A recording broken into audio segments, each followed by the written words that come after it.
Big Boss Man as he challenges Hulk Hogan in this month's main event. In other matches, the $1 Million Man Ted DiBiase and manager Virgil square off against Brutus the Barber Beefcake. And tag team champions Demolition defend their title against the Powers of Pain with manager Mr. Fuji. Also, Hercules returns to the Delaware Valley in a match versus King Haku. And it's all coming up next.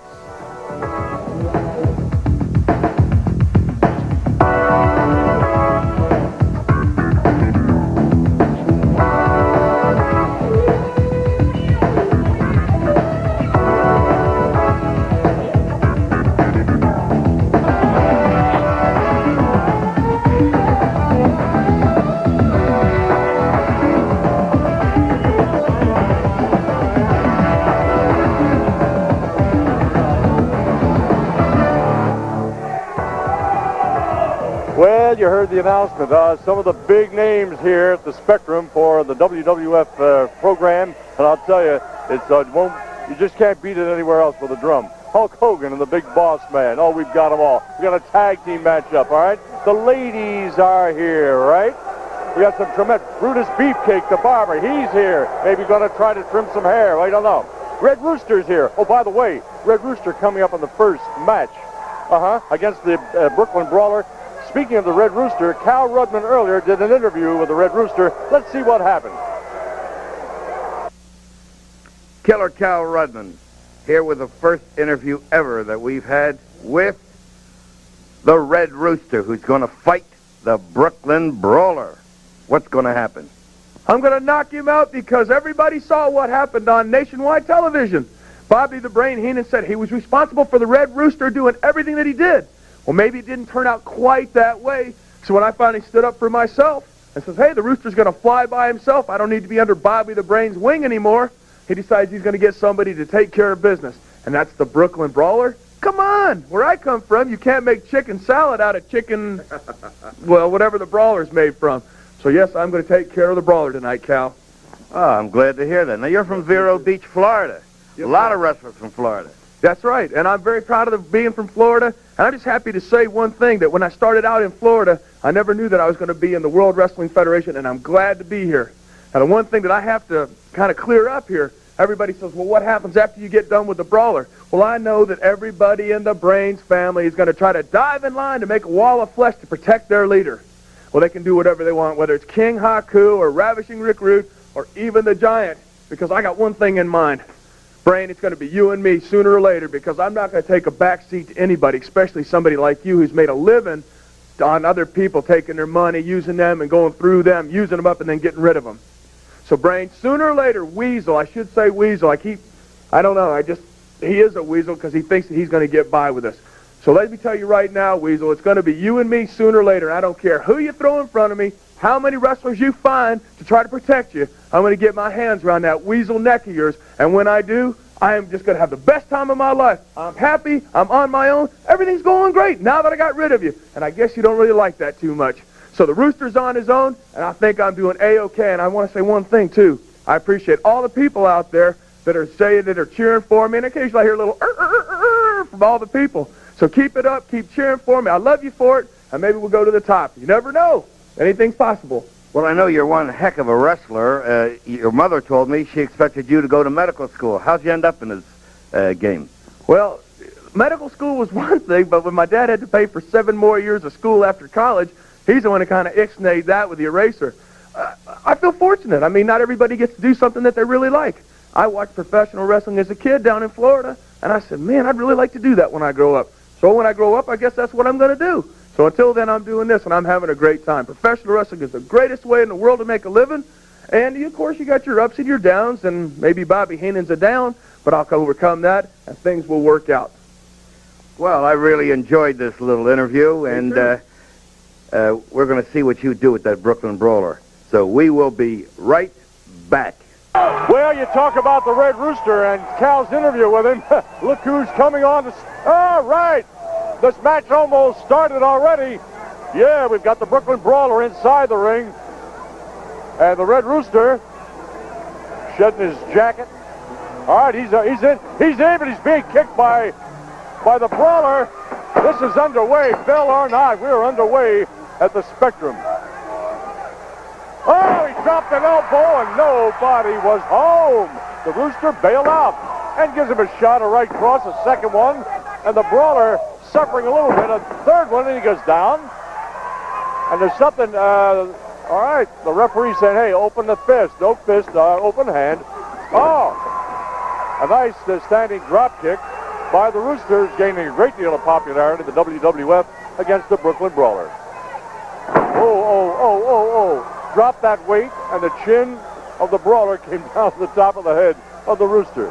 Roosters grabbed the imagination of a lot of the WWF fans around the country.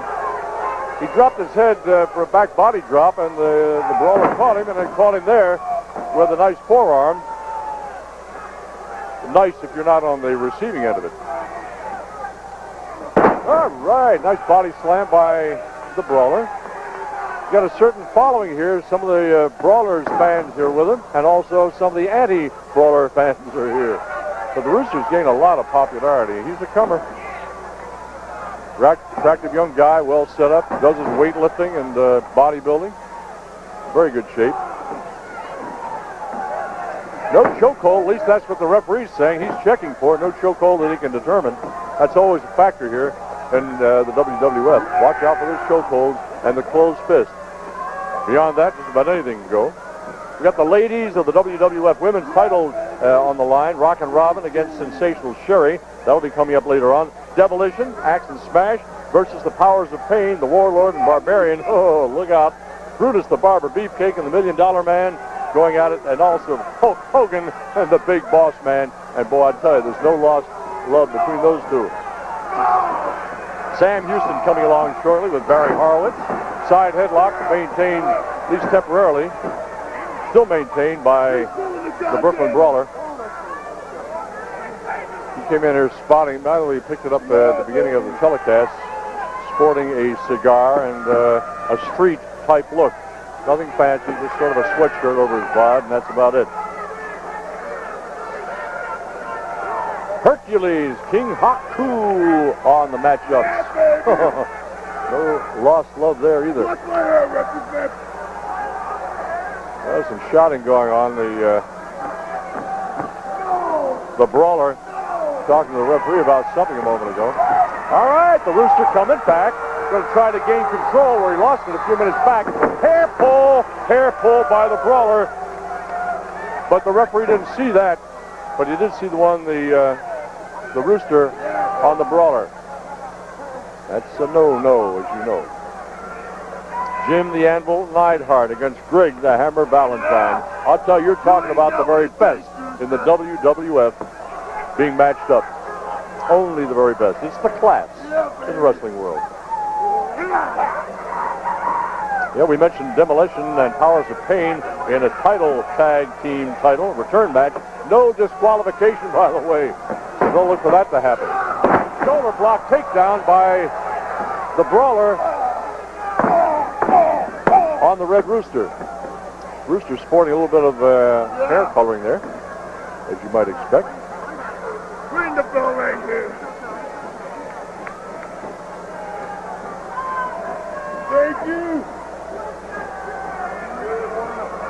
Our ring announcers, Tom Leibowitz and Mark Gayton. Hey, the fans, they're jammed in. They're jammed here watching this spectacle, World Wrestling Federation action, as only you see it, the very best. This is Dick Graham with you, describing the action. We're going to get a visitor, in fact, two of them really, but a visitor in the, well, I'll let you hang on that. I won't tell you who. One of the managers of one of the wrestlers will be at ringside with us to describe some of the action when he's not involved with his guy. I'll let you find out who that is a little later on. Kind of hanging in suspense. All right, the Rooster retaliating here, jamming the Brawler into the corner, kicking at the midsection, but the Brawler comes back and predictably goes for the eyes, catches him with a forearm, and Rudd knocks him over the top rope and down right in front of us at our broadcast location. The Rooster checking on his throat. Rooster took it hard. He came down here right on the concrete in front of us. And the Brawler on top of the ropes getting the cheers and jeers alternately from the fans. All right, the Rooster's a gutty guy. No matter what pain he had, he just got, oh, nice. On the outside on the apron. And now, flipper. Does he get him? Got him down. All right, I think he got a count of 2. And he broke out of it. And a blatant chokehold on the Rooster by the Brooklyn Brawler. This could go either way. Oh, looks like a body slam coming up. So the Rooster gets him. Count of 2. I'll tell you. These guys are well set up. Physically, I think ring-wise, both are pretty much equal. No matter who you're rooting for, I think that's a definite statement. Nothing favoring either one. But take your pick. Just go either way so far. All right. Anything goes. Look, he's grabbing the top rope for leverage is the Brawler, and he is just that. He shows you why he's called the Brooklyn Brawler. Using the top rope to gain leverage to push that foot against the neck or chin, if you will. Oh, rubbing the eyes across the top rope. Well, I've seen that I don't know how many times while I've been doing wrestling commentary, but I'll tell you, you almost feel the pain. Oof. All right. Moved in the Brawler, moved into a size 12 at the hands of the Rooster. Red Rooster into the corner, comes out, takes a karate chop, if you will, right on top of him. 2, kicks out. 2.5 maybe on that count. So just go anywhere. There's a chop, there's a roundhouse right, and down goes the Red Rooster. Getting a lot of fans since he's been in the WWF. Oh, come on. Puts his fingers in the eye bit. Well, they called him the Brawler for very good reason, or many reasons. 1, 2, kicks out, twists his body.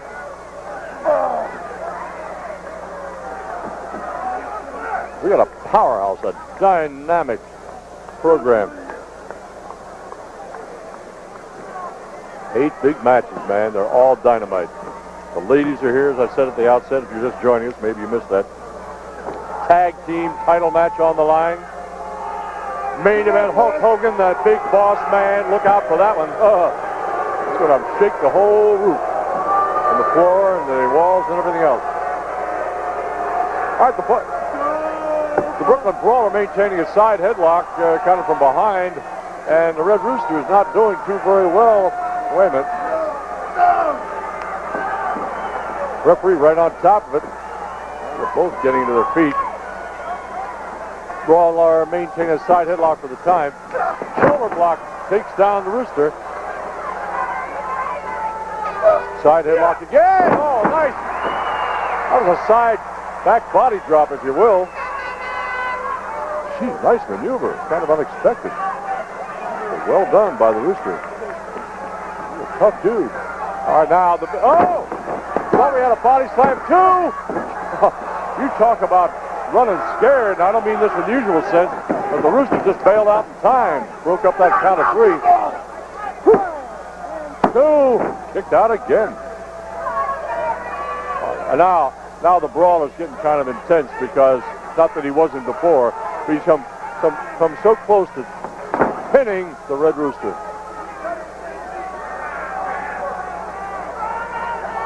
Sam Houston, Barry Horowitz here. Oh, gosh, Rock and Robin, Sensational Sherry. The ladies are going to go at it. Using that middle rope with weight on top of him, using his leg, pushed down on the throat of the Rooster.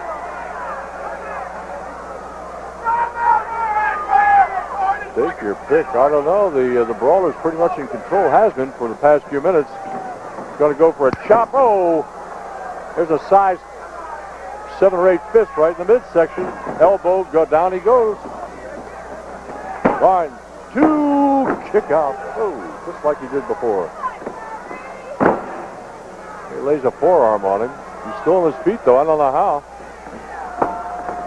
Oh, nice maneuver by the Red Rooster. Does he have anything left to... No, Brooklyn Brawler stunned, but the Rooster, I don't know. I thought he would try to put him away. Talk about upset. Brawler's in bad part of town now. Whoa! Don't you love it, man? I mean, don't you really love it? He's gone after the Brawler. Takes him into the corner. Back body drop. Oh! And I don't think this is the end of it. He wants to punish him. It looked like payback time by the Rooster. Oh, nice flying necktie, if you will. 2. Uh-oh, thought I had him. The referee's getting in it. Went the bow tie. Oh, caught the size 13, size 12 right in the face. Brawler was lucky he dodged the bullet on that because the Rooster turned things around there briefly. Gives him an elbow. Even though there's a padding on that elbow, it's still smarts. Oh, swings it. Nice return. Takes him. Uh-oh. What do we have here? Oh, look out. 1, 2, 3, and he's got him. That's all she wrote. All right. Well, you listen to the response of the fans say, yeah, that's the way it was supposed to go. That's the way we wanted it, because we're Red Rooster fans. And he's off and gone back to the dressing room. And the Brooklyn Brawler above us, he's upset. He says, I was jobbed. That's a bummer. Well, he had his shot.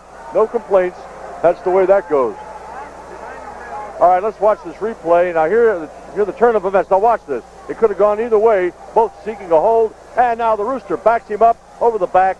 1, 2, and that's all she wrote. Prism is your channel for movies, sports, and specials. Here's a preview from a film appearing on Prism this month. You're watching Spectrum Wrestling, and we'll be right back. The action is practically non-stop when you're watching the WWF. The music starts, and we're getting ready for it.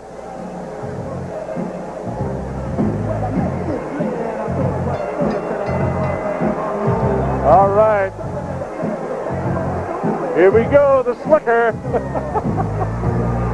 He's doing his dip, his strut. Mike McHugh going to be standing along the side. All right. A little shucking and jiving with Slick, the manager here. He'll be back with the big boss man a little later on. But guess who our co-announcer's going to be? Uh-oh. What's coming up now? As usual. That's right. I'm looking good. Now, Hulk Hogan.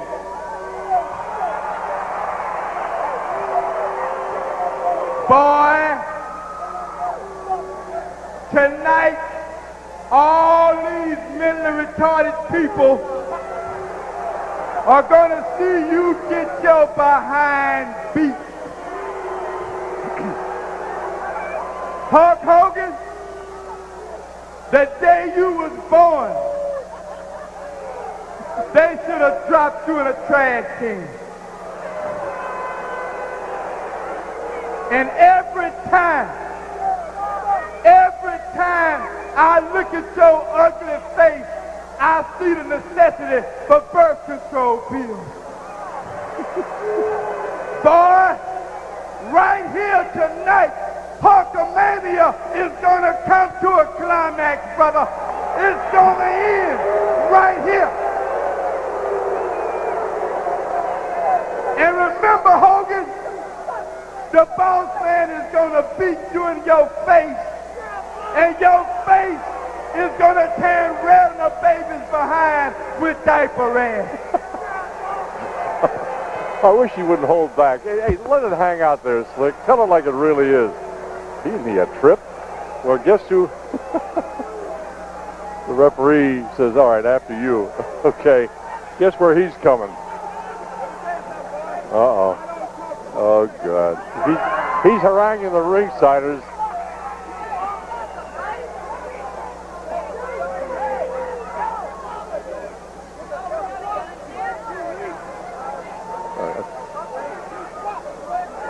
Well, we got the Slickster with us.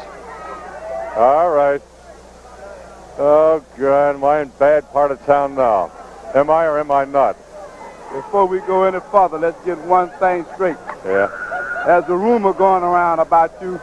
Oh, really? That's right, and I want to know is it true, because if it is, I'm going to get up and leave right now. I understand that your name is Dick Graham. That's right. And I heard that you are the daddy of superstar Billy Graham. And if that's true, I'm leaving. No way. Just a happenstance. Happenstance. I believe it's true. Just the last names just happen to be the same. That's all. You're all right. You know, back when I was a little boy, I used to see you and Gorilla Monsoon out here doing this. But he got wise to you and he left. All right. Let's go to the ring now. Let's get the announcement, huh? Ladies and gentlemen, from St. Petersburg, Florida, at 231 pounds, Barry Horowitz! Horowitz! That boy's got a lot of style. Well, I'll tell you, talking to him in back of the dressing room, he lets it hang out. Oh. And ladies and gentlemen, from Waco, Texas, 228 pounds, Sam Houston! All right, you got the announcement. Slick, I'm going to look ahead a little bit. What do you see between the Hulkster and the big boss man? Nothing but victory for the big boss man, brother. Any secret? No. A wise man never lets his tricks out the bag, brother. Okay, that's cool. Well, we got it. Let me say something about this match. You know, in the ring right now is two of the finest grapplers in the WWF, and perhaps two of the most underrated. But what you're looking at now with Sam Houston and Barry Horowitz is two of the most technical grapplers in the business today, brother. Well, I'll tell you, back in the dressing room, Horowitz does a lot of working out. Not that the other guys don't, but he's very serious wrestler. Well, he has a point to prove, not only to the fans and to his family and everybody, but to himself. He wants everybody to know that he's here by merit and not just that he's a token here in the WWF. I got you. Well, what do you see now? You got a difference in heights. Not the abilities necessarily, but Houston's a real tall guy like I am. Horowitz not small, but by comparison, a little bit small. What do you think? This is what I alluded to earlier. A lot of people underestimate Sam Houston. See, look at the speed, the mobility. The guy knows how to handle himself in the ring, and one of his great assets is that he knows where he is in that ring at all times. Okay. Horowitz got a short fuse, though. A lot of times I've seen him against some wrestlers, and he might have had the edge, but all of a sudden that temper gets the better of him. All of a sudden he kind of loses control. This is where he needs someone like myself in his corner to help guide him and to slow him down and get him on the right track, brother. Is this a news release then, Slick? Is this something that could happen? Okay. There you go again. Just asking. You ask more questions than a man working for the IRS, man. All right, Horowitz. Right there, look at him. Cocky, confident. Well, you better be. Come on, cowboy! Show me what you got on the ranch, Daddy! He says, all right, cowboy, show me what you got. And that's what Horowitz plays on Sam Houston. That Sam Houston, one of them drugstore cowboys. Totally illegal move right there. The referee needs to take charge of this match before it gets out of hand, because that Sam Houston's a cheat and everybody knows it. Okay. There's the statement. Now we'll watch and see what happens. Horowitz favoring his head. He's a little bit stunned right now. A little shaky on his feet. But he's a gamer. He's not going to step away. He'll be there. These fans here at the Spectrum are some of the biggest airheads of any I've ever seen in any arena in the country. Okay. Side headlock by Horowitz on Sam Houston. Takes him to the other side of the ring. Doesn't break it, though. Maintains that side headlock. Perfectly legal. And Mike McHugh, the referee, says, wait a minute, I saw a hair pull. Horowitz says, no way, Jose. No way. Well, wait. They were headed our way this time. I think Horowitz let that right hand go. Oh, there's a hair pull. Now, Graham, I see why you're wearing them glasses. Even with 4 eyes, you can't get anything right. Slick, I love you already. You're my man. You love me. I didn't. Brother, let me scoot over a little bit. I don't like that kind of talk. Not that way, Slick. Watch yourself, brother. Oh, God. I got a live one here. Shoulder block takedown by Horowitz on Houston. Oh, nice jump. Nice jump again. Takes him to the... Oh! Woo! standing drop kick, and down Horowitz goes. Arm drag again. Always needs to get out of the ring, right? He's doing the right thing. He needs to get out of the ring, get his stuff together, shake your cards well, and come back with a different plan of attack. You see, this just goes to show you where mobility and speed can sometimes make up for size. Well, never put a man down for ducking out of the ring just to clear his mind, get his act together. Never mind that at all. That's smart. That's exactly right. This is not a sign of weakness. Nope. This is a sign that the man has good common sense, brother.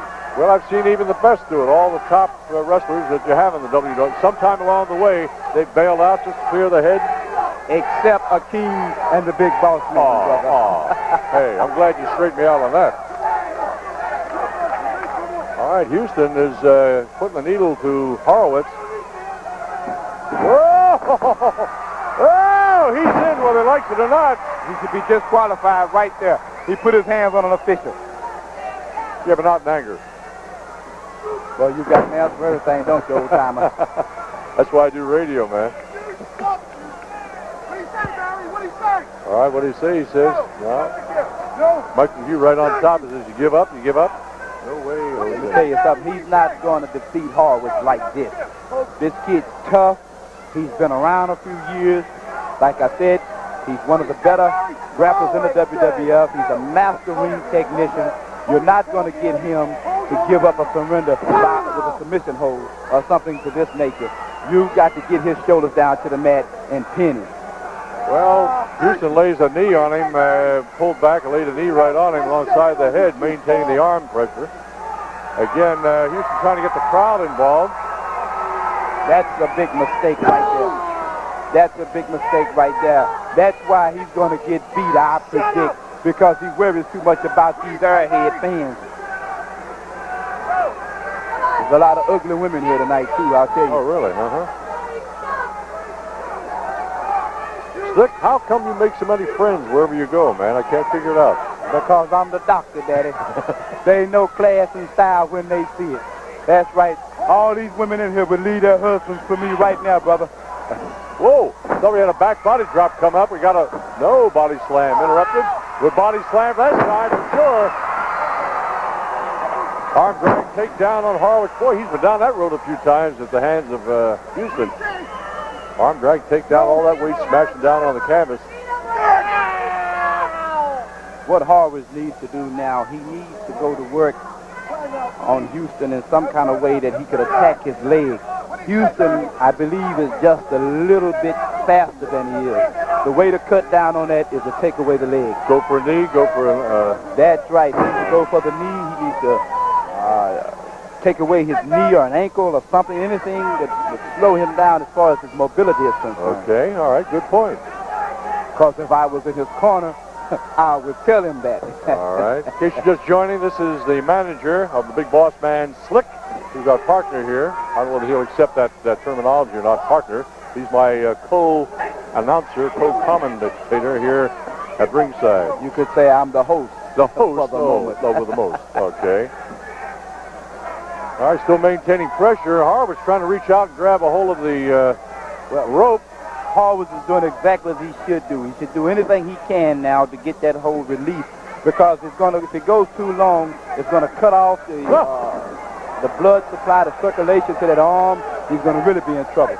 Well, what Horowitz just did there a moment ago was to duck as he got off his feet. He pulled on the waistband of the tights of Sam Houston and barreled him right into the corner, right to the turnbuckle. Kicking at him now.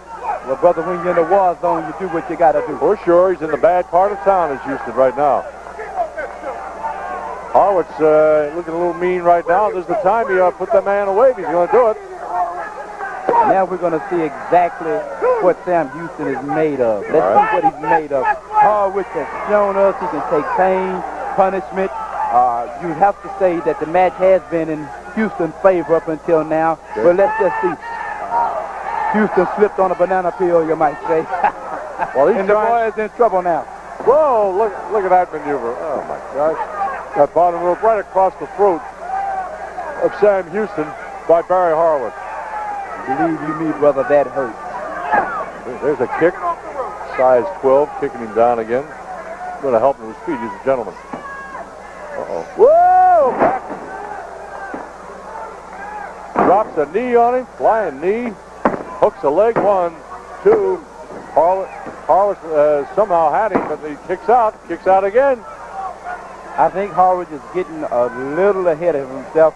I think the covers there are premature. He needs to hurt this man. He needs to, what he's doing now is precisely what he needs to do. He needs to go to work on him. He needs to soften him up, punish him, to put him away for a 1, 2, 3. Okay. Can't argue that. Sounds logical. Oh, illegal. There's the fist. Yep, that's the fist right in the midsection. Harwitz was moving in. Just goes to show you can't trust a ghost roper. Well, now, Mike Review, the referee, saying you pull on his hair when you threw his face down on the canvas. Can't do that. And he's right, really. Whoa, whoa! 1, 2, kicks out again. Where's he getting it? Catches him with a fist in the midsection. Let's go back to something I said earlier. I still think Harwitz needs to work on a leg. He's working on the upper body. But he needs to work on a leg with a guy like Houston. Cut down that movement then. Exactly. All right. Well, find out maybe it's going to dawn on him, Slick. See what happens. As you already can see for yourself, Houston is not as big as Harwitz is, and the size that he does have is in his upper body. So you don't want to go to a man's strong point. You want to go to his weak point. I say he should go to the knees and legs. Can't argue. Thighs, ankles, anything. Can't argue. All right, went to the small of the pack, did Harwitz on Houston. Oh, Harwitz moving in. Houston turns, gives him a shot, takes a shot in return, comes off the ropes, takes a shot. Boy, hey, this is, hey, Tyson couldn't do it any better than these two guys. Look at him, one shot. You notice the referee keeps his distance. He should move in right now and separate them. He should give Houston a warning. He should stop him. He's not doing anything. This is what I've complained about for 3 years now, is the officiating in the World Wrestling Federation. All right. It brings Harwitz our way off the rope. Oh, and the necktie. Down goes Harwitz. Houston moves in. Hooks the leg, I guess. I can't see.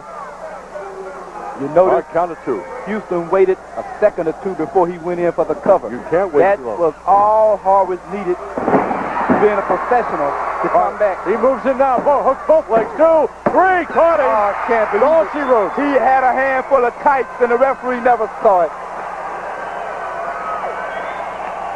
All right. Like it or not, whoever you're rooting for, there it goes.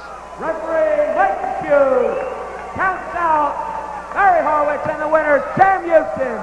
10 minutes, 28 seconds. 10.5 minutes into it, thereabouts, and Sam Houston the winner by a pin. All right. Well, I tell you what, don't count.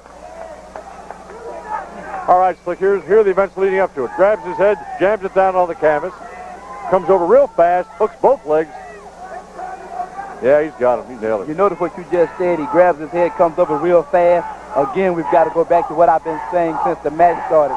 He made a mistake by not working on the legs. Well, good point. Dick Graham here with Mr. Slick.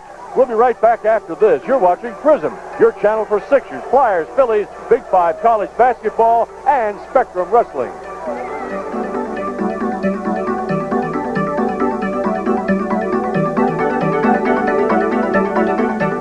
Here with the $1 Million Man, the guy that I saw on national television being interviewed.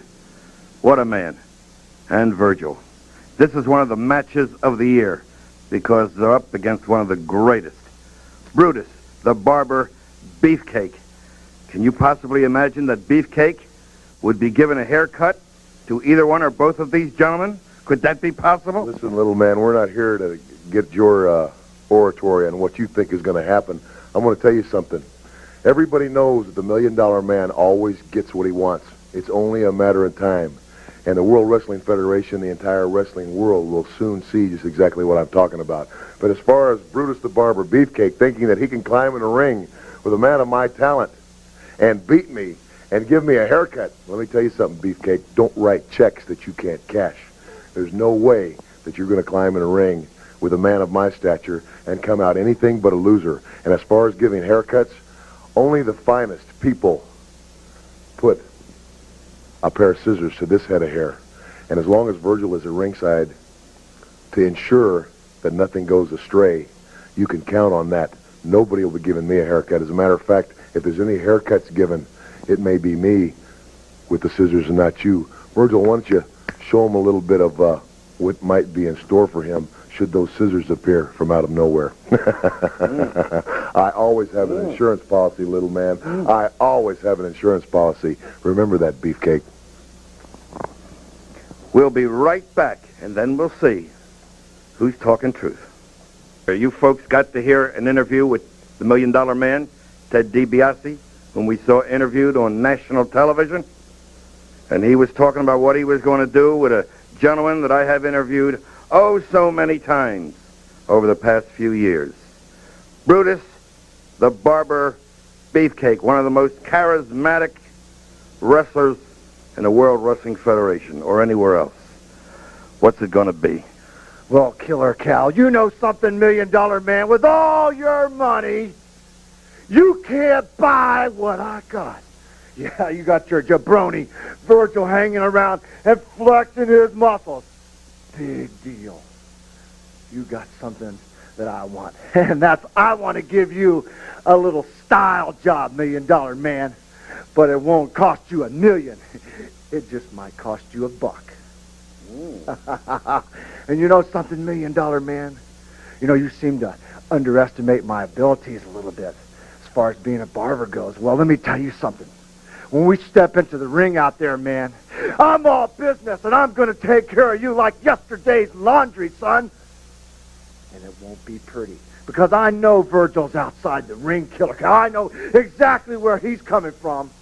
And believe you me, man, I know just what to do when I get in the ring with a couple of guys, a couple of lowlifes, like the $1 Million Man. Well, you're going to be, shall we say, small change when I get done paintbrushing you two clowns out there. Well, don't you have a couple of friends that can cover your back, if necessary? Well, you know something, Killer Cal, since I've been on my own, you know, I can fight my own fights, and I can do my own business just the way I always have, brother. And that's with the scissors, and that's with these two dukes, $1 Million Man. I don't think you know what hurt, what storm, what wasp nest you've stirred up, son. A cyclone's gonna touch down right here in Philadelphia Spectrum, brother. And it's gonna be the Barber Cyclone. And it's gonna be touching down on the $1 Million Man. I have a $1 million question to ask you. I looked at his body, and I don't see $1 million body. I don't see the kind of pectoral development, for example, that you have, an abdominal development. Well, you know, doesn't that make a difference? That's what I said. With all his millions, he can't buy what I got. It takes years of dedication, man. And you ain't got what it takes to be dedicated, because you got a bad attitude. So, you know, tonight's going to be a little attitude adjustment night for the $1 Million Man. And also, I might adjust Virgil's spinal column, because I hope he sticks his nose in the ring. Because I'm going to put these big, fat arms around his skinny little pinhead and squeeze it until it pops. What do you think about that, Killer? Oh, I think it sounds great. Cal. I think you need a lift here in your shoes or something. Oh, I'm still growing. Listen, folks, just like you, I can hardly wait till this fight starts. We'll be right back with that fight. The comments by Slick, the manager of Big Boss Man, who's with us at ringside for yet another match. And we're going to be looking at two guys. Whoop, let's get the announcement. Ladies and gentlemen, for the WWF Tag Team title return match and no disqualification on this match.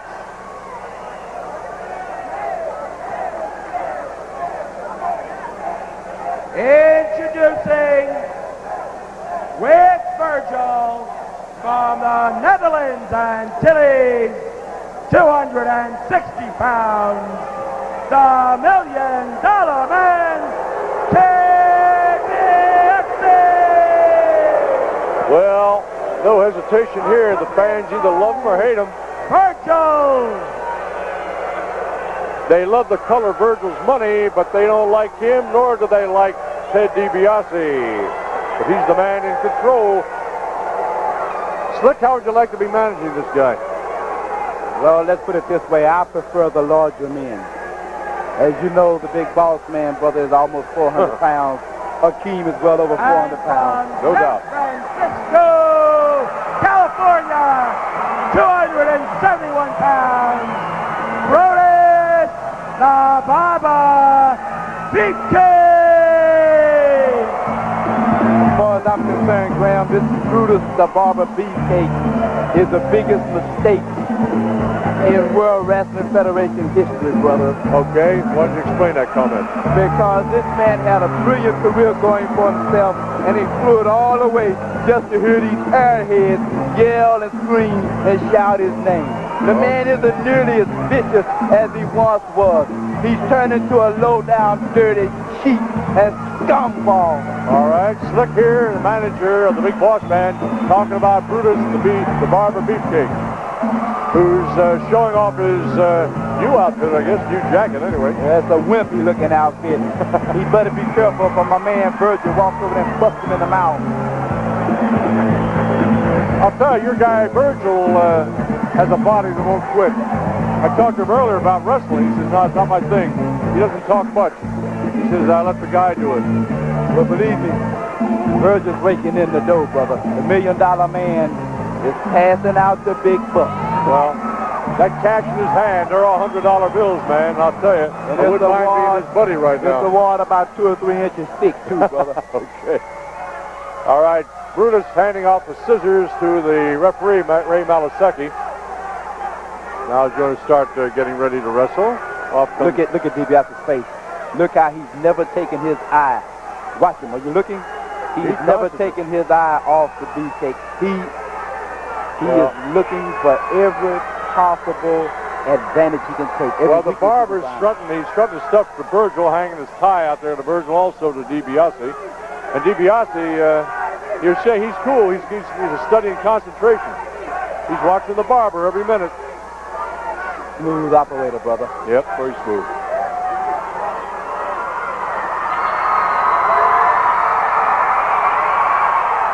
Well, you got a body won't quit like the barber does. That's nice, but what you do in the ring is what it's really all about. Exactly. These guys get off on lifting weights, but remember, weights don't hit back. That's right. DiBiase now has got to watch it. He's getting a little impatient. I know he's been down this road before. He's an old pro, but that's right. He wants to get the match underway. He came out here to do battle, not to play pansy to these stupid airheads.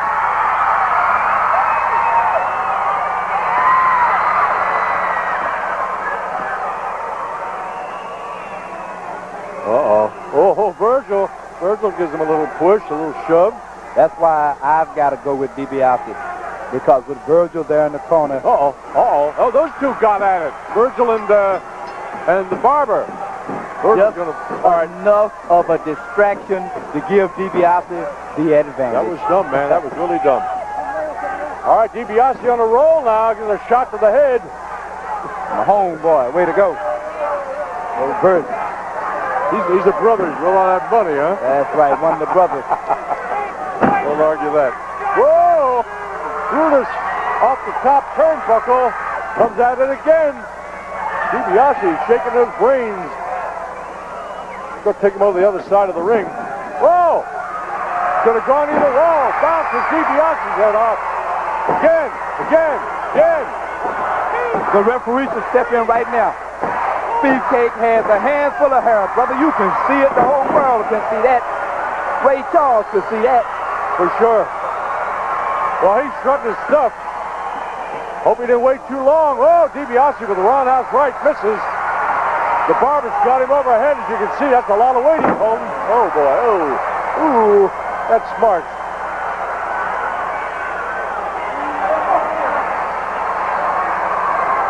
Can he do it again? He has done it again. Oh, my. Oh, whew. Well, we're going to see what kind of stuff DiBiase is made of now. Takes a heck of a man to come back from two of those. Well, the real champions, Slick, I'm not telling you anything you didn't know. The real champions always come back somehow. They reach down inside them. I don't know how, but they do. All right, he's walking it off a little bit. He's ticked. He's ticked. He needs to spend as much time on the outside. I wouldn't go back into the count of 8 or 9. Okay. Smart move. No argument there. The Beefcake, he's stupid. He's arguing with the referee. That just gives DiBiase more time. Well, the count is on, what, 4? Can't tell. Looks like 4. 5, count of 5. All right, he's back in. That's the end of the counting. All right, Brutus in the center of the ring, following with his eyes. DiBiase studying concentration, both men. That Beefcake's ugly. A Fruitcake's an ugly guy, isn't he? That guy's got the face only a mother could love. All right, a battle of strength now. DiBiase, oh! Went for a kick to the midsection. Brutus, boy, quickly grabbed the leg. Holding on to the foot.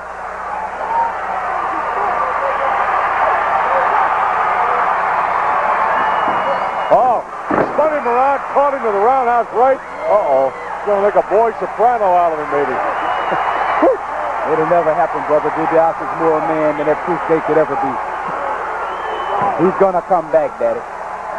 Drops an elbow. Oh, come on, Graham. You know, this is totally illegal. I got it. There's no room for this in professional wrestling. Well, DiBiase bailed out, and smartly so. It's been the Brutus show all the way, if you will, and DiBiase said, hey, ref, time out here. Well, you're not going to get any time. The count continues. Count of what? 6? 7? I can't tell. DiBiase still said, hey, I need time. See, right there, that's where Beefcake makes a mistake. He could have DiBiase counted out by now, but he always gets the referee's attention, which breaks the count. When you break the referee's count, he has to start over. Well, a lot of times the guy will go on out for him, pull him back in again, get the thing going again. The barber's on a roll, I know that. Uh-oh. Oh, here he comes. Uh-oh. Both guys. Oh, man alive. That was totally uncalled for. Right. Totally uncalled for. What a poor display of sportsmanship. Oh, boy. Virgil is. You talk about upset. Oh. I'll tell you, if Beefcake's going to do it, he better do it now. He's on a real roll. Fans chanting the count. Well, you say if Beefcake's going to do it, he better do it now. I'll tell you what, if he doesn't do it now, he used up a lot of energy to get where he is, and he's going to be weak in the earlier moments, in the later moments of this match. Well, Slicky just had him in a count of 2 and lost him. So DiBiase's been down this road before. Virgil grabs a leg, trips up Beefcake. Down Virgil never grabbed the leg, brother. What are you talking about? Grabbed an ankle. That clumsy, 2 left-footed, no good. Look at that one, that wimpy white. That dog, he just slipped. That's exactly what happened. He slipped, and even you at your age could see that. Right out of the Dale Carnegie songbook. How to Win Friends and Influence People. Slick to the trip. All right, push him back in. Baby. I'm going to tell you something. Fruitcake's in trouble now, brother. I can tell. All right, it's payback time at the old corral. There's DiBiase on a tear. He's ripping at the Beefcake. Shot to the head. Chop. Whoa! Caught him right under the chin. You love it, fans. I mean, don't you really love this? Caught him with another clothesliner. Down he goes. And looks like he doesn't want to put him away yet. He wants to pay back. DiBiase wants to hurt him. For the kill right now, brother. Drops an elbow on him. Count of 1, count of 2, count of 2.5 maybe. Slow count of referee. Cheating again. I don't know why the referee's counting up DiBiase on the top of the rope. So what? Count and flying elbow. That just goes to show how dumb you are, brother. Anytime they're in the corners like that, the referee has to count them out. They're supposed to take the action to the middle of the ring. That's how that no-good Hulk Hogan wins his matches, laying around on the corners and on the aprons. He's got you psyched out, doesn't he, Hulk Hogan? has who psyched out? You! Let me tell you something, You man. brought his name up. I'm I not didn't afraid bring of his name Hulk up. Hogan because I represent the greatest commodity in professional wrestling, and that's the big boss man. And Hulk Hogan's afraid of the big boss man. He's more afraid of boss man than a chicken is of Colonel Sanders, Daddy. That is nice. That sounds good, man, but you're not going to climb that ring later on. The big boss man is. Well, if I had to, brother, believe me, I can handle it. Oh, but I okay. just got enough money to pay other people to do my fighting for me. All right. I got you.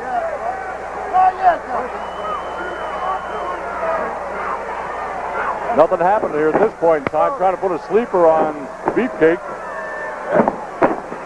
Wouldn't that be beautiful if he could put Beefcake out and then cut his hair? Well, that's a possibility because the scissors are been put aside here. Somebody's holding on to them.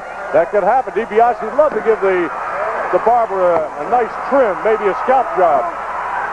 Still on top of him. Brutus trying to get to his feet, is now, but DiBiase holding on.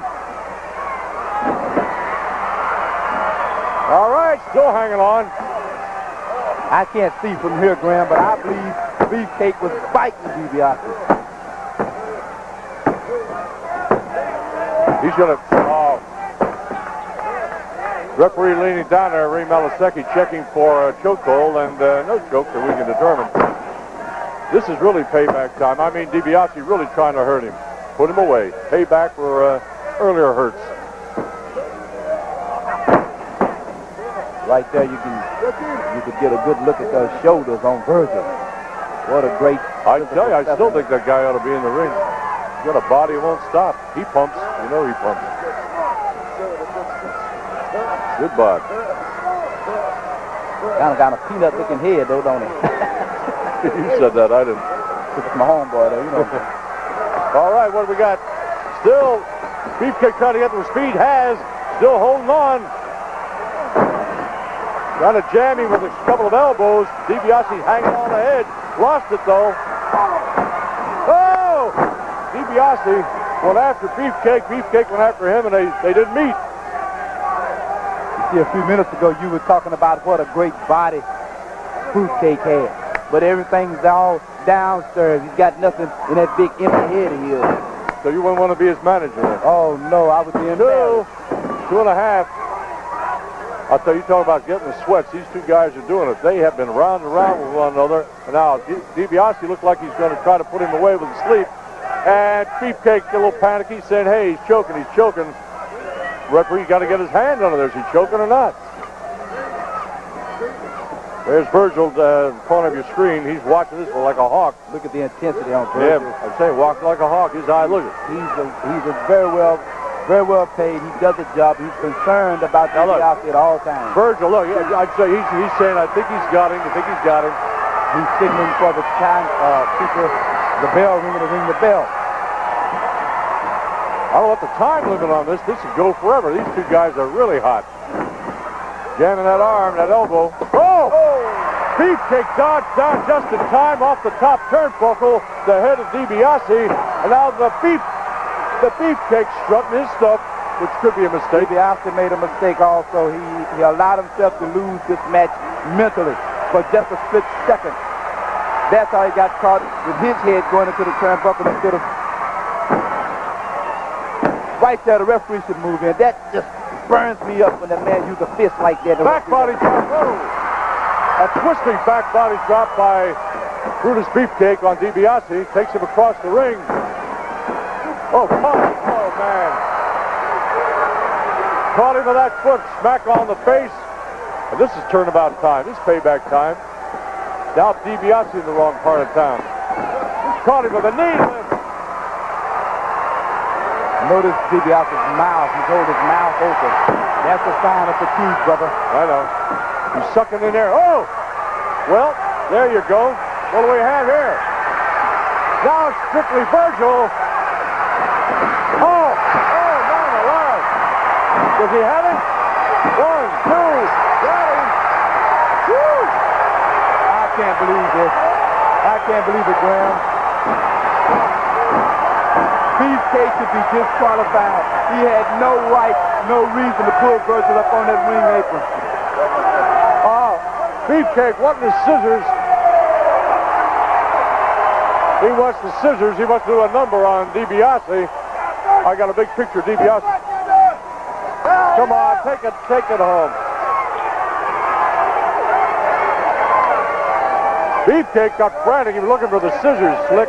He wanted to do a job on DiBiase. Yeah. No way, DiBiase. He's on his feet. That just goes to show you that no good president of ours, Jack Cunning. He lets guys bring boards, snakes, scissors, and everything to the room. It's just outrageous. All right, let's check it out now. Off the top rope, he's leaning over. He's got Virgil there. Now he's going to run. He's thinking about running him over to the corner. Doesn't make it though. He dodges just in time. A flying elbow. Down goes Virgil. He's got DiBiase and turns him over. And a 1, 2, 3, and that's all she wrote. Slick, I like you. I don't know why you don't like me. You're picking on me like I'm a bad boy, but listen, I'll do it again with you anytime. Oh, brother, don't feel bad. It's not that I have anything against you personally. It's just a look, brother. You have to understand I've got a reputation, and sitting out here with an ugly guy like I heard about your reputation. Don't touch that dial. We'll be right back. World Wrestling Federation, just one of the many fine features available on Prism. Here's a preview of another offering this month.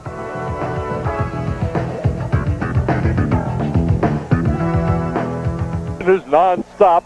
We bid, I don't know, a fawn adieu to Slick. Told him we'll meet again sometime, someplace, maybe not in this world. Let's get the announcement. In the ring, from Seattle, Washington, weighing in at 248 pounds, Greg the Hammer Valentine.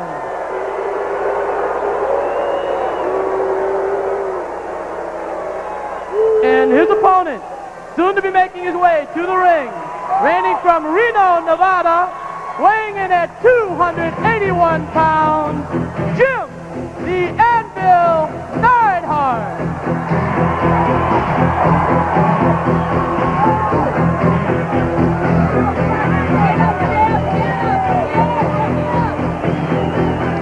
All right, part of the Hart Foundation doing a single against Greg the Hammer Valentine, Neidhart.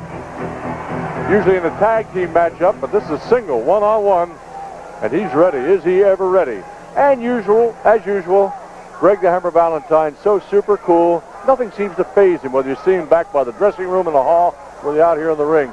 Always very laid back. But inside, he's a volcano, waiting for a place to erupt. All right, Neidhart wants some action. He's got him. Oh, there's the bell, ready or not. He's taken off after the Hammer. Takes him on the middle of the ring, and then a headbutt. Down he goes. What's he got he's going for the leg, and he takes another leg and pushing him away was Greg the Hammer Valentine. Outside the ring being harangued by the ringside as he brushes that aside, at least for the time being. Neidhart, look at him. I saw him earlier, and I said, hey, you got the body of a running, blocking guard in the NFL. He says, I played the NFL. I said, I know you did. He's tough apple. Tough dude. Takes some elbows to the top of the head at the hands. And chop. Another chop. You can hear it all the way across the ring. Elbow, forearm. Ooh, jeez. I'll tell you, he's from a wrestling family. As Valentine, he can do it fancy, or he go right on the street with you. And he does that many times. He'll pound you down. Instead, nobody home. And he drops that elbow on the top turnbuckle. Neidhart on a tear now. Toppling like a big redwood is Greg the Hammer Valentine. Crawling off to the side, over to the ring apron, doesn't quite make it. Grabbing a leg is Neidhart. Gets pushed back and kicked back by Valentine.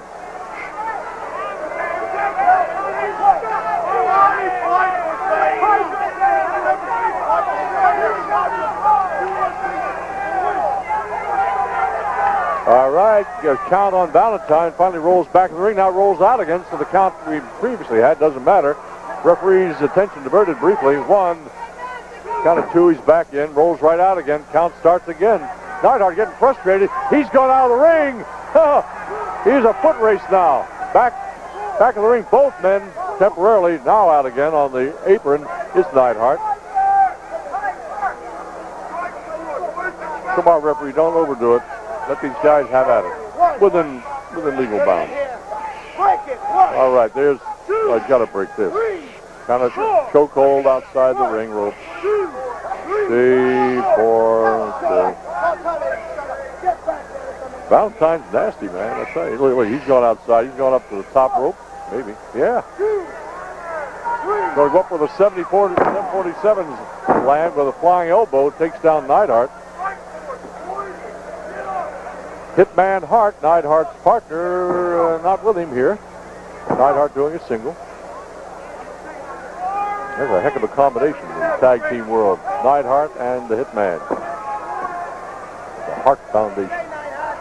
Still maintaining pressure there is Greg the Hammer Valentine. What's he claiming? A choke? Doesn't seem to be at this point. I don't know. That's strong. Like Neidhart is strong. He's taking nothing away from the Hammer. Shoulder block takedown. Neidhart on Valentine. Down goes Valentine. Another takedown. Shoulder block. Back to the NFL days, huh? Oh! Going to do a block on him. Put his head down. Caught a foot instead. The Hammer drops that hammer on him. Drops that elbow. Count of 2. Wherever he goes, the fans are not all, mind you, for Valentine. But he's got a certain following. He's a tough dude. Drops the head. Drops the head again. Sort of a headbutt drop. Twice in succession on Neidhart. Showing off some muscles, huh? Okay. Neidhart trying to shake the cobwebs. Uh-oh. Really shaking him. Taking him over to the side. Oh, off the side of the ring, off the apron. Swinging that leg down. Maybe that doesn't smart. As if I knew. Okay. Oh boy. Oh, boy. Oh. Vulnerable city right now. That's where he is. You make a boy soprano out of him in no time flat. All right. Valentine says that was boring. Let me get back in here. I'll get him another way. That's okay. I did what I had to do, wanted to do. The fans alternately cheering and jeering. Valentine is Neidhart trying to get on both feet. Takes a shot to the head. Another shot in the corner. Oh, he's giving back some. Pay back a little bit. This could go either way right now. Down goes Valentine. This could be a time when Neidhart pays back some of the earlier. Oh, that takes him down. Count of 2. Still favoring that one knee, though. The one they swung over the side of the ring. Uh-oh. Watch this now. Here's this knee guard. He turned it around. It's got some sort of stuff on it. Figure 4, leg lock. He was going for that. Neidhart reached up and went for his eyes, I think. Figure 4. Now I'm going to drop an elbow on him. That figure 4 leg lock is devastating. Ask any wrestler he's put that hold on. When the sentence of the preposition. Don't you love it, man? Don't you really love it? There's all right. Step over the toe hold. Oh, jams him right into between the top and middle ropes, into the hard metal corner post. Whew. Drops an elbow, but nobody home. Neidhart left town twice in a row. Neidhart, no dummy. Oh, blocked it. Gives a shot, blocks it, gives him a shot again. Another shot to the chin. Uh-oh. Valentine was waving to the referee. I know the referee could see what was happening. Shoulder block by Neidhart on Valentine. He doesn't go for a drop or anything. He just tries to put him away with a count of 2. Gets him to his feet. Neidhart, wants to do a head job on him.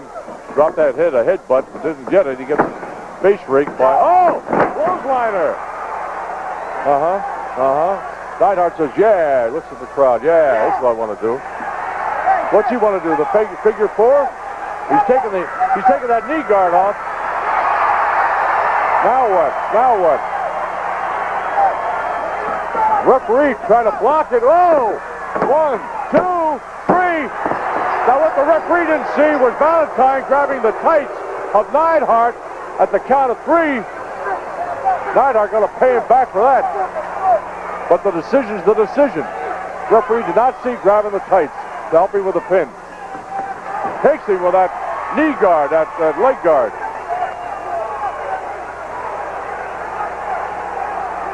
All right.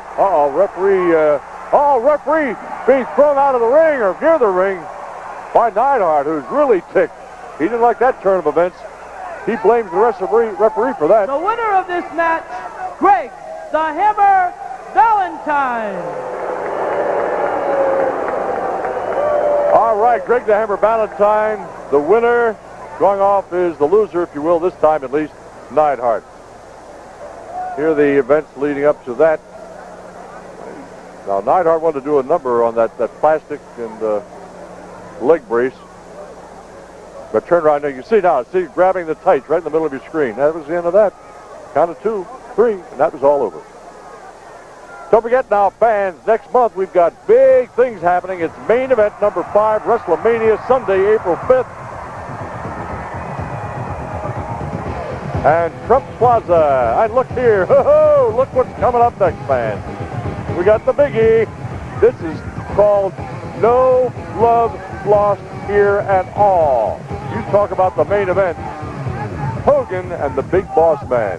Coming up. My newly acquired, I put that in parentheses, Slick. He's at the ring with the Big Boss Man. Let's get the announcement. With a 1-hour time limit. Introducing first, in the ring, accompanied by his manager, the Doctor of Style, Slick. Formerly of Cobb County, Georgia, weighing in at 357 pounds, the Big Boss Man.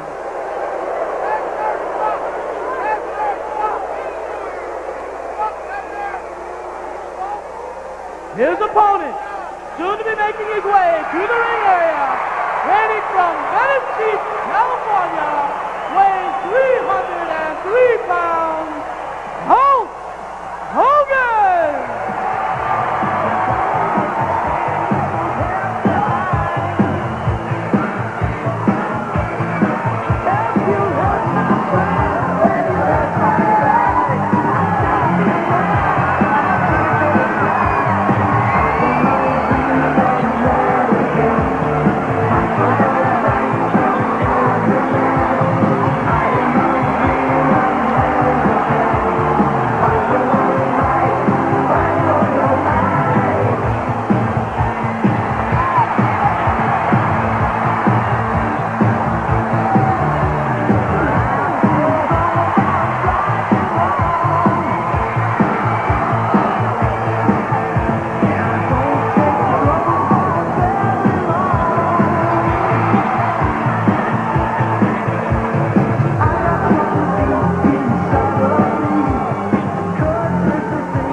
I mean, don't you really love it?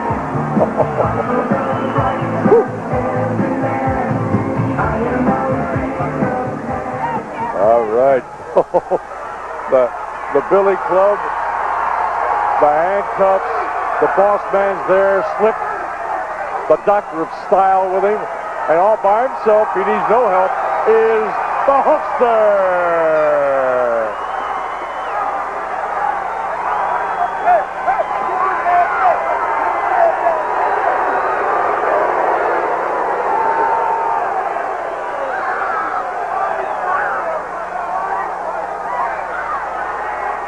Well, I'll tell you, the Hulk, he doesn't need my advice, but if I were to tell him something, I said, don't take your eyes off that dude tonight. Watch him like a hawk. And Slick, too. Well, the fans, boss man taking to the ringside as they're handing it back to him. Oh! Wait a minute, he's got to give up that Billy Club, and the referee saying, hey, give me the Billy Club. He hands it over to Slick, which is about the same thing as keeping it. Oh, referee grabbed it out of his hand. He's all right. Okay, the Big Boss Man jawing at the referee. That's not where it is. He's going to have to jaw some against the Hulkster. Hulkster saying, all right, Slick, come on in. Oh, hey, Slick taking his jacket off. Well, you heard Slick earlier saying you heard it with his own words, telling me at ringside, and you too, he'd take on the Hulk. I said, yeah, sure. Right. I got a life-size mural of that happening. Okay, this is where it is. The two mammoth wrestlers in the ring. They finally collide, and the boss man going for the eyes of the Hulkster. Oh, it blocks him, gives him a shot back. Another shot. Third, fourth, fifth, sixth.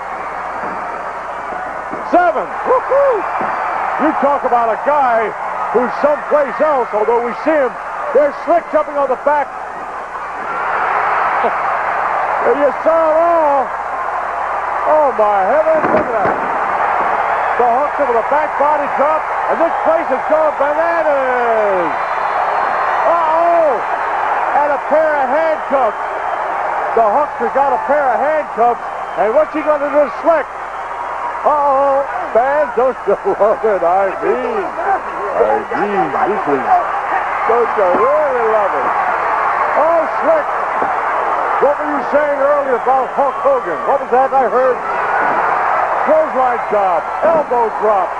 This joint's coming apart at the seams. Huckster on a roll. Oh, oh man alive. Uh-oh.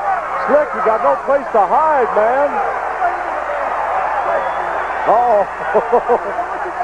Slick would make a deal with the devil right now. Uh-oh. He's got the boss man. This place has gone crazy. Uh-oh. Taking him off the table right down from us. Oh, mercy. Turning to the chair. Well, the boss man wanted Hogan. He's got him. They're both outside the ring while the referee counts. I think that's a lost cause. And Slick still tied to that with a handcuff to the other ring post. Well, the Huckster's got his people here. Kick the midsection, shot to the head. Going to take him across the ring. Oh, caught him with an elbow.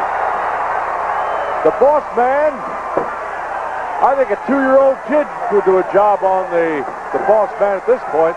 It's not over. Drops an elbow on him. I'll tell you, there's a lot to... Oh, whammo! The boss man, smart, very smart, like him or not. He saw Hulk coming after him, do a back body drop. He just smartly grabbed the rope and stopped the action. Oh, pile driver. Ooh.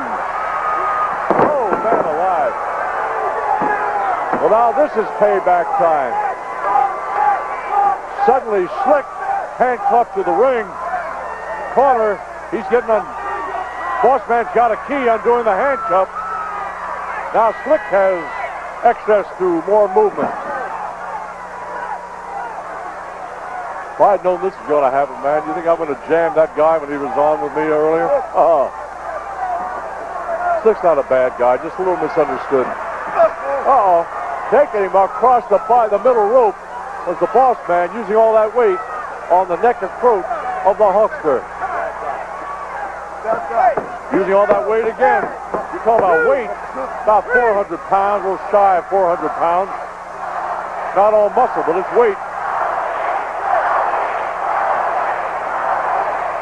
Huckster favoring the small of his back.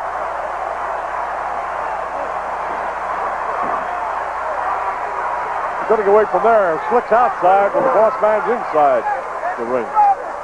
Oh, Slick doing a job on the Huckster, and the referee's attention is diverted. He looks like ice cream would melt in his mouth. The Slickster, look. Oh, man. Hawk is down. Trying to get to his feet. Slick did a job on him outside. Now the Hawk back in, grabs the ankle of the big boss man. I don't know where we're going from here. Just wait and see.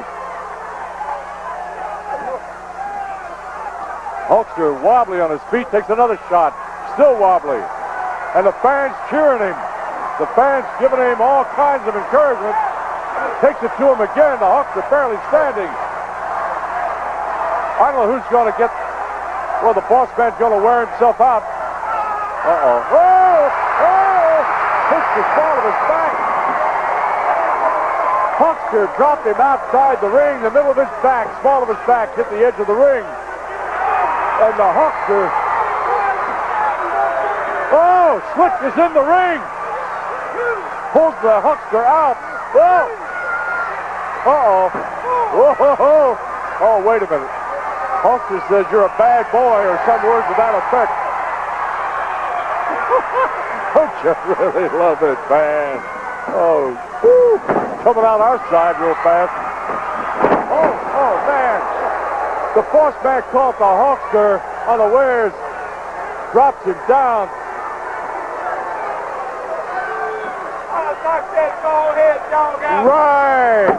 Yeah, Slick, right. Count of 2. The fans are screaming encouragement to their hero, the Huckster. Big boss man said, what am I going to do with this guy? Hit him with a shotgun. Chops him again. He's on it. Oh. Look at it. He says, hit me again. Uh-oh, block it. Let me give you a shot back. 2.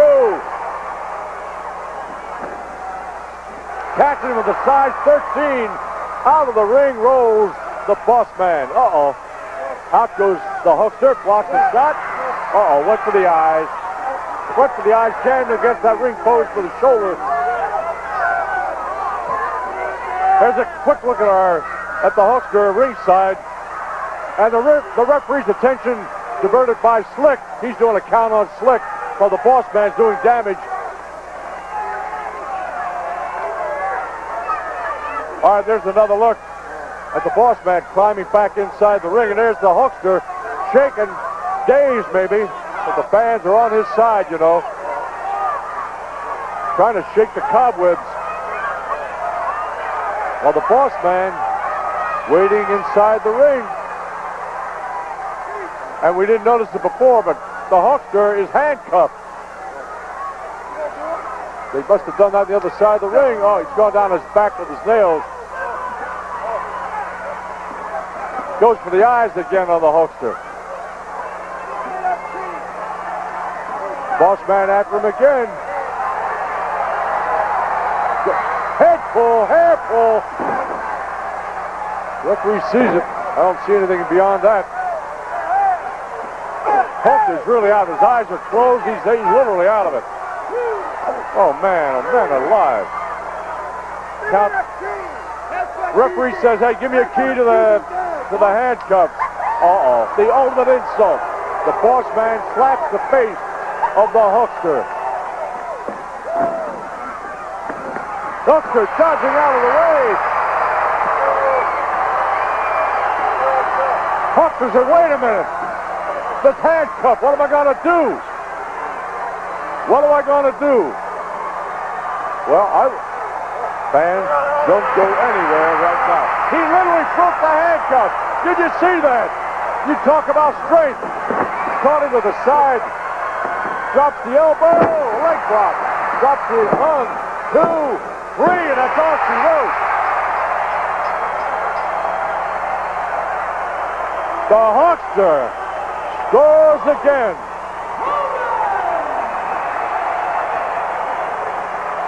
Woo! Now the Huckster has Slick.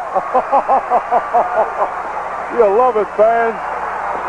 He throws Slick into the body of the boss man, and out they go. And I would imagine there's no more fight left now.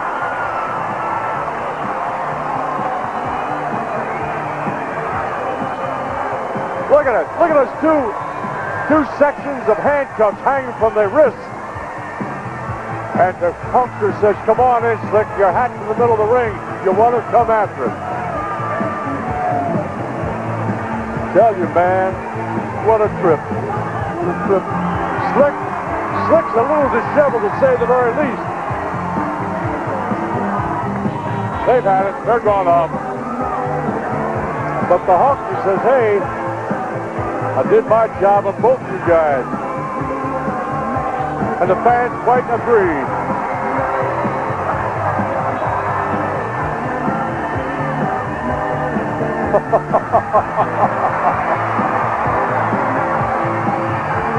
The Huckster says, hey, let me hear it, baby. Let me hear it. But you really love it. You really love it, man.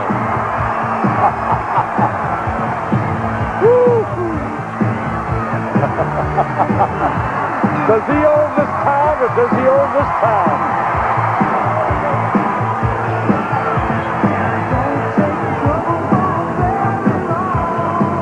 Pump it up, pump it up.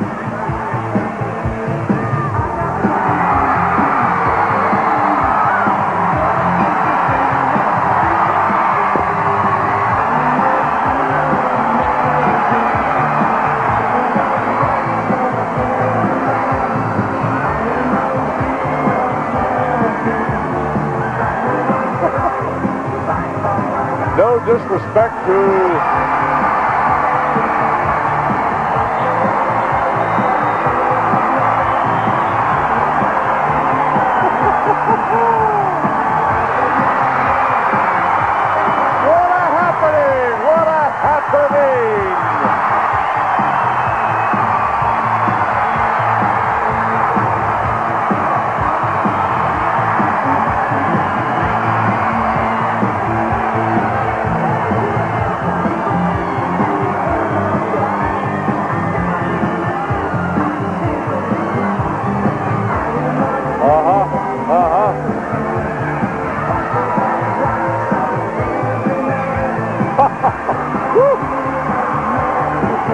That's about it. I started to say no disrespect to Mr. Bush, but this guy Hogan could run for president, and I believe he could win.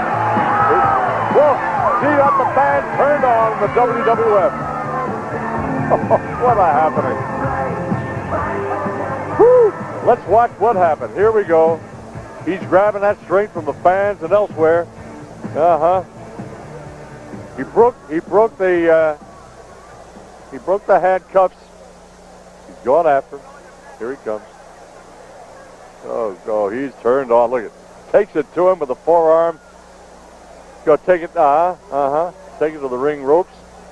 Drops the leg on him. Leg dropped, and that's about all she wrote. He's right on top of it. Boom, boom, boom, and it's all over. Will we recover? Maybe slowly. Dick Graham here at ringside. We'll be back with more WWF excitement direct from the Spectrum, South Philadelphia, right after this. You're watching Prism, your channel for movies, sports, and specials, and our special announcer coming up. You say non-stop action in the WWF? Well, you got it. I'll tell you, the ladies are here. The champion and challenger. Let's get the announcement. Scheduled for one fall with a 1 hour time limit. And it is for the World Wrestling Federation Women's Championship. Introducing in the ring at this time, reigning from New Orleans, Louisiana, weighing in at 149 pounds, the sensational Sherry.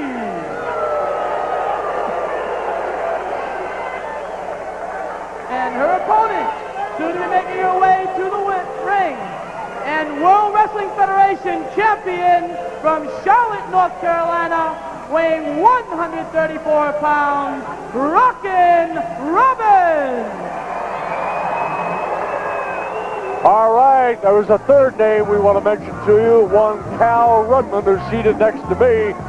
Cal, are you ready for the ladies? I'm ready. I can't believe that 134 pounds. That's light. It may be, but I'll tell you, looks like we're getting ready to get underway already.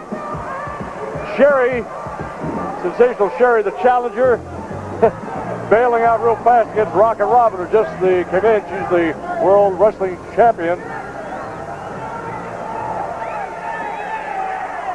I'll tell you, anything can happen here. We haven't seen the lady wrestlers here for quite a while. I think it's been over a year. Could be. Haven't seen midgets either. No? Talked about that earlier with somebody. Well, these girls both have a lot of personality. Oh, not personality, but a lot of wrestling ability, too. But the champion, rather slender by comparison, if you think about it. But it takes nothing away from her ability. While the one's jiving... Surprise! No jiving now. That did it. That did it. Oh, mercy. She's got rabbit ears. I don't mean about her actual ears, but she hears the taunts of the ringsiders. And boy, they're out there. Sherry.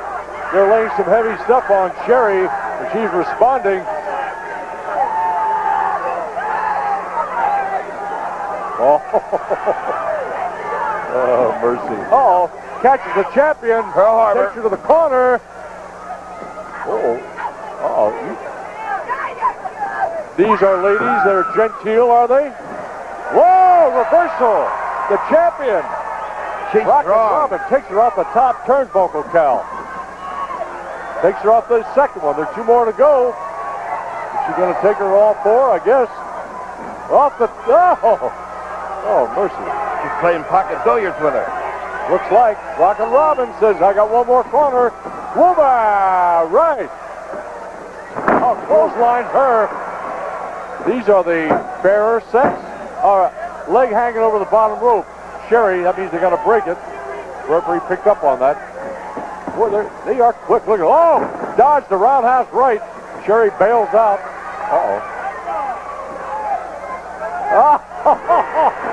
I'm telling you, she's so busy jiving with the fans. The champion goes after her from behind, taps her on the shoulder, and when she turns around, she says, guess who? Sensational Sherry sure pays for that showboating. Yeah, you usually do, whether it's the guys or the gals. Interesting interview with Rockin' Robin, right, Cal? Oh, yeah. He's quite a guy. Yeah. And he can rap. He's got a 7-week-old baby home. 7-week-old, huh? Yeah. Right in the tush. He's blaming the referee. While her attention's distracted, the champion going after her. This is funny. Well, you can sell Sherry anything. Oh. She thinks the ref is a dirty old man. Yeah, well, he went for the dirty young man, of course. That's what I've always said. Don't you love it, man? Don't you really, really, really love it? That Sherry's a trip, man. She's not only fighting the champion, she's fighting herself. Well, if Mouth will do it, she'll win. Oh, now let's be friends, huh? Champion Rockin' Robin, too smart for that one. Referee, I think he best stay about 6 or 8 feet away, and I think he is. He said, I don't want to get too close to these ladies. Guy could get hurt. Do we touch? Do we start to do a battle? Oh! You're going to ring out that arm. Drops an elbow on her, second elbow, third elbow. Next, a snapmare takedown. Drops a leg on her. A leg drop on that one arm. She's working. Oh, nobody home. All right. Whoa, nobody home. You talk about fast action. Oh! Faked her right out of her Sherry thought she had her leaving town, but no, there's the leg over the bottom rope again. Oh, boy, oh, boy, oh, boy.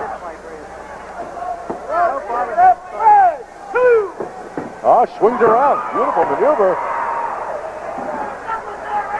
Right arm bar, rakes it up the back. Drops an elbow on that, or rather a knee. Robin is all business. Sherry's hysterical. Well, if she can afford to be hysterical, okay. All right, she went for the top rope. Oh, what she said. I believe she said. Oh, shoulder block, takedown. And the champion paid for that. Hurt her shoulder a little bit.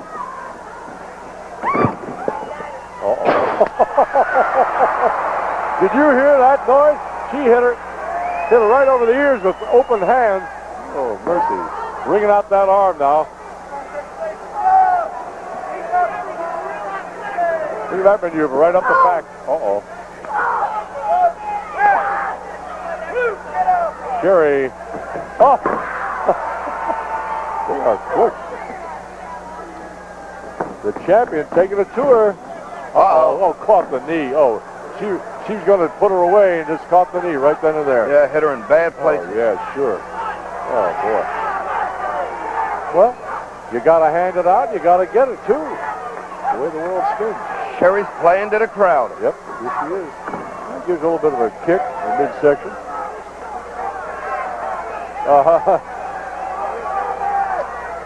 Oh, what was that message again?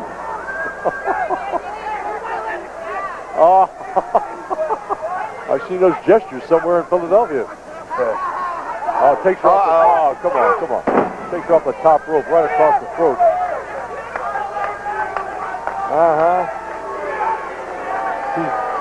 She's trying to get back on the fans.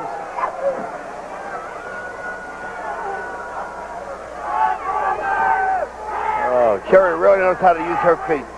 Well, the champion's down on one knee. She's stunned and hurting, too. Let's not forget that. Takes a shot in the middle of the back. Sherry's on a tear right now. Gives her an elbow or a forearm across the face. Oh, a shot in the mouth. The gentler sex, huh? The gentler sex. Oh, You believe that? Shows what women are capable of. Oh, outside the ring, across the apron, down on the floor. Oh, boy, we got a shot of that. She's down. She's stunned. And now, of course, she got a showboat. Sherry's got a showboat a little bit. Well, Robin's the champion. Yep. Well, He didn't get there by not knowing anything. that's right. Well, some guy... Oh, mercy. Well, these things happen. You come over the top of the restraining railing. Goodbye, sir. Good night to you. See you some other year. Get rid of him. Well, He's gone. And now the ladies, Rock and Robin, trying to get back in again. She's still hurting. She's still stunned. She takes a hip, side of her hip, to the face by the challenger, Sensational Sherry. Oh, outside the ring. She's down. Oh, mercy, what a look at that. fall. Oh, we got a tremendous shot by our alert ringside camera crew. oh, she did herself in. Well, she did. She's staggering around the outside of the ring. And I'll tell you, I don't blame her for trying to buy time, but the champion says, I want you back in here, and she is. He says, drop her. She said, oh, you want to drop her? Okay. Whatever you say, sir. I dropped her. You asked me to. What did you think the crowd was going to want? Oh, man alive. This is too much. Whoa, nice shot. Elbow, flying elbow. Hooks the leg. Two, not quite three. Not that easy, Dick. Yeah, that's right. A lot was left within the challenger, Sensational Sherry. You know, I see the women. Many, hundreds of women in the crowd. Yeah. And you wonder how they're viewing the two ladies. With bated what a shot. Flying takedown, a body slam, 1, 2. Kicks out of it again. Sherry had a lot left against the champion. Robin Rockins says, what do I got to do to put her away? Look how Robin grabs her by the hair. Back body drop, but nobody was there. And Sherry is stunned. She's been to a war here. Well, better believe it. By the hair, by the hair.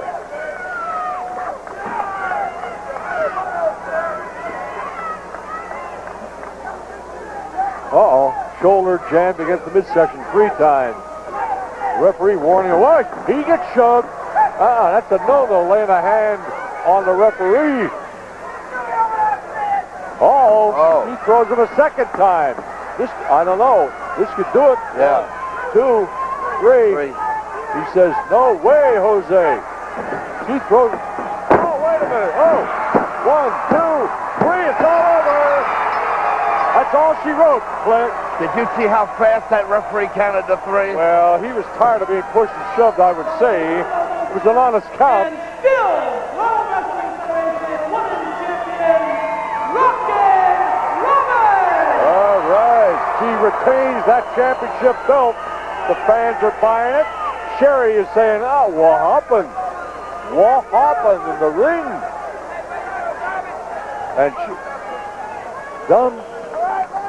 She's fighting the referee as well as the champion. It's stupid. Here we go. Let's see what eventually. She shoves the referee again, turns around, catches it. Nice maneuver. Butterfly. All right. Bends her over.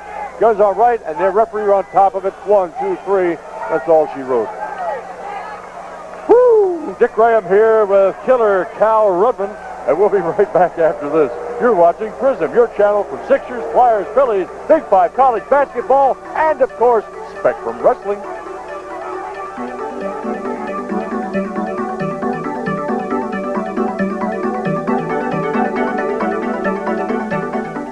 She's Carol Falsone from Mayfair section, Northeast Philadelphia. She's not alone. She's with husband Carmen, daughter Juliana, and son Carmen Jr. Congratulations. Enjoy the show, folks. They're awfully nice people. So if you want to be fan of the month, write to us at Prism Wrestling, care of the Spectrum, Broad and Patterson Street, Philadelphia 19148. Again, let me remind you, if you want to be fan of the month, write to us at Prism Wrestling, care of the Spectrum, Broad and Patterson, Philadelphia 19148.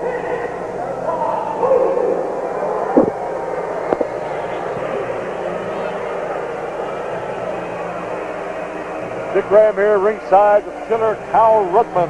Glad to have yours, buddy. Glad to be here with you, Dick. Time. Oh, yeah. Great interviews. What do you have? Anything else? What do we have left? Well, we've got a few more things coming up here. Nah, we don't have that. I think we got it. Okay. Enjoy those interviews. King Haku. All right.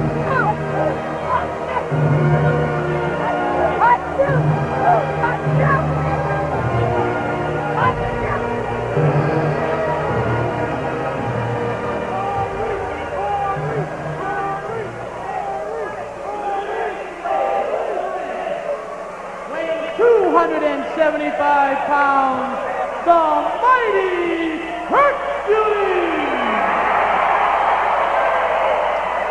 Well, Haku waiting, exercising, turning out some of the muscles and stretching a little bit. Anticipation of the bell. And here comes the Hercules. Always a little angry, always a little enthusiastic, or greatly enthusiastic. Those chains around the neck. He comes to do it. Haku, by comparison, Cal, sort of laid back. Uh-oh. Who elected Haku king? Maybe he did. Can't lose that election. Referee says, hey, let me have the chain. Not snowing outside, but let me have the chain anyway. I wonder how he's going to get the chain.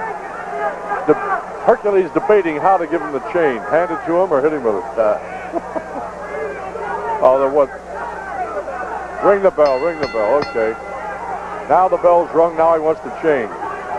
Hercules is staring at Go on, Herc. Okay. All right. Good now, boy. okay. Good boy. There's that pile of chain over the other side of the ring in the corner. Maybe it's going to stay there, maybe it's not. I don't know. But Haku, all right, between the top and middle ropes, he's inside. Now the referee claps his hands and says, let's get it on, boys. And they will. But nobody's in a hurry. Hercules being cool. The hand extended by the king, Haku. Now Hercules says, get out of here. I'll punch you in the mouth. Yeah, something. Words to that effect, I guess. It's an attitude more than anything. Oh, Cal. I got a feeling these two collide, it's going to be like a South Seas volcano. I know this is going to be a rough match. Yep. And the ringsider's on Haku. He's he doesn't change expression very often, if at all.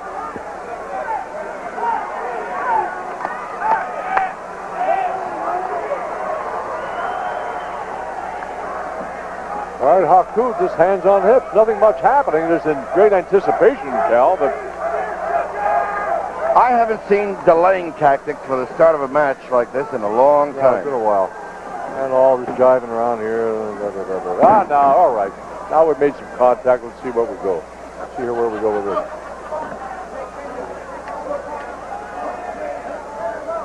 Ah! Oh. A little rough house, kind of roughing up the other little. All right, referee apparently saying Hercules open fist, open hand now. And the ringsider's on Haku's case.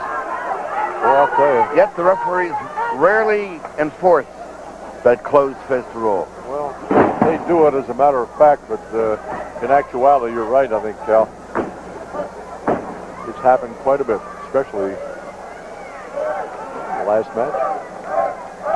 You notice that wrestlers don't cut as much as boxers do. Well, you don't see as much blood. True. Still there. A lot of these wrestlers, you know, people say to me, boy, it looks pretty rough in there. I said, rough? You should see some of the scar tissue on the forehead of some of the wrestlers. Most of them. Around the eyes. They get cut. Remember we had Bill Berge here with his four sons? Yeah. And they couldn't believe what these guys were able to do in the ring. I told Berge that a long time ago. I said, man, pro football, I love it. But I said, these guys are rough too, you know. He says, I know it now. All right, there's a gaggle of a clack of ring as an opera. Hercules is enjoying it. Yeah. You know who loves this too? Who? I got to get him down there. Gene Hart of the Flyers and Bobby Taylor, my man. Oh, dodging out of the way, Haku. Now he's taking it to Hercules into the corner, dodges him, catches a knee, and Hercules says, "Wait a minute, buddy, don't go away." There's a. Let you drop an elbow on the top of your head. Look at the build on that Hercules. Hey, he's certainly not intimidated by Haku. No, not at all. You think he doesn't work out with the weight? Does he ever? Look, chops and punches Haku down. Not out, but down. Hercules has the walk. I saw him walk back to the dressing room a while ago. He has the walk of a weightlifter. It's one of those walks. It is unusual. Sort of a muscle-bound type walk, yeah. I'll tell you, this guy does work with the weights. You see how his thighs rub together when he walks? Yep. It's like a triangle. That's right. But these wrestlers, man, do they ever work out? Horowitz saw him working out in the dressing room. Yeah. They all work out. They better. Better be in shape.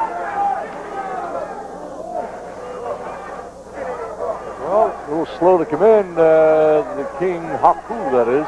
Leaning over the top rope, waiting for the count to continue, but he's in now. They're waiting for this to start. I was reading the Saturday Philadelphia Inquirer, where they give things that went on many years ago in Philadelphia. And one of the lines was, Jim Londos was the #1 wrestler in Philadelphia. There was a pioneer, if you will. All right, takes a shot across the top of the head. And there's Haku doing it again to try to break the hold that Hercules had on him. Oh, dodges a clothesliner. Oh, 1, 2. I really thought he had him. You couldn't tell when they hit which guy had the force. That's right, you got it. I thought that was going to go either way. My gosh. Well, Hercules is a little bit faster. Oh, this is, this is going to rattle the spine, maybe. Oh, yes. Goes all the way up right to the neck, to the bottom of the head, where it's attached. Well, that sends you into next week. Haku, he says, man, give me time. Hey, we don't, no timeouts here in the World Wrestling Federation, man. This is not a sport for guys with lower back problems. True enough. Oh! Takes Hercules over his head, so to speak, between the top and middle ropes, and down he goes. He outthought him that time. He really did. Now, that floor is not too doggone kind to you when you hit it. Yeah, that's something that a lot of fans don't quite realize. What happens when you fall that many feet? This is solid concrete. Oh, sure. At the Spectrum. That's right. They put the ice rink on top of it, You just read my mind. That was my next statement. They put ice on top of that concrete. So that's what's happening, fans. So it's not all, it looks like they're cushioning the fall somewhat, but not really. It takes a shot. Hercules sort of staggered, but he's outside the ring. I don't know the referee's still counting on him. Yeah, counting again. His eyes are crossed, but he can take it. Here's suplex. Oh, yeah. Hercules took a pounding, just falling on his own weight. Look, you believe that, Cal? You believe that strength.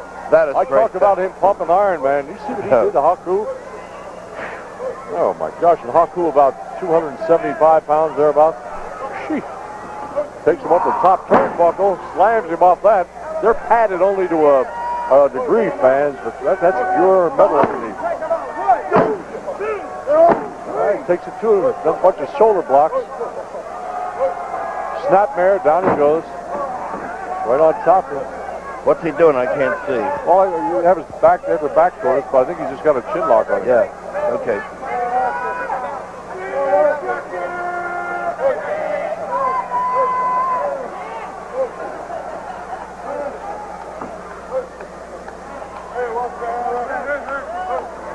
I'll tell you. Pulling that chin back, and it also snaps the head. Oh, yeah. This is when the crowd usually starts with the boring. Well, they think there's nothing happening. There's a lot of pressure. One time I had Bob Backlund try his chicken wing on this. Hey, show me the chicken wing. I remember that night. Oh, get out of here. That was a dumb statement. I never made that again. You saw your great-grandmother and the stars. Tell you. And he says, I'm being easy. I said, oh, really? Sure. Thanks a lot. Don't forget, Wrestling Mania 5 on Sunday, April 5th. Trump Plaza, Atlantic City, NJ. You got tickets, Dick? I'm debating. I'm doing radio overnight at WPM. Oh, that's right. I want to get down there, so I'm hoping to make it. Yeah, you're all night Saturday. Yep. But they will give you a ticket, won't they? Oh, yeah, I think maybe they might. Okay, swing it. Still maintaining that pressure. Now, I understand that Donald Trump himself is going to do some of the announcing. Did you hear that? I've heard rumors. Oh, yeah, with him, I've read his book. I wouldn't be surprised. Yeah. He's that kind of a guy. Yeah, look at him. Hercules finally getting to his feet. Getting some strength somewhere. Gives him an elbow shot in the midsection to break the hold. There's another. Oh, shot to the face. Gets one back from King Haku. Reverse. He paid him back, didn't he? He did pay. It's always payback With that time. hold, sure. Always payback time. Somewhere, maybe not tonight. Payback time somewhere. Hooks his leg, but apparently not enough. Hercules kicks out. Kicks in the midsection. Well, perfectly legal. So do you mention the names of the guys from the WWF when you're on WPEN overnight Saturday? Yes, I do that. Right through the night? Yes. Oh, yeah, every time we're doing wrestling. It's fun. I love it. I really love it. All right, that's pulling on the back. The old bear hug. Hey, probably one of the most famous holds, that and what the full Nelson, I guess. You don't see the full Nelson all that much, but some holds just never change. They're always there somewhere. Hercules pulling the breath out of him, it looks like. Haku has him pretty much under control, it seems. You think there's a chance for a submission here? I don't know. Hercules tried to give him a couple of shots, but they seem rather sort of without any strength, any drive. You never know. You never know how it's going to go. I think we're going to see Hercules give him that hold before the night's over. Just a hunch. Well, could be. I would want Hercules giving it to me. He's shaking his head. He's trying to find some way to gather strength to break this hold. Fans are starting to pick up a chant. Maybe this will help him. I don't know. He ought to slap his ears. Yeah, maybe. Maybe that's next. Oh, he's trying to get his arm. Look at his eyes. Okay. You talk about effort. Oh, look at it. Look at the face. Look. Cal, look at the determination. Nice. His eyes are popping out of his forehead. He's trying to get some. Oh, look, here we go. He did it. He's doing it. He's breaking it. Look at the arm strength. Look at the shoulder and upper body strength there. Whammo! Incredible. Haku in a tear and getting torn back by Hercules' headbutt. He's hanging by a thread. Body slam. Here comes Haku and did he get suckered into that one? Cal, would you like to have a buck for every time we've seen that happen? Oh, yeah. Guy pulls his knees up. Whammo. That and rushing a guy in the corner. Yeah. And that's the intensity you get. People say, why does he do that? They get intense. Look, there. There it is. There. Haku wanting to put him through the corner. He get over-anxious. That's right, over-anxious. Right? How many matches have you seen lost because of that? Many times. Well, now, this is slugfest. Two boxers right in the middle. Jab. Right cross. Haku wobbly now. Kick. Another kick. Jab. Referee's trying to tell him, open your hand. I don't know if you heard him. Quality to the midsection. Double over is King Haku. And a Herc right on top of him. Oh, all right. He softened him up. What's he going to do with him?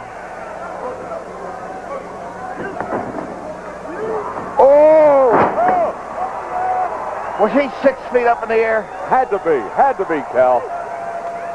Oh, look, he took it too. Clotheslined him. Another clothesline. Look at the effort.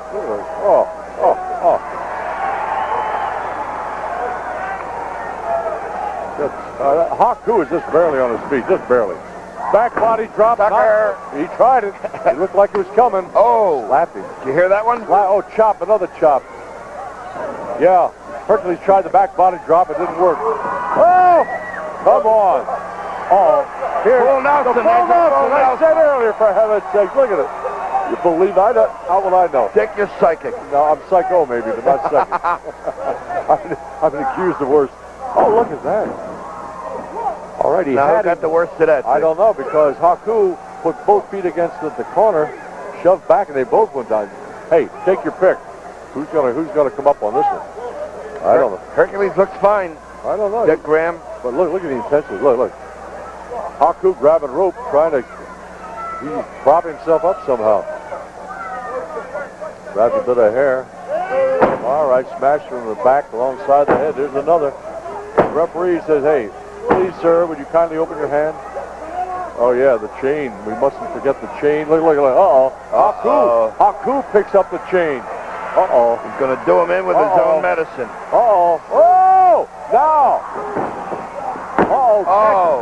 Caught him right across the throat. Oh, there goes the ref. There goes the ref. Now there. I knew that would happen. Uh-oh. The referee says, that's it. That's all she wrote. Haku did it to himself on that. Oh, it's like he threw the match. Yep. He's not through yet. Over anxious.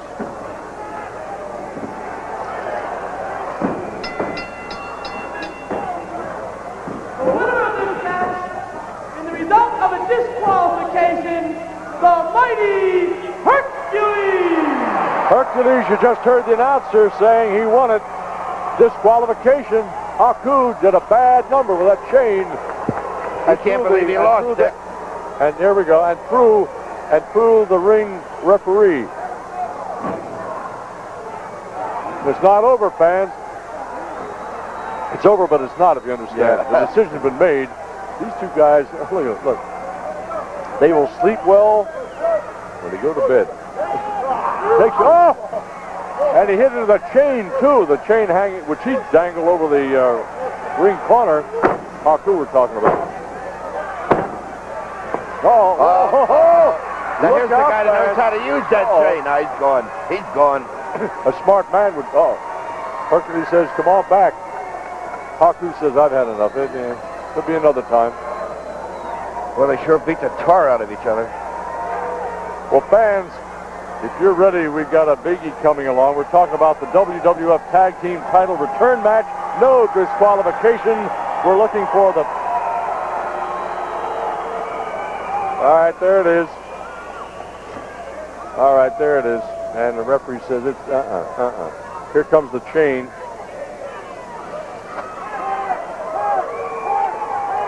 He comes at him. He's going to take the chain. He blocks it first time, as I recall. Yeah, blocked it first. Kicks him. All right, bends him over. And that's all. Now, here's what he did wrong, strangely enough. Shoves the referee aside, and that's all she wrote, fans. Well, don't forget, the next match will be Demolition, the Powers of Pain, and it's a tag team championship matchup. Stay with us.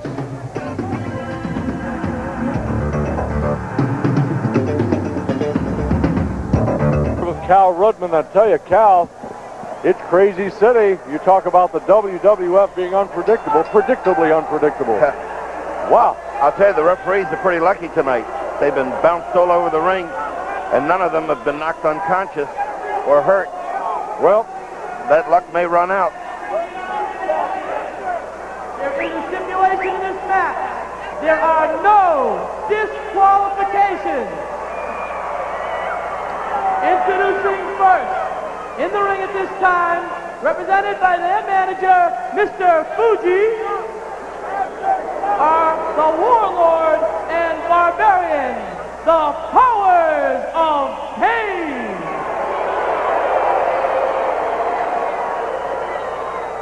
And their opponents soon to be making their way to the ring at a combined weight of 583 pounds, the World Wrestling Federation Tag Team Champions, Act and Smash Demolition!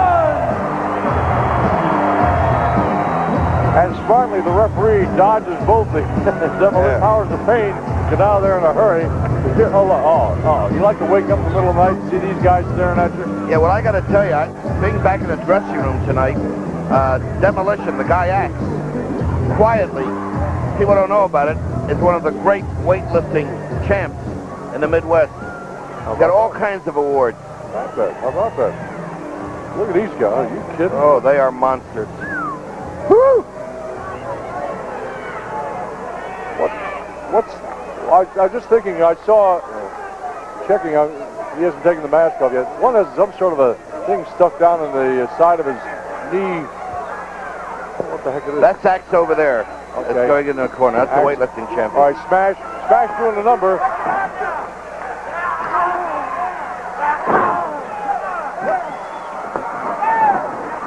Did a number on the Barbarian.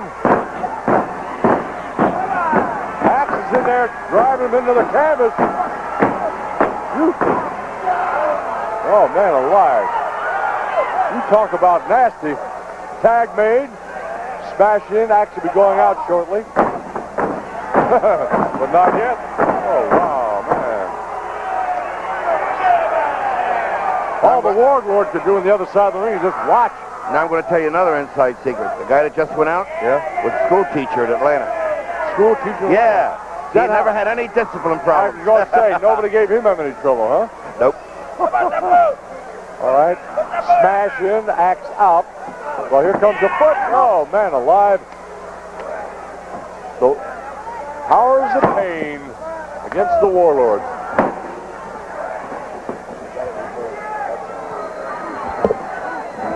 Smash doing the number.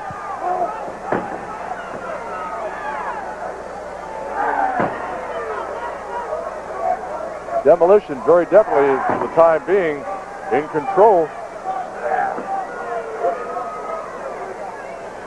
All right, now we're going to get a reversal here, a tag.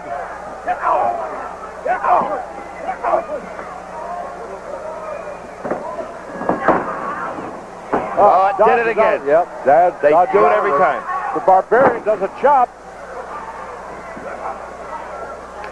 There's a tag made. Drops a chop on the back of him. Nothing fancy in this tag team matchup, Cal. Oh, boy. And these guys are big. They're big boys. Look at the weights here. You got 583 combined weight. Yeah. Combined weight of the other on the Powers of Pain, 621. Oh. Takes it. Size 13 to the head. Down he goes. Mr. Fuji saying, okay. Uh-oh. Try that again. Doesn't work this time. Drops him to his back. The Barbarian down, getting shot from both ends.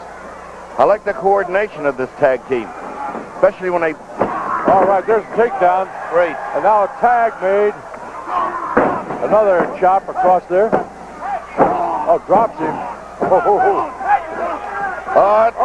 Pier 6 brawl. This is a Pier 6 brawl for sure, and the referee is right between them. Get out of here. I mean, fans, he says get out of here. Sure, right, okay. Tag is made. And the Barbarian out.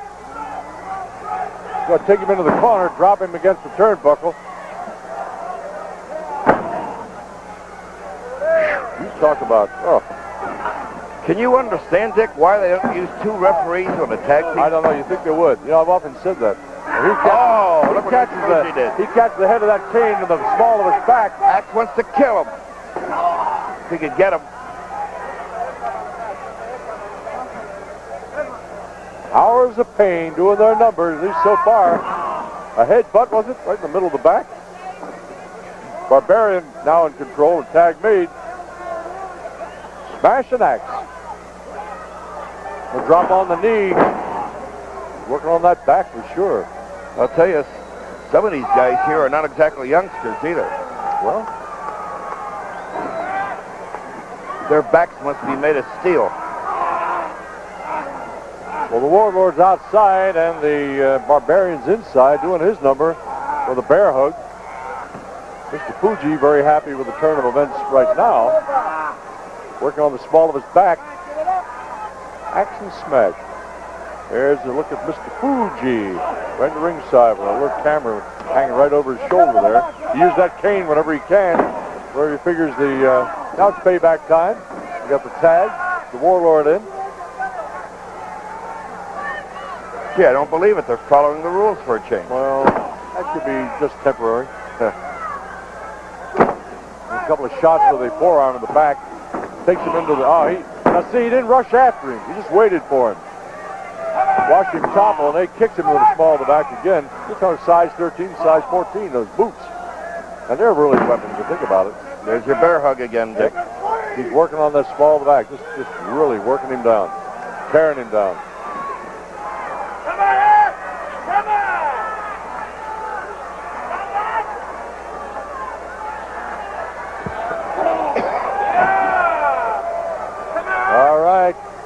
The tag made, all right, one out, one in. The other's going to hold on to him. He's grabbing legs. What are we going to do? Headbutt. A head drop. And the ref is counting. You know, you got to, the way these guys use their heads, Cal Rudman, you wonder, you know, how do they take it? You know, it's one thing to drop an elbow or a knee, but your head says something. All right, now we've got that, he's still working the bear hug from the front. Yeah, he's reaching out, wants to make that tag. Oh, catch a shot in the back. Didn't mean a thing. Nope. Now we got, now the ref's back is turned. Now we got 2-on-1 temporarily. Oh, ducks under. Oh, good, good. Oh, catches a forearm clothesliner, and down he goes. Yeah, but he hurt his arm, Dick. He may have. Yeah, Dick. His back's in bad shape. Now, he's got to make a tag if he can. Yeah, all right. And the other guy's waiting. All right. Oh, he did it. He did it. Whoa! This is for the belt, fans. Oh, right in the midsection. Hey, let's 2-on-1. All right. Good. Clean it Body out. slam, another body slam. Suplex. All right, real fast suplex. Oh, he's turned on. You kidding? The champions are on a tear. The challengers in bad part of town. Oh, that was a slick move. Yeah, very. Now he's going to hook a leg. Did he get it? No. All right, challenger dropped the Barbarian dropped an elbow on him. Now it's 2-on-1. Yep, 2-on-1 again now this time. Stomping him up. Oh, now, uh-oh. Oh, no. Oh, catches, down he goes. The other, 1, 2, didn't quite make it. He would have pinned him, Dick Grimm. I'll tell you, man, you got to have 18 eyes to That's follow what I this. say. You got to have 2 rests. Yep. Oh, look at this. Both outside and inside the ring. Look out, look out, look out. Oh, right into the ring post. Shoulder jammed He in that gave him ring the post. cane. He's got the cane from Fuji. He wants that belt no matter what happens. Takes a shot to the midsection. Now he he's got gets the the cane. He gets the cane. Now he's got the cane. Just well. Oh, Broke it broke right the over cane. his neck. Fuji is sick about it. That's the end. That's it. Yep. Not quite. I heard the bell, I think. Oh, yes. You heard it.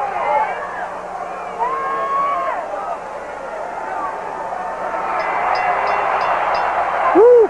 That's hurt his back, too. Both of them have bad backs. The winners of this match, resulting from a countout, and still World Wrestling Federation Tag Team Champions, Act and Smash Demolition! All right, the winners, still champions, still holding the tag team belts and the title. Oh, man alive. That was a good match, Dick. Very good, very good. Very good. Well, Cal, I always say this is the class of wrestling, the World Wrestling Federation. Whether you like some of the events, you like some of the wrestlers, doesn't matter who you like, who you don't like. But boy, this is where the action is. Let's watch the action here.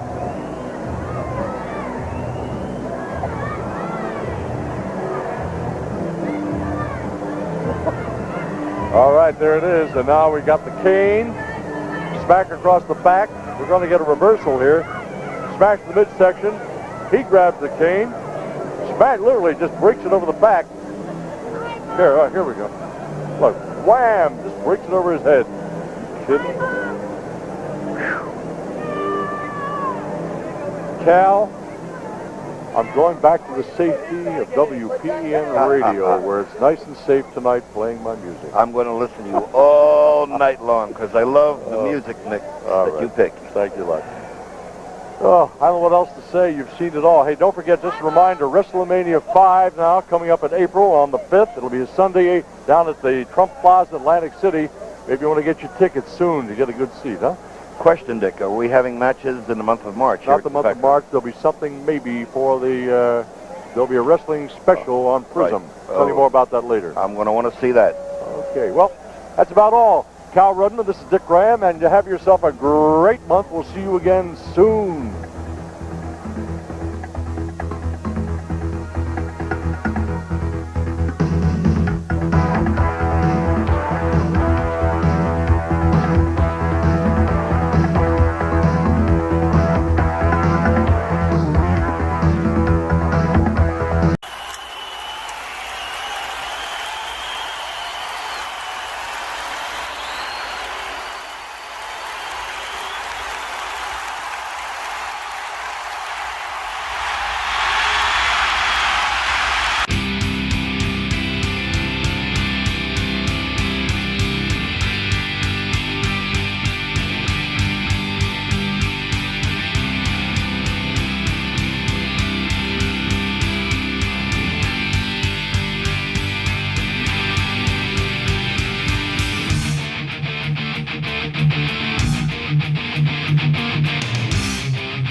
Gladiator Arena, Los Angeles, California, and the stage is set for America's best contenders to test themselves, body and mind, heart and soul, against the American Gladiators.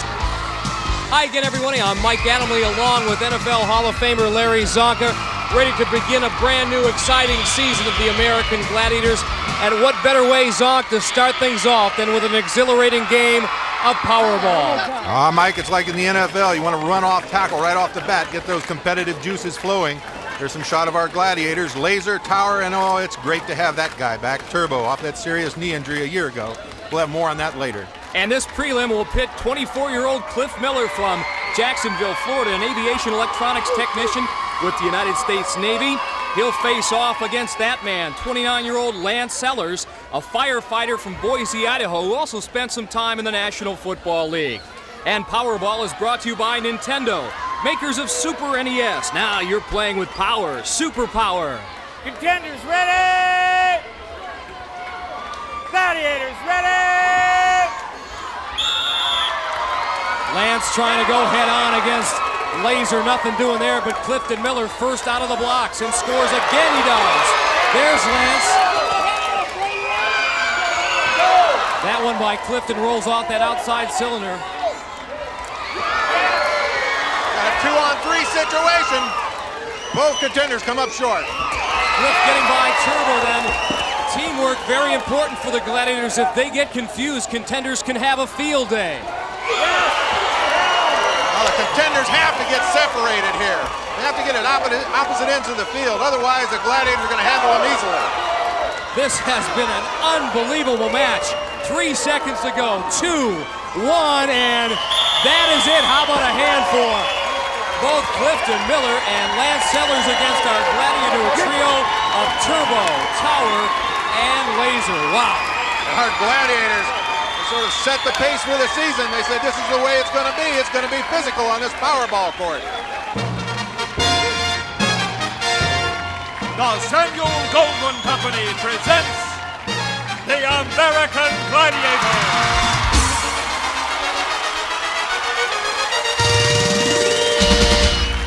Glad so very much you could join us for another season of the American Gladiators. We have added a new event this year, something we call Skytrack. We have added some new wrinkles to some old favorite events. Plus, we have some new members of our American Gladiator team. A lot of surprises this season, but Larry, the thing I'm most excited about is the level of competition, because all of the contenders, or the majority of contenders on this show, are veterans of our recently completed live tour. Bottom line, ladies and gentlemen, stay tuned, because the fur is going to fly this year. And Larry, the women are set to play Powerball. Diamond and Storm are back, and they've got a new teammate.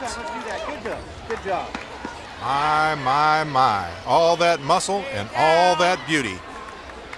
6'3", 185, and a very fiery disposition. For this preliminary round match, it'll be Janine Micheletti, 29 years old, from San Bruno, California. She's a housewife and also a personal trainer, and she'll have her hands full with 24-year-old Betsy Erickson, a gymnastics instructor from Oak Harbor, Washington, and a former gymnast herself at the University of Washington. Gladiator ready! Once again, 45 seconds of time limit. Goals in those outer cylinders worth 2 points. Betsy Erickson with a pretty good move on Sky to get the 2. She told me her best move is a duck and spin. She's just running loose here. Janine finally got on the scoreboard. That last goal by Betsy Erickson did not count.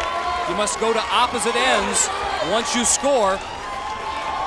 Janine has one bounce out as she gets decked by Sky.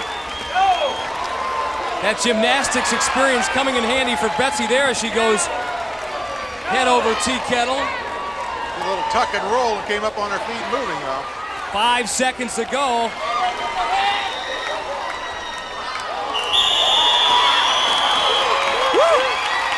The Gladiators meant business, and our contenders proved that they weren't going to be intimidated. However, Betsy Erickson may have made an unwise early decision by challenging the likes of Storm. Mike, you spoke earlier about her gymnastics background. Watch right here. This gal's got to be flexible. As Storm drives her head into the mat, she bounces right back up. Here's a new feature called the Zonka-strator. Now watch what happens as Betsy Erickson grabs a new ball, but then she drops it right here. Now, according to the rules of Powerball, after a dead ball, the contender must run all the way down here to get a new ball. Betsy, however, goes back to the same basket. You'll see referee Larry Thompson tell her, no, Betsy, that doesn't count. It's a dead ball. Oh, I love this new toy. They have one event under their belt already, Powerball. Now it's time to play Breakthrough and Conquer. Again, this is our two-part event, part football, part wrestling. In the Breakthrough portion of this event, Storm will man our miniature football field, and in the Conquer ring, it will be Diamond. First up for our contenders, Janine Micheletti. Janine trailing Betsy Erickson after one event 4-2. 5 points for being successful in each segment, so a possible total of 10. Gladiator, ready!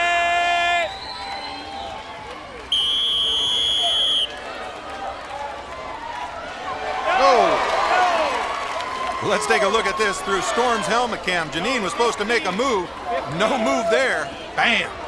And let's see if Janine has any moves in store for Diamond inside the Conquer ring. She's got 15 seconds to knock any portion of Diamond's body outside that ring.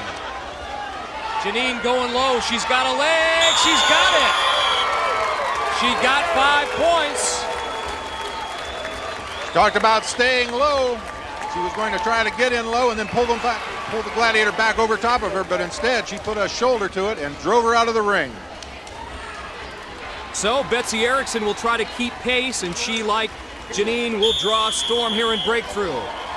Betsy Erickson again going for that power move. Contenders are in theory supposed to make a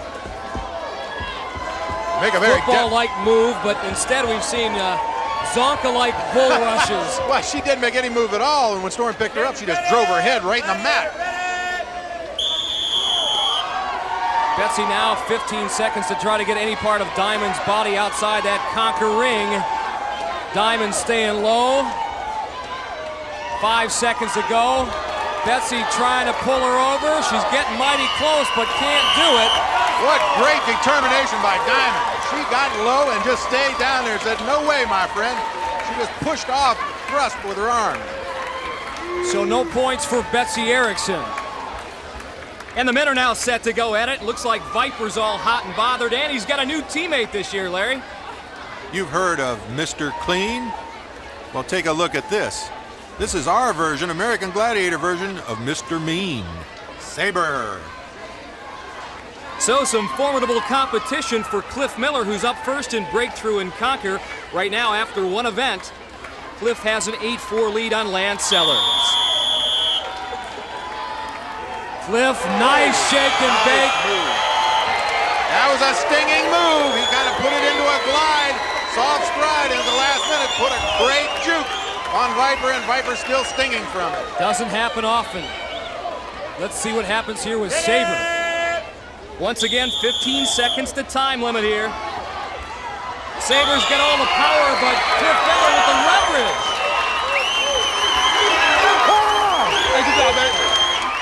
Goes in there with a little bit of a fireman carry approach and slings him out of the circle.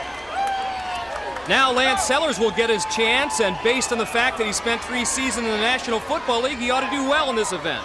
Part of that time he was with my old team, a Miami Dolphin. Lance was a linebacker then in 1986. Let's see if he has any of your offensive moves. Tries to make one there on Viper. Viper wasn't buying it. He doesn't get across the goal line. No points there. Lance does a good job of getting a shoulder under Viper, gets him up off his feet, but here he's got to power into that end zone. He falls a little short. So now it's on to the Conquer ring, and once again, Saber is holding court. Lance has got 15 seconds to get the job done. Saber with a mighty shove and keeping him down. Lance trying to use a little leverage as Saber's trying to make a move to get up. Turns him around, time running out, and that is it. So, as ineffective as they were against Clifton Miller, that's how effective they were against Lance Sellers. Lance trying to go toe-to-toe with Saber, challenging that upper body strength. Saber just slings him out of the ring. Lance gets up, comes back in high again, and watch this move by Saber. Bam, takes his legs right out from under him. Now he's got that first victory under his belt. And Lance will head to the locker room on the tail end of an 18-4 deficit. Still to come on the American Gladiators, our newest event, SkyTrack. Welcome back to Gladiator Arena, and we are now ready to unveil our newest event. We call it SkyTrack, and there it is, a 7-ton race course suspended from the arena ceiling, the entire surface made up of Velcro, where contenders will meet an American Gladiator in a disorienting, upside-down, all-fours dash to the finish line. Technique? Well, Larry, I know you have a few sage ideas on what it takes to do well here. Hands for speed, feet for control. Now, the object of SkyTrack is to race from the start line all the way down through the track to the turnaround point. Then head for home the same way until you cross the finish line. A contender wins, it's worth 10 points. You finish second, you get 5. Again, this is a race. The Gladiator essentially the pace setter. It'll be Clifton Miller in lane 1, Viper the Gladiator in lane 2. Lance Sellers will be in lane 3. This is SkyTrack for the first time. Ready! Gladiators, ready! Looks like Lance Sellers may have jumped the gun just a bit, but Clifton Miller is on a tear. He's in lane 1, the contender, Viper behind him. Clifton, the electronic technicians aboard the aircraft carrier Theodore Roosevelt, an outstanding athlete, very quick in midair upside down. He's the first to make the turn. Lance has made up some ground. Here comes Viper. This is good stuff, Larry. Head to head, look at the form on Viper. Got his head way back. He's not utilizing his feet like he should, but he's using that upper body power. This finish is going to be close. Viper and Clifton Miller side by side. Cliff Miller, the first man across the finish line. He beats Viper, but just by a nose. He gets to 10 points. And what a wild event. The secret is to utilize your hands and your feet. And right here, Cliff gives us a demonstration in that. Viper letting his legs hang. Cliff in a photo finish. One of the things that makes SkyTrack so unique, in addition to being suspended from the arena ceiling, is the fact that the surface is covered entirely by Velcro. Yeah, and we have a piece of the SkyTrack Velcro right here. I have the Velcro glove that contenders wear. Check this out. How's that? Nice and tight. If you like that traction, how about this? Dwight Clark. High five. Ugh. This stuff sticks, believe me. Well, it's now race time for our women, and in lane 1 it'll be Janine Micheletti, our housewife personal trainer from San Bruno, California. In lane 2 for the Gladiators, Storm, and she is excellent in this event. And in lane 3 will be our former University of Washington gymnast, Betsy Erickson. Believe it or not, Mike, she's actually got some experience at this new craze. Velcro jumping, one of her favorite Seattle hangouts. Contenders ready! Gladiator ready! Larry Thompson starts them on their way. Storm blowing out to an early lead. You have to slow down in the corners and the curves.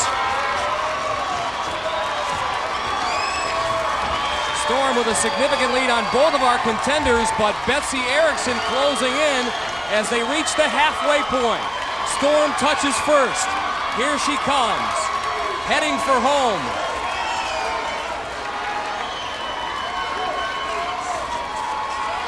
Storm doing an excellent job of using both of her hands, both of her feet. She is going to push across the finish line first, but Betsy Erickson for the contenders is going to pick up 5 points for being the first contender across. Nicely done. Woo! Betsy with that head back, seemingly having control through the entire race. Janine, on the other hand, getting a little tired, messing up in one of the curves and then sort of losing her enthusiasm. And if you think this trio isn't tired, guess again. Janine Micheletti just wants to come down. She'll get unhooked, and here's what happened to her. Mike, she's doing really well up to this point, but her legs are tired, and because of that, she loses control, spins out in the curve. Storm takes the lead and doesn't even look back. And limbering up for the next event, another one of our new female gladiators, Electra. Welcome back to Gladiator Arena, and event number 4 is at hand. Hang tough. And that gladiator is ready. Her athleticism will shock you. It's nice to be back up in the air again. Air Electra. She's tough, She's full of energy, and she's beautiful. Electra. And she plans, Larry, to excel in this event. She has a solid gymnastics background, but so does this woman, our contender Betsy Erickson. With the University of Washington, was a member of the Husky women's gymnastics team, and here she is on the balance beam. Let's see how she'll do on the rings. Betsy at the moment with a 9-7 lead. She's got 60 seconds to make it across this grid of 55 rings. If she can do that, she'll pick up 10 points. Betsy told me before the event that she was going to go to the outside. It's not an apparatus in women's gymnastics competition, but I know she's fooled around on the rings, and it is very apparent because she's got a breakaway going here. Electra cuts her off in the nick of time, has those long legs wrapped around her. Do you see how quick Electra made that lateral move? Betsy was on her way to 10 points. Now she's on her way down to the mat, and that is it. Electra gets her in 28 seconds. I don't think Betsy Erickson knew a hitter. Nice work by Electra. Woo. Electra obviously new at this event, but extremely graceful as well as strong. Has no problem taking Betsy down. And chalking up for her chance at Electra, Janine Micheletti, a Renaissance woman if there ever was one. You've read about her, you've heard about her. Well, here she is, the 90s superwoman, the woman who tries to have it all. Career woman, she's an assistant manager at Lucky Supermarket. Entrepreneur, starting her own personal training business. Bodybuilder, works out 5 times a week and has competed professionally. Wife, she married her prom date. And mother of 2 boys. How does she do it? How does 29-year-old Janine Micheletti keep her sanity? I do schedule time for myself. I have to, whether it be a warm bath where I can go and relax for a while. And my family is very supportive. They really help out. The kids know. My husband bought me a Stairmaster, so I have my own Stairmaster at home. And they know when I'm on it that I'm unavailable practically because that's my time just to kind of zone out. And what advice do their 2 sons give her coming into Gladiator Arena? My oldest son is very cautious, so his first thing was be careful. And my younger one's just a little bit more excitable, so he tells me to kill him. 9-year-old Michael, 7-year-old Steven, Janine referring to, and I'm sure her sons are watching now. Janine told me that she really likes this event. She's got that upper body strength, seemingly at home on the rings. Said she planned to stay away from the outside, try to stay down the middle, and maybe have to. But look how much ground, Larry, though. Here's a Electra covers. Made a little mistake, didn't look at that next ring. Yeah, ain't quick, my game. Going down. Go down. Gladiator Tower laying down the gauntlet to the 2 male contenders. Lance Sellers will be up first. He trails 28-4 after 3 events. Gladiator ready! Lance Sellers on his way against Tower. Lance told me he planned to make an inside fake, draw the Gladiator, and then head for the outside and try to make a run past him. Tower now crossing rings, trying to cut Lance off. 39 seconds left to go. Tower's got his arms wrapped around Sellers. The big man goes down. Both big men go down, and Tower with those long legs. I think Lance knew he was done for the afternoon. Yes, didn't go according to plan for Lance. Of course, nothing has so far. Well, Tower will have to do it one more time against this man, Cliff Miller, who has had a field day so far. There's Cliff's parents who came in from Cincinnati, Ohio, Dora Jean and Otis. Ready! Gladiator ready! Mike, I just spoke to Cliff a little bit before this event, tried to get him to tell me what his plan was, but it's like trying to get blood out of a turnip. He doesn't want to tell anyone what he's got up his sleeve. He must have a lot of confidence in his ability to change directions and create some momentum because he's virtually on the ring still there. He's being warned by referee Larry Thompson that he must make a forward move, an aggressive move, and try to get at least to another ring and eventually to that Gladiator platform. Tower moving in now, 25 seconds to go. Tower has to change directions and now hang tough himself. If Cliff can get a little momentum, he's got a chance here. Tower is in trouble. Larry Thompson again issuing the warning and saying, Cliff, you got to go forward. You got to make a positive move.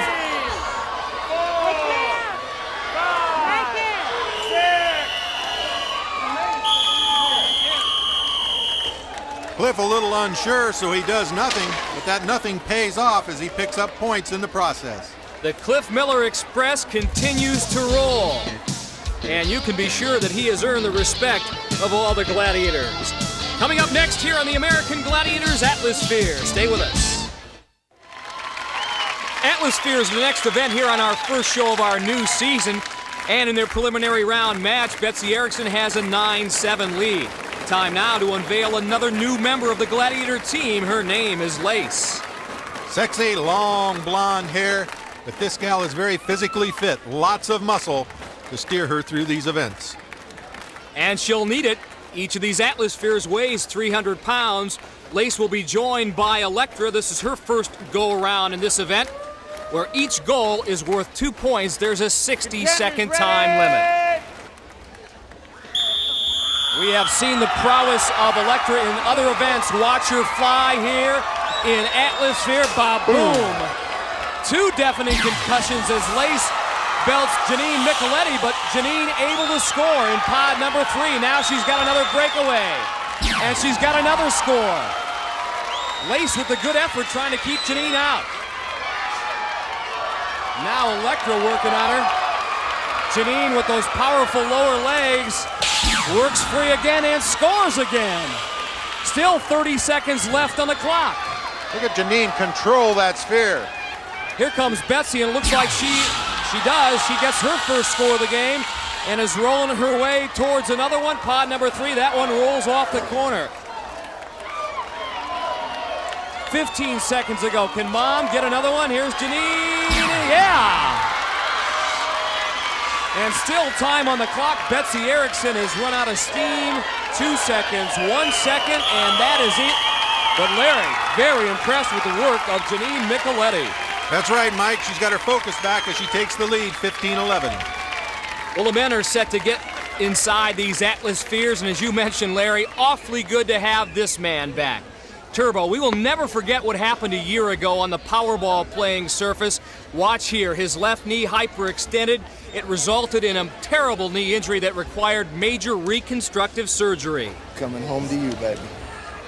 And that leads us to this Ask a Gladiator segment. This coming from Randy Stoner of San Francisco, California, who writes, Dear Turbo, I freaked out when you blew out your knee last season. What was your rehab like, and are you fully recovered?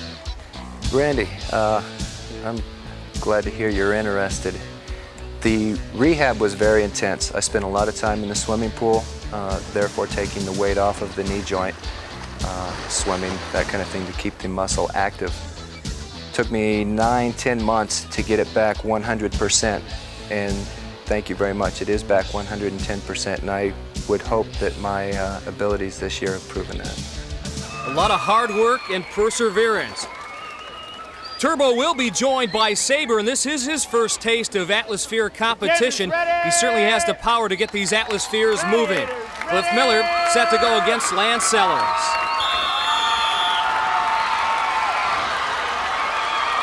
Here comes Turbo, here comes Sabre. Whoa! Sabre really rocked Cliff Miller. Lance with a little opening. Turbo checking him though. Cliff able to score in pod number 3. Now he's got to find room to run. He's got some. Can Turbo keep him out of pod number 2? So far, so good. 30 seconds left. Again, each goal in these numbered scoring pods worth 2 points. Turbo again thwarts Cliff's effort. They're all going for pod number 1. Can Lance Sellers get it in? No. 15 seconds to go. Cliff and Miller trying for one more. 10 seconds to go. Turbo and Sabre have been super. Lance Sellers finally able to get on the board. He might get one more. No, just missed it with 1 second left. One goal apiece. 2 points each for Clifton Miller and Lance Sellers. Excellent work by Turbo and Sabre.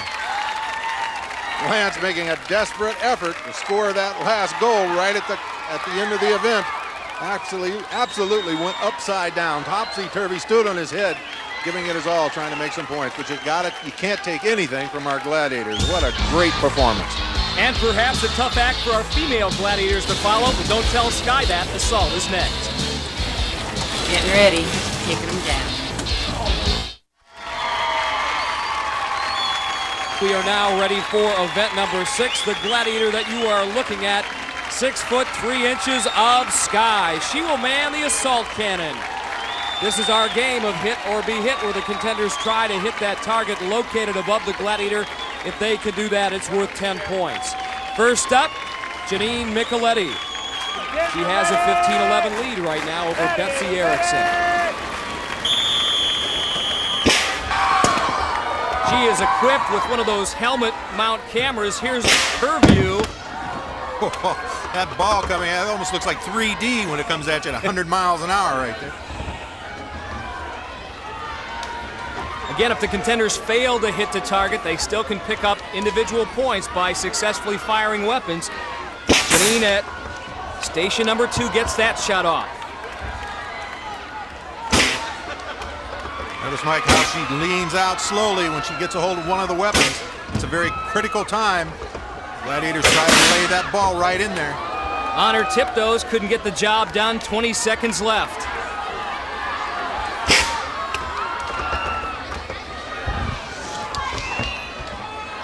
We're down to 10 now.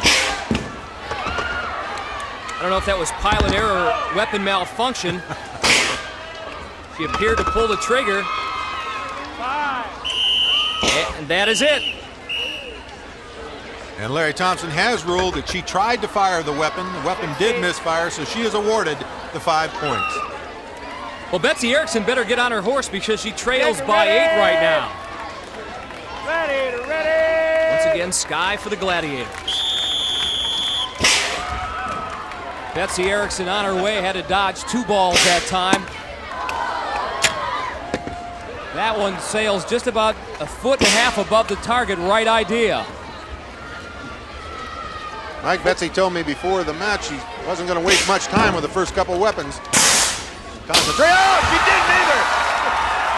Sky goes up and smokes. Betsy Erickson gets the job done in 24 seconds. Give that woman, our former University of Washington gymnastics co-captain, 10 big points. And Betsy may well be the most surprised person in Gladiator Arena. As we turn over assault to the men, where Tower has a couple of surprises for our pair of contenders, but this man is going to be awfully tough to hit. From the United States Navy, Cliff Miller, who has scored in all 5 previous events. He got a special leave from the aircraft carrier, the Theodore Roosevelt, where he serves to compete on this show. 35-6 against Lance Sellers. Gladiator ready! Tower hoping to make Cliff's run here in assault a short one. Boy's got that nonchalant gait, and then he turns it on when he needs to. Almost like a glide. Sets himself. That one whizzes by Tower's lower leg.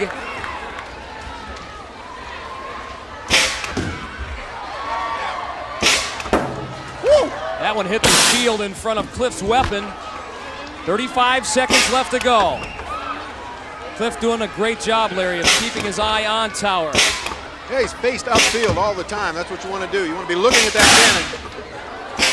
Maximize your reaction time. 20 seconds to go. Got it. To fly. He's got another 10.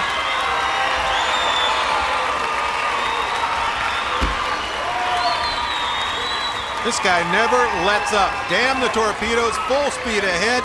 He wants every point he can amass. What a great job. Check this out. Right under the gun, station 4. Good solid hit, middle of the bullseye. And as a result, Lance Sellers trails 45-8, but this Boise firefighter used to crisis situations. He'll need to pull one out of the fire here against Tower.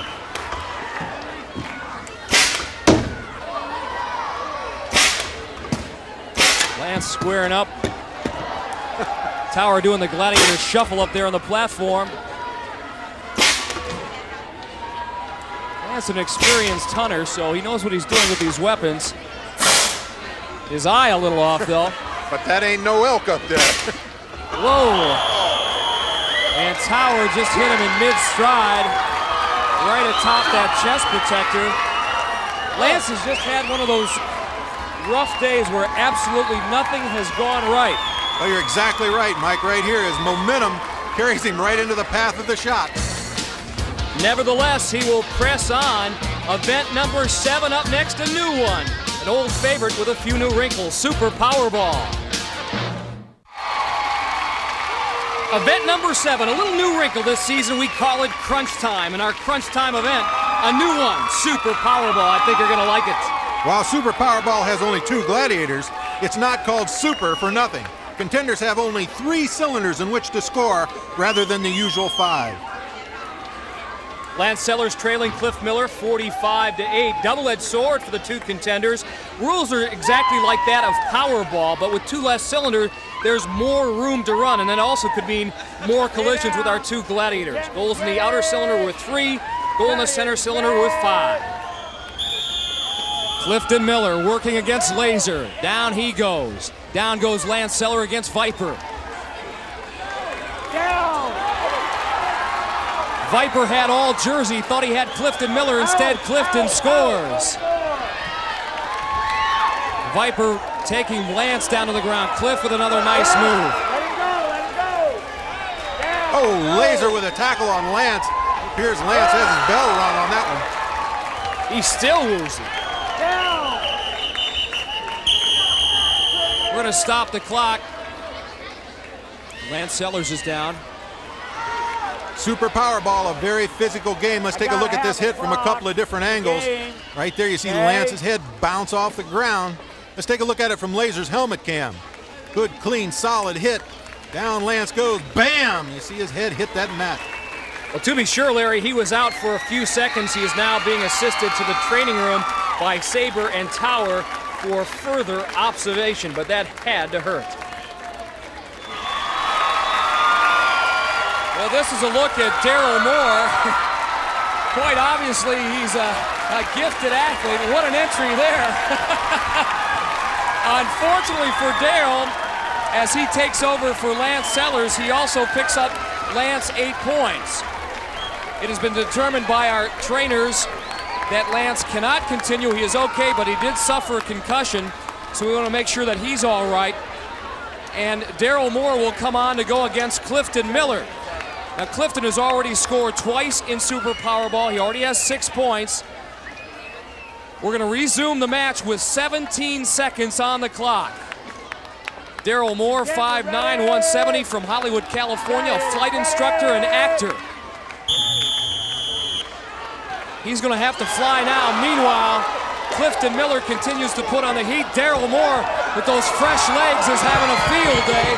Clifton Miller went back to that center cylinder. These 2 guys are putting on a clinic. Gladiators double teaming, Viper and Laser double teaming. And that is it. Cliff Miller, 19 more points. He now has a 64-16 lead over Daryl Moore, who replaced Lance Sellers. Daryl Moore coming into this game with fresh legs, and look what a difference it makes. Puts a move on Viper. Viper comes up with nothing but a shirt and a helmet. Cliff, on the other hand, comes up with the points. In Super Powerball, our Gladiators must play a man-to-man defense. Here you see Viper make a big mistake, double teaming to the outside, leaving Cliff Miller with an open, easy scoring opportunity in the center pod. Flat out, he missed the assignment. Well, Sky and Storm will see what they can do with our 2 women, and unlike the men's competition, the battle between Betsy Erickson and Janine Micheletti, extremely close, extremely competitive. Just 2 points separate the 2 ladies. Who will prevail in crunch time? Gladiator ready. Again, 45 seconds to time limit. Janine working against Storm. Sky rides Betsy to the ground. Again, this is the final event before the Eliminator. one of these two women could put themselves in a better position come that final event. But so far, Sky and Storm doing a real number on these two. 10 seconds to go so far, shutout. 5 seconds to go. And that is it. A shutout for Sky and Storm. We knew about Storm's athletic prowess. It looks like she's found a great partner in Sky. You'd think as tall as Sky is that she wouldn't be able to move laterally as well as she does. But Betsy found out the hard way. She's got all the moves. Not to mention those long arms. If you ever question Storm's strength, we'll check it out here as she bulldogs Betsy to the floor. Shut out. The Eliminator is next. Yeah. Be aggressive, stay in my line, and don't let anybody cross it. Stay balanced at all times and throw as many punches as I can in the other opponent's face so he can't see. It's mine. Get out of here. You don't belong here. Stay alive. One day I was cutting my hair. I said, I want to look like Baldhead. And I always wanted to look like Mr. Clean, so I shaved it off. And I said, that's it. I got it.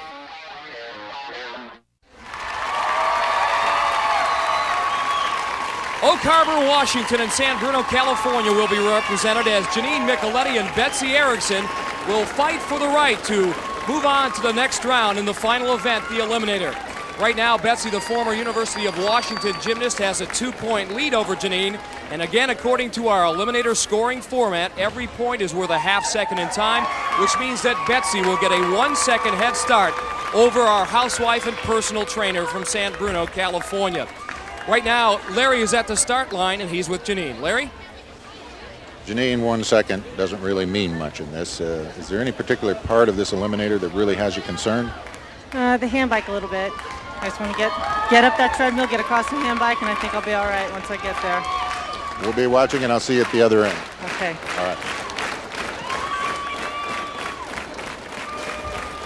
These two have been very, very competitive. They're set to go. If the contenders fall off the hand bike, they'll be assessed a 10-second penalty. To assess that penalty are Gladiators Lace and Sky, and then one of the new wrinkles to this year's Eliminator, which is going to make this event extra tough, our Gauntlet, where our two Gladiators, in this case Storm and Electra, will be activating and pumping these moving blocking dummies in the contenders' direction, so it won't be easy. And the Eliminator is brought to you by Skittles Bite-Sized Candies, also in Wild Berry, Tartan Tangy, and Tropical. You go first on my whistle, you wait for second whistle. Are you ready? First off, that reverse treadmill. Betsy has made it up now onto the hand bike. You got to pump and push with both your arms and your legs. Janine really struggling on that treadmill. She's almost there, and finally she's made it. Meanwhile, Betsy has fallen off that spinning cylinder and trying to make her way back to the platform on a very unsteady rope. Janine hoping to cut into that lead. Betsy's finally up and now on the cargo net. Micheletti also goes down. She'll have to scramble up that ladder, and she'll have to do so in a hurry if she's going to catch Betsy Erickson. Janine wasting an awful lot of time, and here comes Betsy down the zip line. Janine seems to have run out of steam. She's just back on the cargo net. So for the first time all day, Betsy Erickson can cruise on home, enjoy the trip down the final straightaway, and she will advance to the next round. Nice effort. Betsy, first off, congratulations, gal. I know it's been a long day. You ended it in just a little over a minute. It's a fine time for the Eliminator. I got caught in the rope after I fell off. I couldn't get my foot out. So it would have been a lot faster had I made that. Fine effort, Betsy. Congratulations, and welcome to the next round of the competition. Right, I'm there. All right, Mike? Larry, officially, Betsy Erickson's time a fine 1 minute and 9 seconds. Yay, it's over. Janine Micheletti failed to finish the course. The men's eliminator is next, and you know it's a little too premature to call Clifton Miller the best athlete we've ever seen on the American Gladiators, but he's certainly made a most powerful statement. Right now, he has a commanding 64-16 lead over alternate Daryl Moore, who came on in place of the injured Lance Sellers. Mission impossible, because Daryl's going to have to face a 24-second deficit. Mission impossible? Let's find out. Larry's with him at the start line. Larry? Daryl, you're getting a raw deal, buddy. Just the way it breaks down. That's the thing about sports, you know. It's kind of like justice. It's blind. You're coming in, 24-second deficit, raw deal, but you're going to give it your best shot. That's all I can do is just give it my best, and hopefully everything's with me. And if not, hey, I had a good time, and let's continue this nice and very enjoyable game.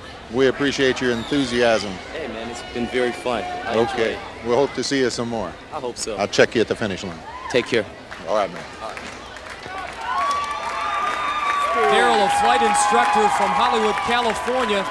I think he's going to need his airplane here, Larry, if he's got a chance to catch Cliff Miller. Once again, if the contenders fall off the handbike in the men's competition, a 7-second penalty is assessed.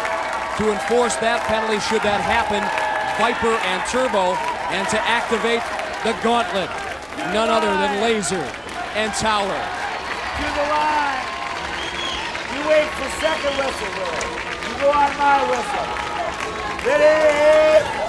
Once again, a 24-second head start for Clifton Miller.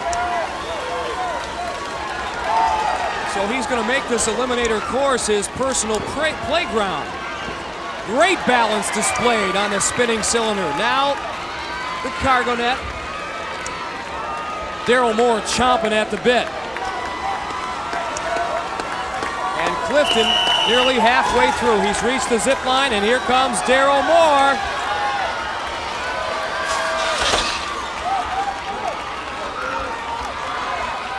But I don't think there's any question about it. Clifton Miller on his way to victory. 10 points in breakthrough, 10 points in Skytrack, 10 points in assault, and a great time here in the eliminator. He is moving on to the next round.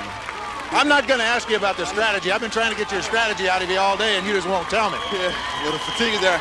I just came out to have a good time. Really no game plan. Just came out to have a good time, and that overtook everything. Well, congratulations, and welcome to the next round of the competition. Mike? Thanks. So our Navy aviation electronics technician moves on his time 42 seconds. And get this, Daryl Moore, the alternate, who had to start from 24 seconds behind, turned in a fine time as well, 46 seconds. So some great action here in this preliminary round, and we'll have a whole lot more next week, right here on the American Gladiators. See you then.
J'ai le grand honneur de vous présenter, et pour la première fois en France, Sid.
Central's BattleBots, we crown a lightweight champion.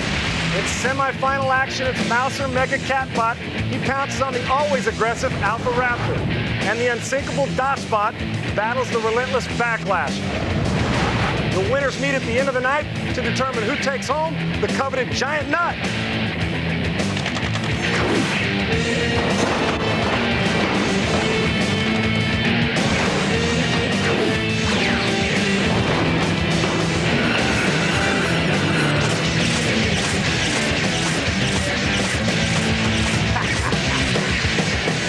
We're sitting on the dock of the bay wasting robots in San Francisco's Fort Mason.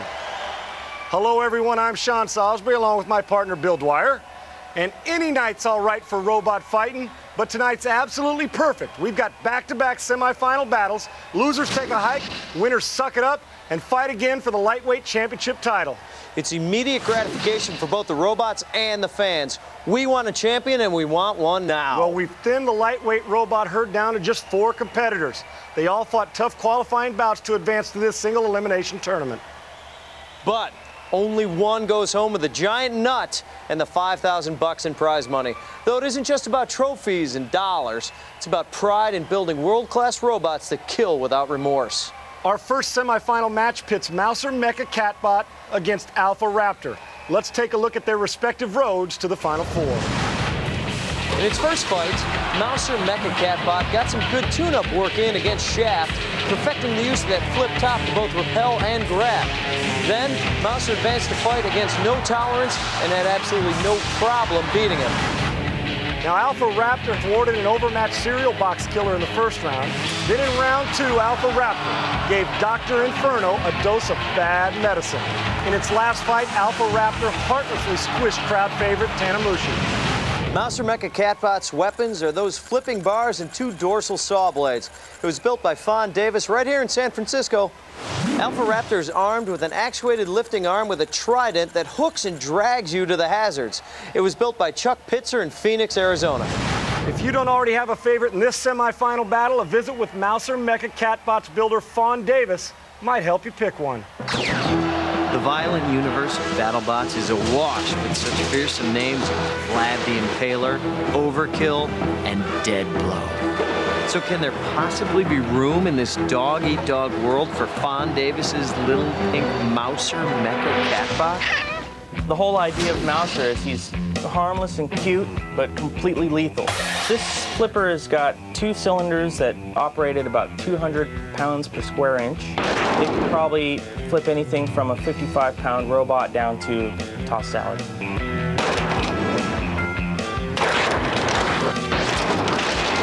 And it's not just robots who get his dander up. The playful scamp loves to terrify Fawn's neighbors.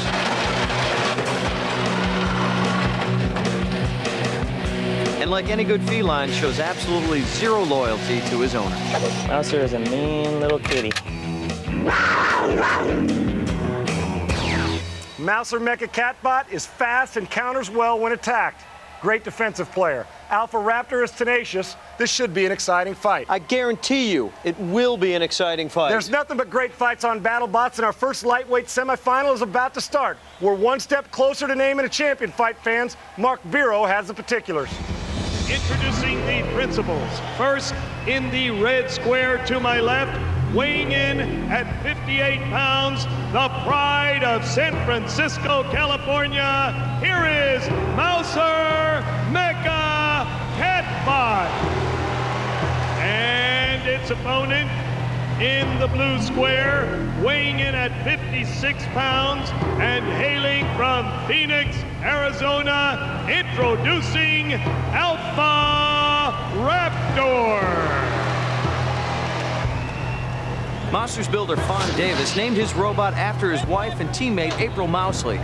Chuck Pitzer, along with his brother Bob, run Pitzer Consulting, an engineering and design company that advises clients who build everything from refrigerators to bulldozers. It's semifinal robot fighting time. Yeah! Mouser Mecha Catbot to the right of your screen. Look at that! Alpha Raptor takes himself right into the Hellraisers, and again! And there's Alpha Raptor. Remember, those can be deployed anytime during the fight, those Hellraisers, Ramrods, and Kill Saws. I'm no genius, but why not avoid the Hellraisers starting a fight? You know what, though? Oh, and avoid that!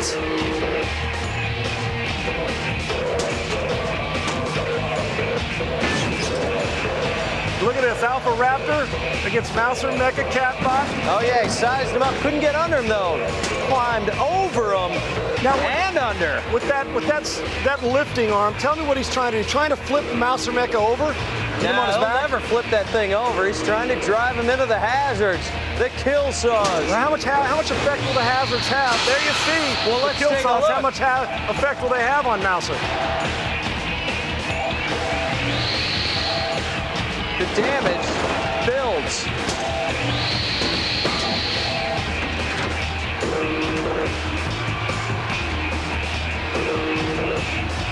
Take a look at this Mouser Mecha running a little bit, but prancing a little bit away from Alpha Raptor. His arm's not working. Usually he's got that arm popping when he gets approached by another BattleBot, and it's not working today. There's not a lot of offensive game plan going on for Mouser Mecha Catbot. Although it's close, both of them are staying away. You can see Alpha Raptor trying to chase down Mouser Mecha Catbot. Here comes Mouser, but not a lot of force behind his blows. No, nothing behind his blows. Oh, the kill saws. Good time to get your cat spayed or neutered right now. Now, Alpha Raptor's building up points because he's driving better and he's getting in some hits. There's a slight one.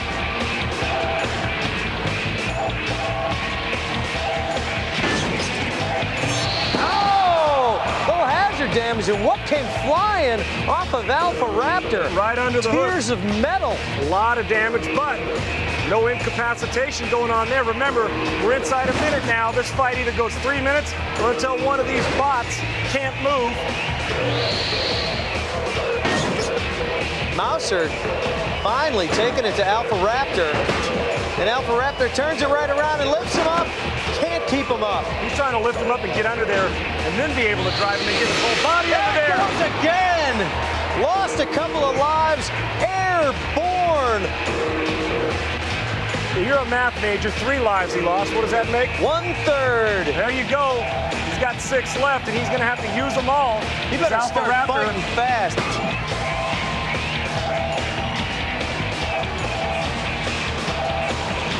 You know what? Little taparoo. Alpha Raptor has a chance to put the buzzsaws are still working away. on Mouser Mecha Catbot. Looks to me like Mouser's incapacitated. Oh, the ref trying to count down the 8 count, but he's not going to get to it. There's the buzzer. It goes the distance. A very good fight, but it looked to me as if Alpha Raptor won this battle. All right. Take a look at the replay here, Bill. Here's the scores, your points.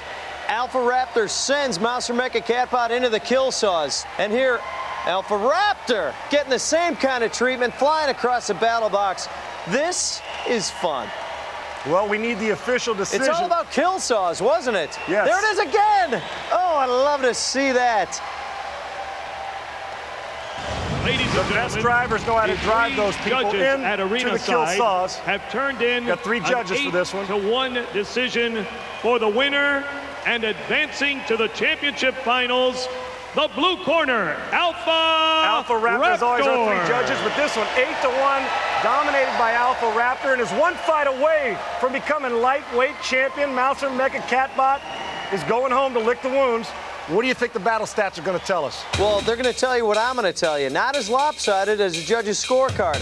Alpha Raptor 1 slams, 1-0, jabs 4-2, and it took Mouser to the hazard 5 times, while the Mecha Catbot could only do it 3 times to Alpha Raptor. Well, Alpha Raptor doesn't look any worse for the wear. Let's go down to the battle box floor to find out more. You better be happy. Yeah, I'm happy. I'm counting my lucky stars at this point. Actually, going into this match, right before we went in, smoke started coming out. I moved around some wires, shook it up a little bit, and Well, congratulations again, and I hope to see you. Chuck Pitzer's going to the championship round, but he's got some work ahead of him to make sure Alpha Raptor's in top shape. Well, up next, we find out who Alpha Raptor's going to square off against for the lightweight crown. It's Backlash versus DOSBot in our 2nd semifinal of the night. There's Backlash getting his Wheel of Death attached. I can't wait to see that thing kick some ass.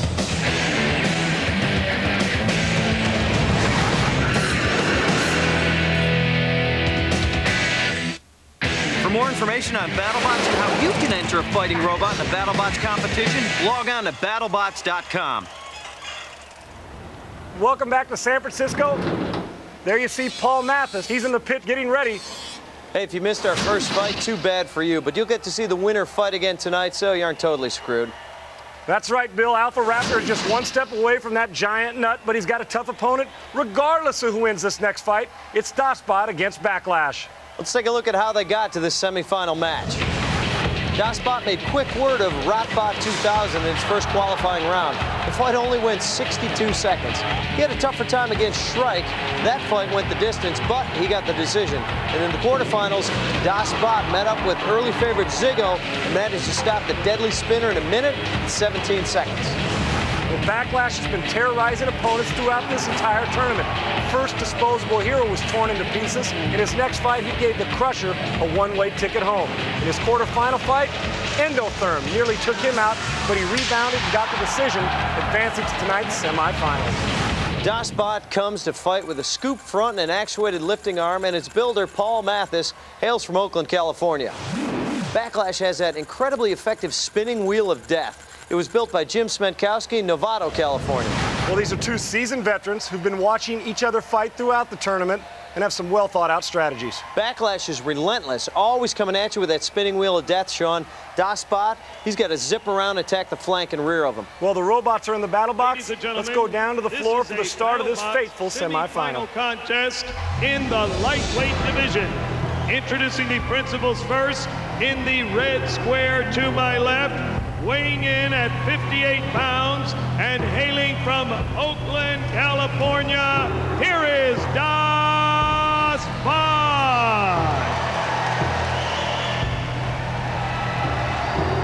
Hey, my kid can't see. Did you take your stupid hat off? Square, also weighing in at 58 pounds and hailing from Novato, California, here is Backlash.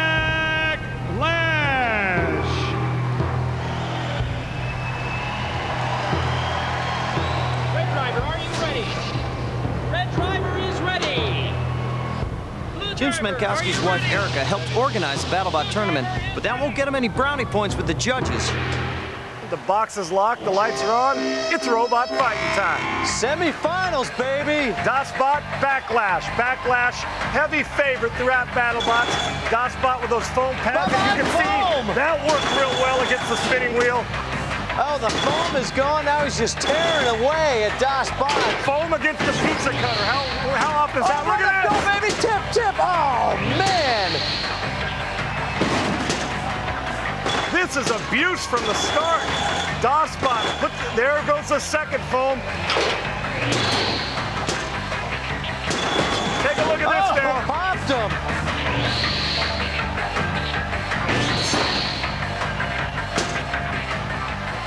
Oh, it is. Look at this. Oh, Backlash. Look at that. Oh, the spinning wheel not spinning, but he gives him a push into the kill saws. And you saw the sawdust flying, Sean.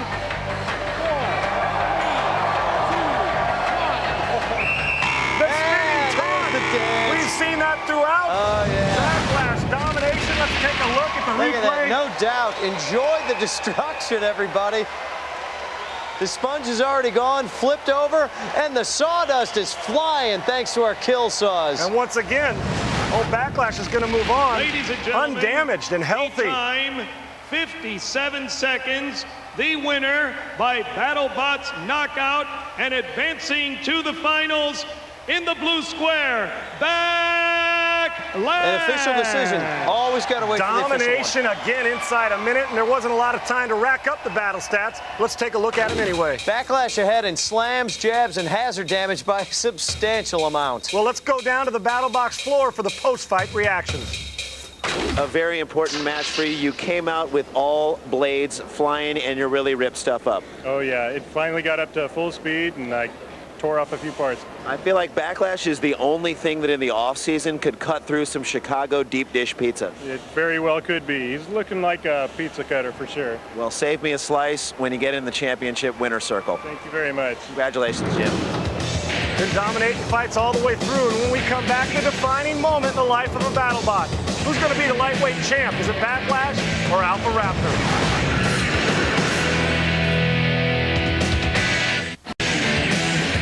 There you see the beautiful view outside here in San Francisco, but we got a better view inside. It's championship, it's backlash, it's lightweight, it's Alpha Raptor. The temperature's rising in the building. Got the spinning wheel of death versus the actuated lifting arm, buddy. You gotta like that spinning wheel of death. It is flying. Now you look at it, Alpha Raptor's had a little bit of trouble to get here, but Backlash has dominated every fight and nothing's been close. Yeah, but you can't take anything away from Alpha Raptor. That's a great battle bot. Knows how to use that actuated lifting arm.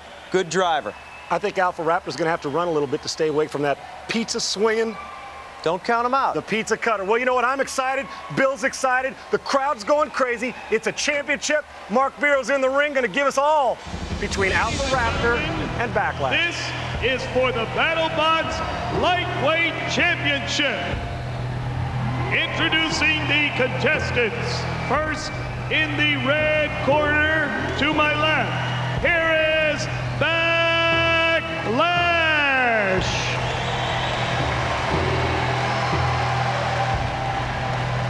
And its opponent in the blue square, Alpha Raptor. Been the underdog throughout all the BattleBots fights, but has managed to stay alive for the championship. Let's see if Alpha Raptor goes right into the Hellraisers like he has done. Red driver, are you ready?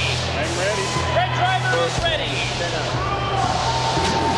Blue driver, are you ready? I'm ready. Blue driver is ready. The box is locked. The lights are on. It's championship robot fighting time. Championship. Did you hear that, everybody? You got Backlash to your right, Alpha Raptor to the left. Once again, as always, Backlash on the aggressive side, coming out to go after his opponent right now. Oh, Alpha Raptor near miss on the kill saws. That just got him right there and nicked him.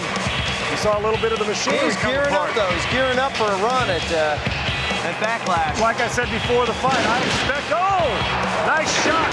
Whose hit was that? I know whose hit that was. I expected Alpha Raptor to run, and look at this now. Relentless abuse. Stuff. I'm seeing pieces flying. Take a look at Backlash, fighting like a champion. Oh, man. Taking the metal cream out of that robot Oreo. Is he already incapacitated, Alpha Raptor? I don't know. He's not moving much. And he's got his own people. Look at that. His own people are laughing at him. That's not nice. Take a look at this. It looks like... Oh, look, he's just chewing them up. Backlash is eating them alive. Relentless, and you know what? Take no prisoners. Look at this. Backlash lashing the back of Alpha Raptor. Chuck Pitzer's throwing in the car. There's Alpha Raptor. He can't do anything else.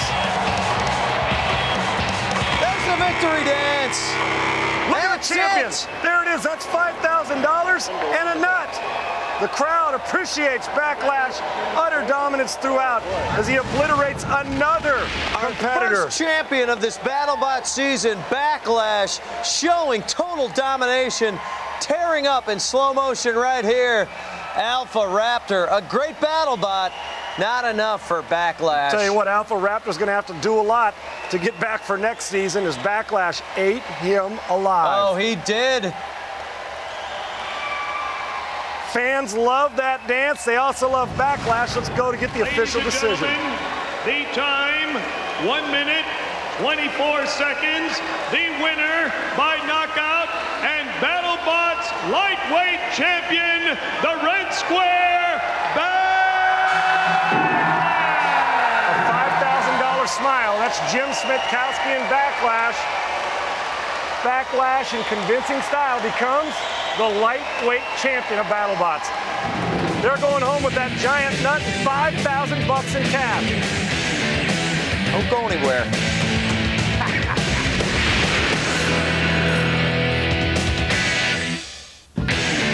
Much like the sitcom Too Close for Comfort, Comedy Central's BattleBots is bringing a new brand of terror to San Francisco. There he is, the victorious Jim Smitkowski. exiting the battle box with the champion lightweight Backlash. And I don't think Alpha Raptor really ever had a chance. That's what the battle stats say, Sean. Backlash had 6 shattering slams, 9 jarring jabs, and took Alpha Raptor to the hazards once. Well, let's go down to the battle box floor for some more. I'm standing here with the new lightweight champion. How's it feel? You won! Wow, it's like a dream. I love it. I tried to make some parts fly, and there was definitely a lot of parts flying in that one. Amazing. I'm so happy for you. Thank you. Congratulations. Thank you very much. Awesome. Chuck, it's hard to lose. It's even harder to see your baby get shredded up like that. Oh yeah, it's in pieces. But you know, I wanted to go out. I knew it was having trouble. I lost the drivetrain. Actually, the whole right side was out. And I couldn't drive it, couldn't move it. And if I wanted it to be a crowd pleaser, so I just let it get destroyed. You know? If we've learned anything, we've learned that people love to see flying around. Good luck to you in the future, man. Thanks. Alpha Raptor's Chuck Pitzer got to do some major re-engineering if he ever wants to beat Backlash. He sure does, but for that matter, so do all the other lightweights. Well, they're presenting the giant nut to Jim Smetkowski inside the battle box right now. Let's go down and check it out. Ladies and gentlemen, the winner of the lightweight championship, Backlash.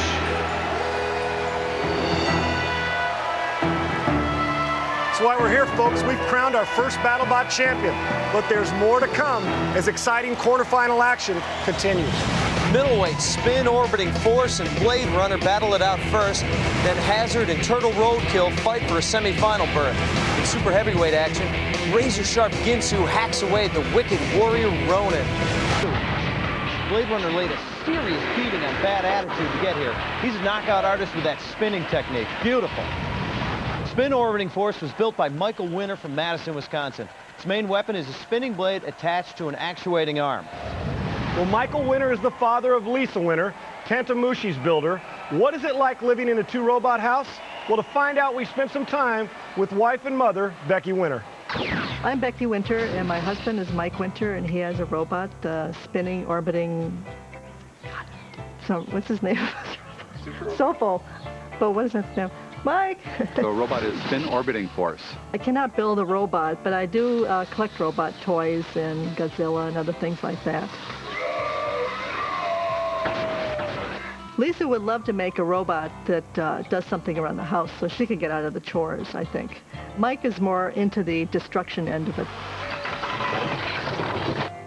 Mike's idea of a romantic evening is going to a salvage yard just west of here, little town, and they have junk all over the place. It's heaven. Well, we're going to the battle box floor to get the introduction from our Mark Beerle for this middleweight quarterfinal action. Introducing first, in the red square to my left, packing a pulverizing punch, arm yourselves to applaud for Super Orbiting Force. And its opponent in the blue square, he's a sci-fi guy who makes the metal fur fly. He's a stalker, he's a stunner, they call him Blade Runner. Red drivers, are you ready? We are ready. All right, red drivers are ready. Blade Runner's builder Ilya Polyakov is a mechanical engineering student at SUNY Buffalo. Ilya initially was going to call Blade Runner Pinky. The lights are on. It's robot fighting time. Yeah! Spin Orbiting Force and Blade Runner. All right, battle of drivers here. Middleweights, you know they're going to be quicker. No contact as of yet. Blade Runner awfully quick.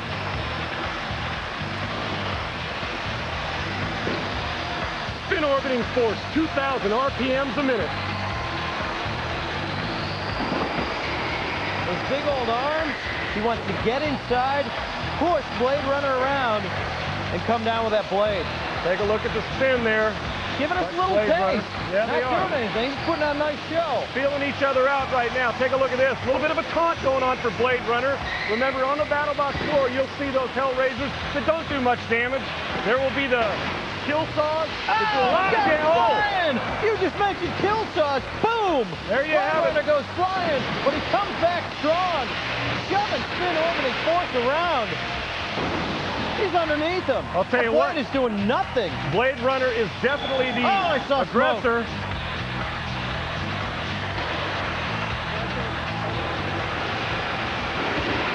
at this now. Ramrod should have not much effect, but both these are made of metal. Got a little taste of tire there.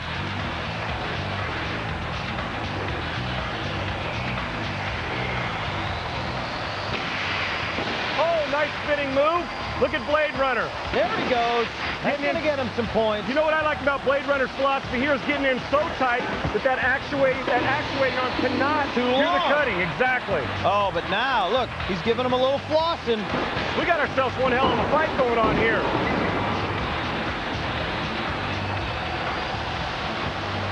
Blade Runner doing some great driving. He's staying inside the arm. Oh, now he's getting, look at that. The Hellraiser brings him right up. And a little bit of separate, almost like an official, separating the two boxers. We're under a minute here in this middleweight quarterfinal bout. We got a great one going on. There goes on. Let's taste of both robot and tire. I thought the spinning RPMs had slowed down for a minute. Neither one of these robots is backing down, coming at one another. There we go. Bill, it looks like spin orbiting force is keeping Blade Runner from spinning fast enough for Spike to use the damage. Yeah, we haven't seen any spinning from Blade Runner. He's just been coming at him with the wedge. No damage there.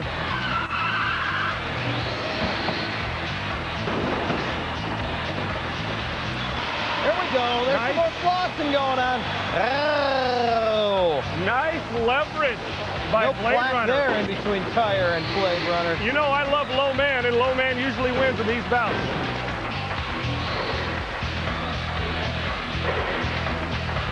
There it is, the buzzer. They back off. Kill saws were coming at Blade Runner. You're going to see it right here. There's a pop. Doesn't do anything. There he goes flying. You see a little smoke. Stunned him for a minute, and he backs up. Now you see the pushing and the shoving and the grappling. Two big sumo wrestlers here. The three judges at arena side have scored a 5-4 decision for the winner and advancing to the semifinals. Super orbiting force, the red corner. Blade Runner the favorite going into it. Let's get to the battle stats, Bill, and see how this one was won. Spin orbiting force led in both slam, 7-4, and hazard damage, 5-1. Blade Runner taking the jabs category, 4-2. What an opening bout. Don't you get off that sofa. Stay tuned. There's more middleweight quarterfinal action ahead as Hazard looks to squash Turtle Roadkill. For more information on BattleBots and how you can enter a fighting robot in the BattleBots competition, log on to battlebots.com. Yeah, baseball has its field of dreams, and we have the battle box of destruction. Well, our next match is also a middleweight quarterfinal bout, and the winner will go on to face the winner of the first fight, Spin Orbiting Force. Hazard's builders are Tony Bucciani and Dan Danick. Its weapon is a big spinning lawnmower blade on top of a robot. Turtle Roadkill was built by 12-year-old Sam Steyer from San Mateo, California. Well, Bill Nye tells us why Hazard's the favorite in this one. Built like an upside-down lawnmower, Hazard rises only 15 centimeters off the ground. It has 4 individual drive motors and 2 weapons motors to power its chrome moly hardened blade that spins at 1,500 RPM. Hazard also has a titanium ramp to give opponents that extra little BattleBot love shove. Well, we're going to give you fans some love. It's quarterfinal middleweight action. We need to get to the introductions so the mayhem can begin. He is a helicopter from hell who will make your brain swell. Lock up the young ones. It's Hazard!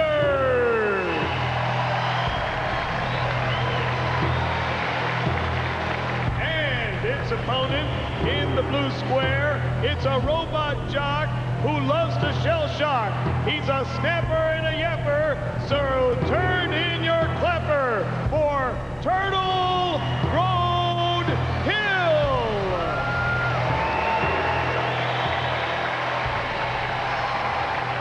Dan builds and supplies electrical components for most of the other builders in the tournament.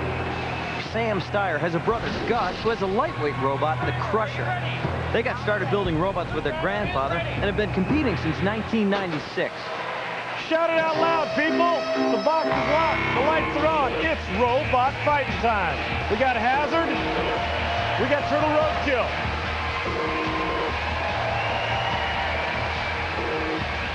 Turtle Roadkill, he's quick, but he's backing up.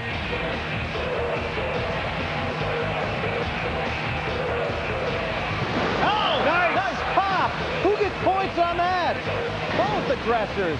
Turtle roadkill coming right at him. That blade not doing anything. There are the kill saws that come out periodically throughout the bout, deployed at any time.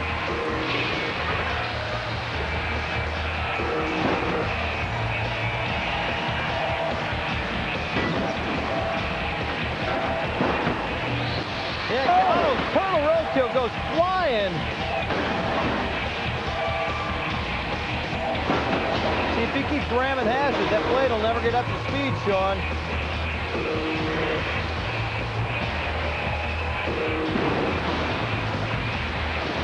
You see the ramrods come out too ineffective. A lot of ramming going on here. Blade's not very effective. But we got ourselves a good middleweight bout here. Oh, nice job. Right nice into job the spike strip. by Hazard running Turtle roadkill in there into the spike strip. We need to see some spinning. Both these guys have spinning capabilities.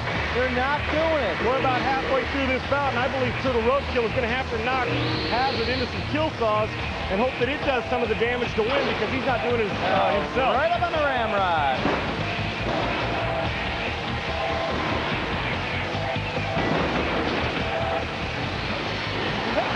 Oh, there you see. The double whammy. Both the Hellraisers and the kill saws.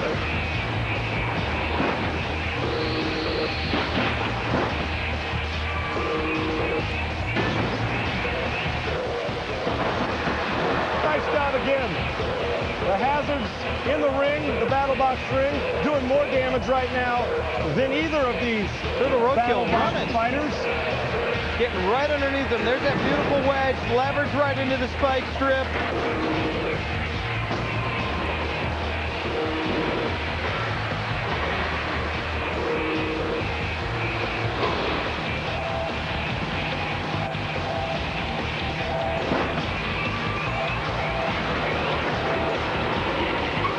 A great battle. Turtle roadkill's got to start scoring some points. He sure does. And you know what? If you're waiting for this decision, Turtle roadkill, bad idea.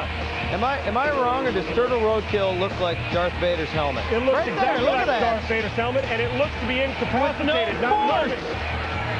Use what? Oh, he shrugged his shoulders. The 12-year-old giving it. Oh, look at this now. A little bit of dance around the ring. Out. I hear some counting. You got to give it up for the kid.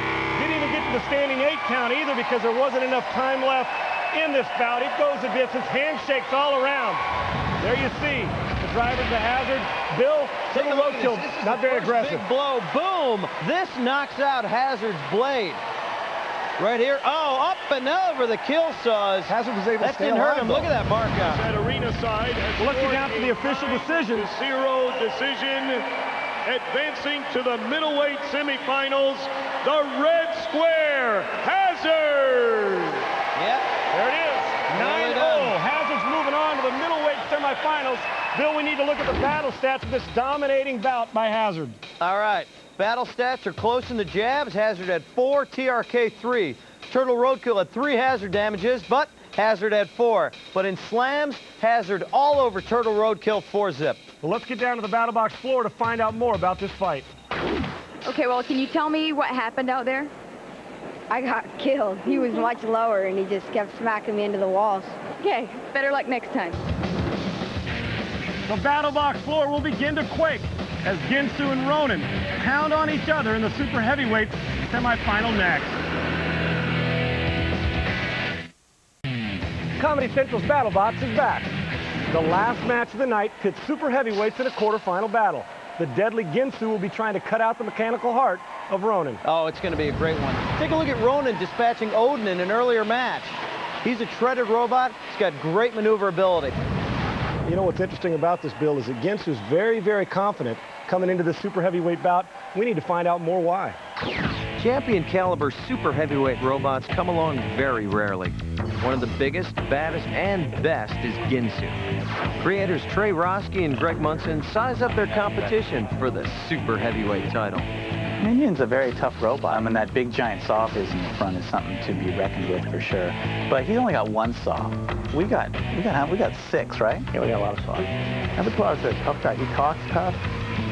Any robot with a French name doesn't deserve to be in the sport.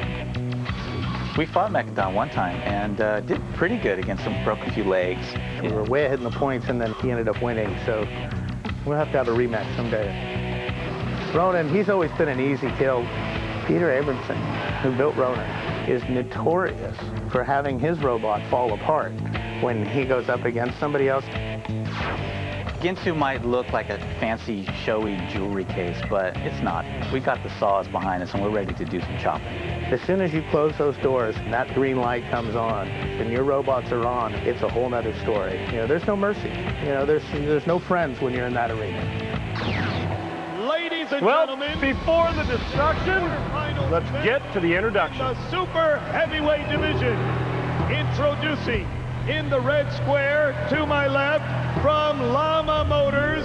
It will slice, it will dice, it will never be nice. There's nowhere to hide from the 6-foot wide Ginsu.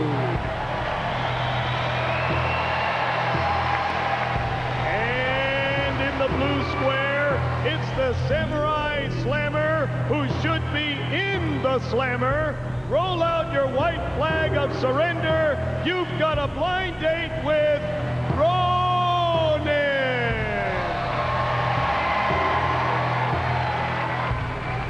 Ginsu is so complicated, Trey Roski has to use 3 remote controls and drivers to maneuver in the battle box. Peter's 7-year-old daughter, Cassidy, also wants to grow up to build killer robots. Her hero is Tenemushi builder Lisa Winter. It's robot fighting time. It's Ginsu, it's Ronan. Ginsu, the confident one, coming into this bout. There you see him right out of the chute, going to initiate contact on Ronan. Nice pop, and he comes up right over the top. That could be dangerous. Did you see the bend in the axle there? Could have done some damage. The bend in there. You see, look how bent it is now. They initiated the contact, but it's a little bit bent in the center there. Can it hold up a super heavyweight? Look at the chain hanging from him. That's his drivetrain hanging from him, Sean. That is not good early on for the aggressor.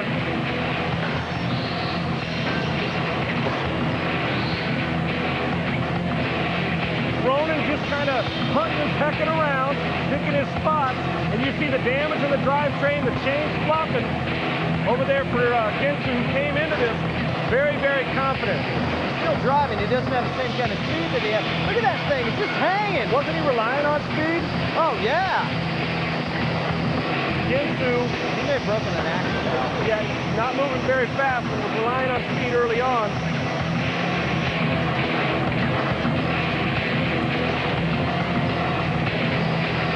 Take a look at this now. He's still coming at him, but he's got nothing. Coming at him with not much. It's amazing how quickly a fight can turn around from the beginning. He's going right at that saw blade of Ronan. Those plungy sticks aren't doing much. He's coming right over the top of those.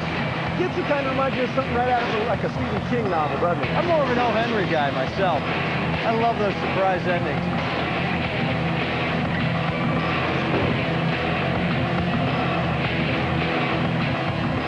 Super heavyweight quarterfinals, winner moving on, loser going home. And right now it looks as if Ginsu is inoperable. If he isn't, he's not moving much. This is 3 minutes. Yeah, Ronan. Still incapacitation. Ronan's dominating this. Got him on the board. Yeah, the plungy stick's working against him. He can't get in tight enough to really do some damage. If you've got somebody incapacitated on the board, why would you continue to drive and knock him off and allow them back in the bout? He wants to cut him up. He wants to kill him. Well, we're under He wants to be a man. Yeah, but you know what? You don't always have to go for the knockout. Sometimes being methodical and getting the winner on points. And I think Ronan's opened up a can of worms if, in fact, he continues to battle this.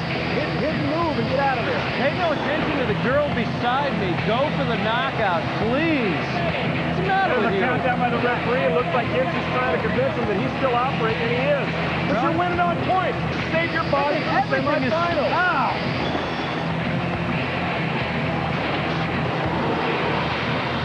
Oh, look at that.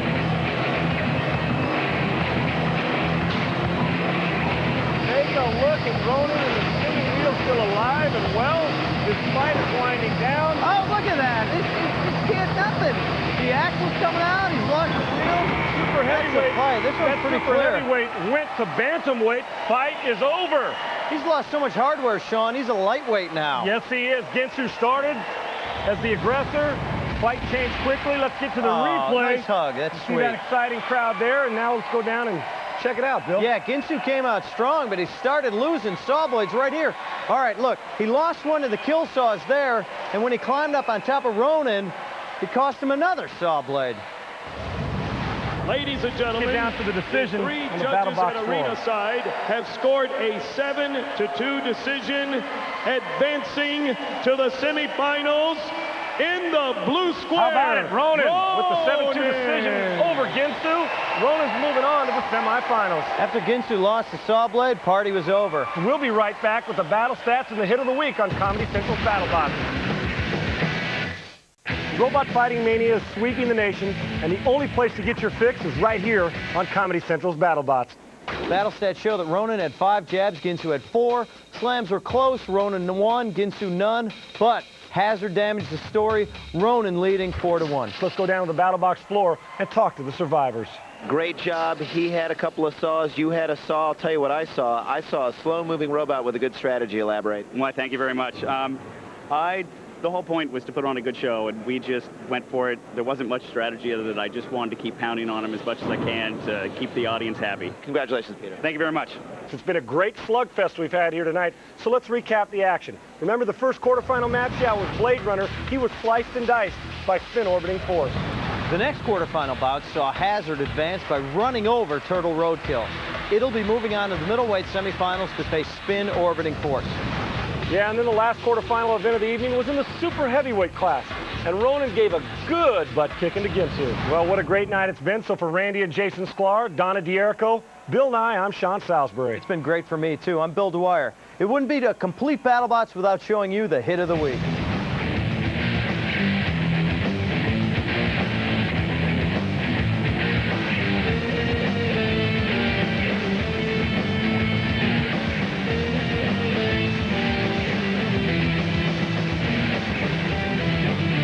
Maniac machines fight to the bitter end on BattleBots. Stick around for another episode next, only on Comedy Central.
Brought to you by Toyota. All these people want to know. Carmen, San Diego, This is Noah Hornstein. She's a competitive swimmer who's been to Baltimore, Cape May, and various places in Florida. She plays tennis and enjoys reading and writing poems. This is Clayton Jacobs. He plays basketball, street hockey, baseball, soccer, and the French horn. While on vacation, he walked underneath the Canadian side of Niagara Falls. This is Kristen Torres. She likes playing basketball and shopping. She's visited Florida and Puerto Rico, and she'd like to visit Norway and Ireland to find out about her ancestors. And this is Vic the Slick, Carmen San Diego's heinous hustler, huckster, and heistmeister. Vic the Slick. His last known whereabouts, London, England. In the 17th and 18th centuries, most English gentlemen wore wigs. The fashion faded except in courtrooms. White horsehair wigs are still required attire for judges and for barristers, the English equivalent for trial lawyers. Today, some barristers complain that the toppers are hot, ugly, and unsanitary. But England loves tradition, and so far the wigs have stayed. Until today, that is, when Vic lollygagged into London and whisked away the wigs. Gumshoes, you've got to stop the slick one. Catch Carmen and answer the barrister's cry for justice. Give me back my wig.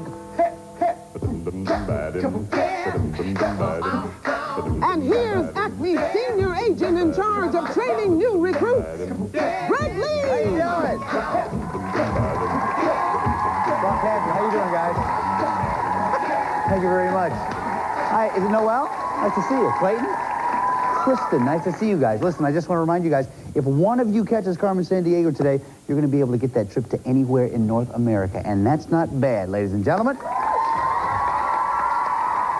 to help you get started, we're going to start you out with 50 Acme Crime Bucks. And you guys know how to play this game, so let's get started with our very first clue, which is from Bite and Scratch.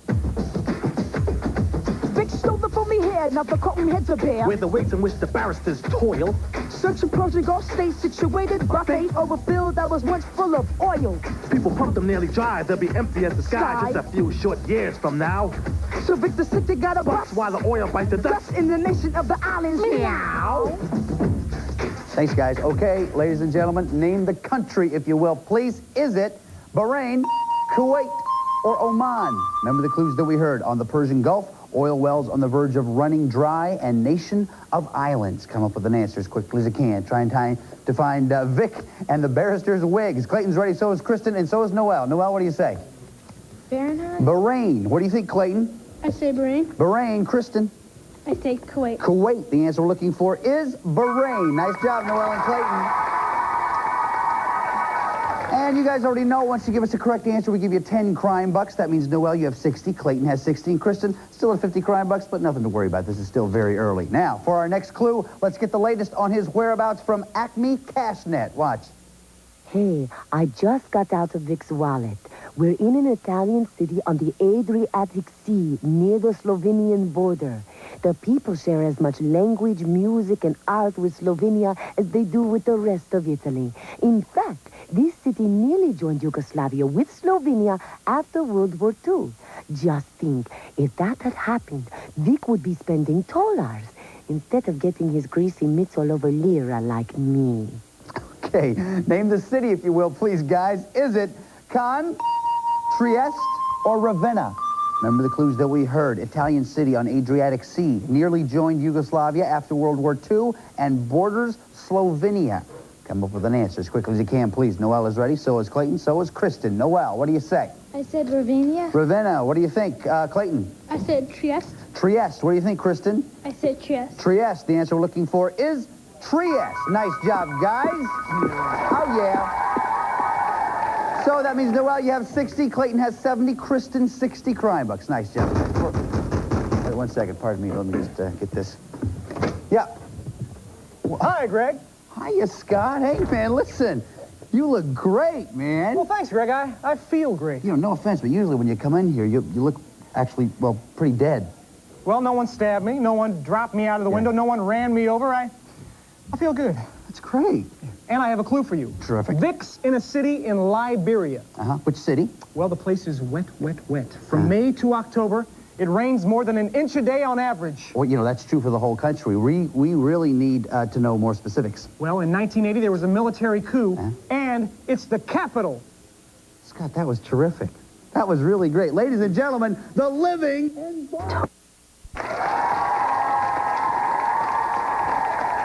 Really nice. Really nice, really. Okay, guys, name the, what is it?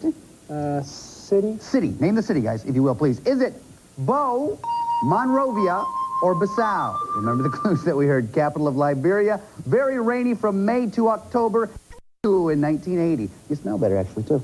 Thank you. Stop breathing on my neck. Okay, Clayton's ready. So is Noel. So is Kristen. Noel, what do you say? I said Monrovia. Monrovia. Clayton. I said Bissau. Bissau. Kristen. I said Bissau. Bissau. The answer we're looking for is Monrovia. Nice job, Noel.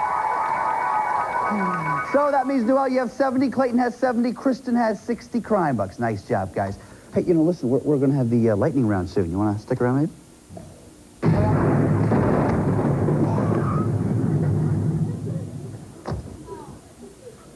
Bummer.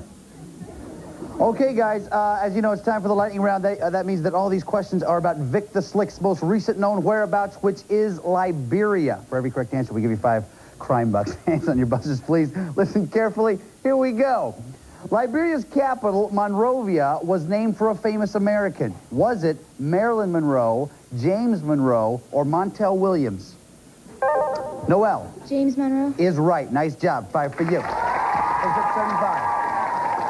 Question 2. Liberia was originally founded by freed black slaves from the U.S. When did this happen? About 40 years before the Civil War, during the Civil War, or 40 years after the Civil War? Clayton.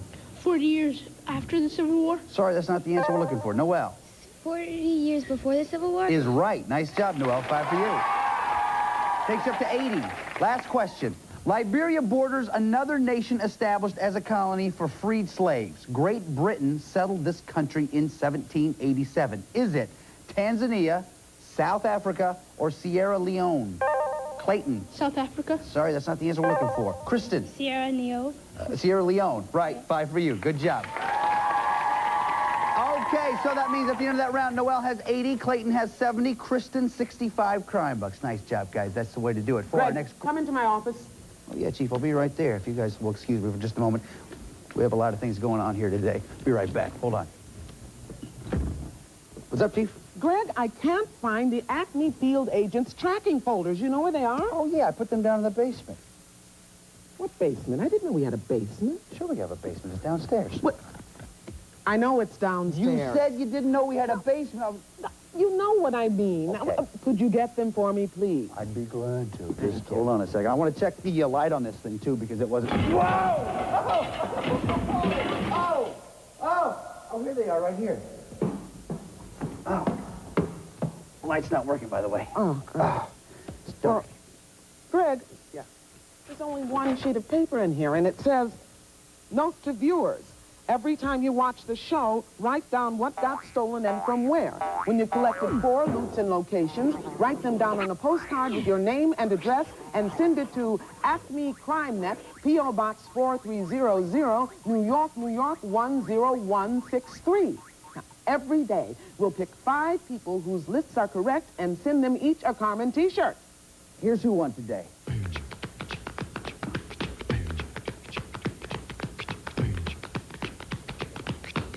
Congratulations to the winner. Greg, yeah. This is great information, but the tracking folders... Right. Be careful. I will.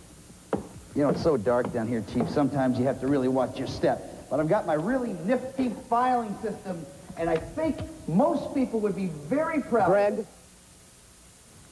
Hiya, Chief. I knew there was no basement.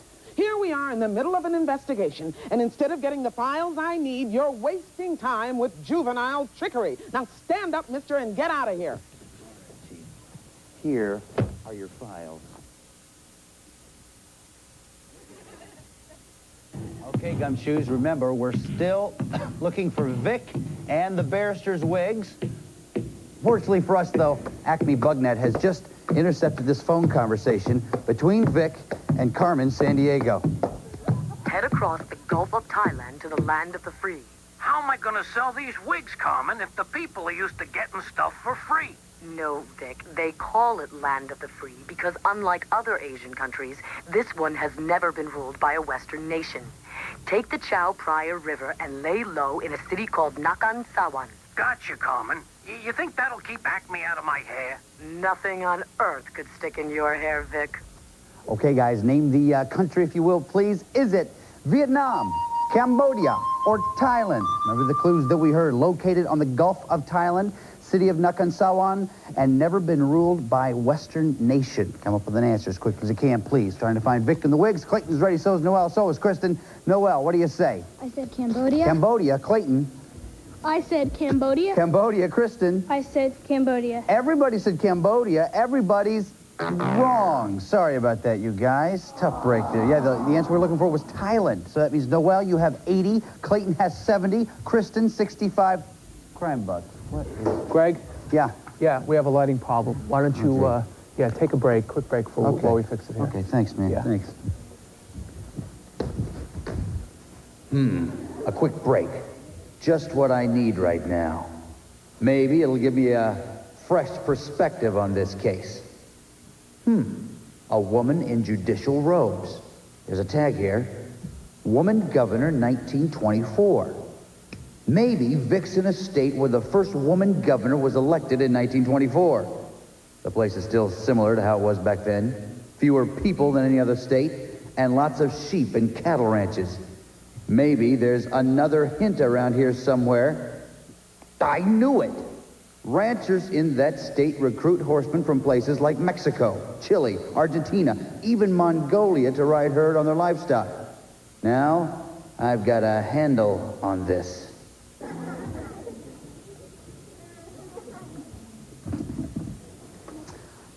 Okay, Gumshoes, name the state, if you will, please. Is it California, Wyoming, or Colorado? Remember the clues that we heard?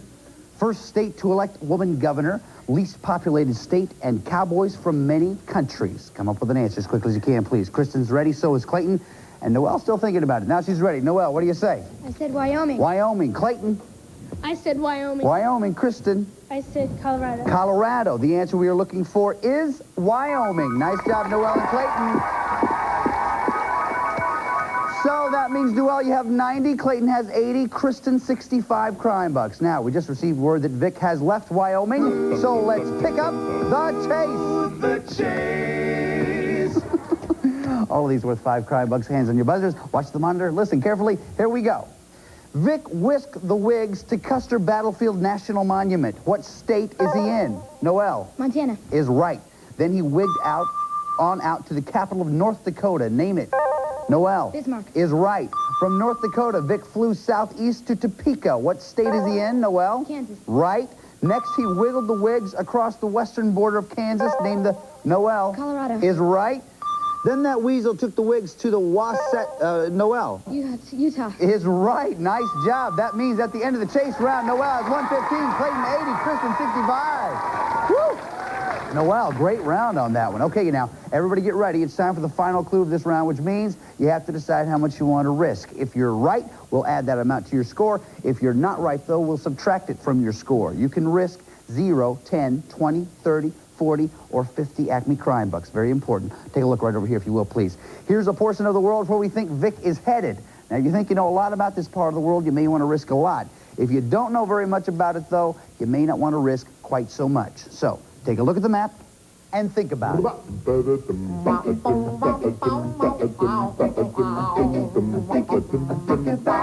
How much you gonna live?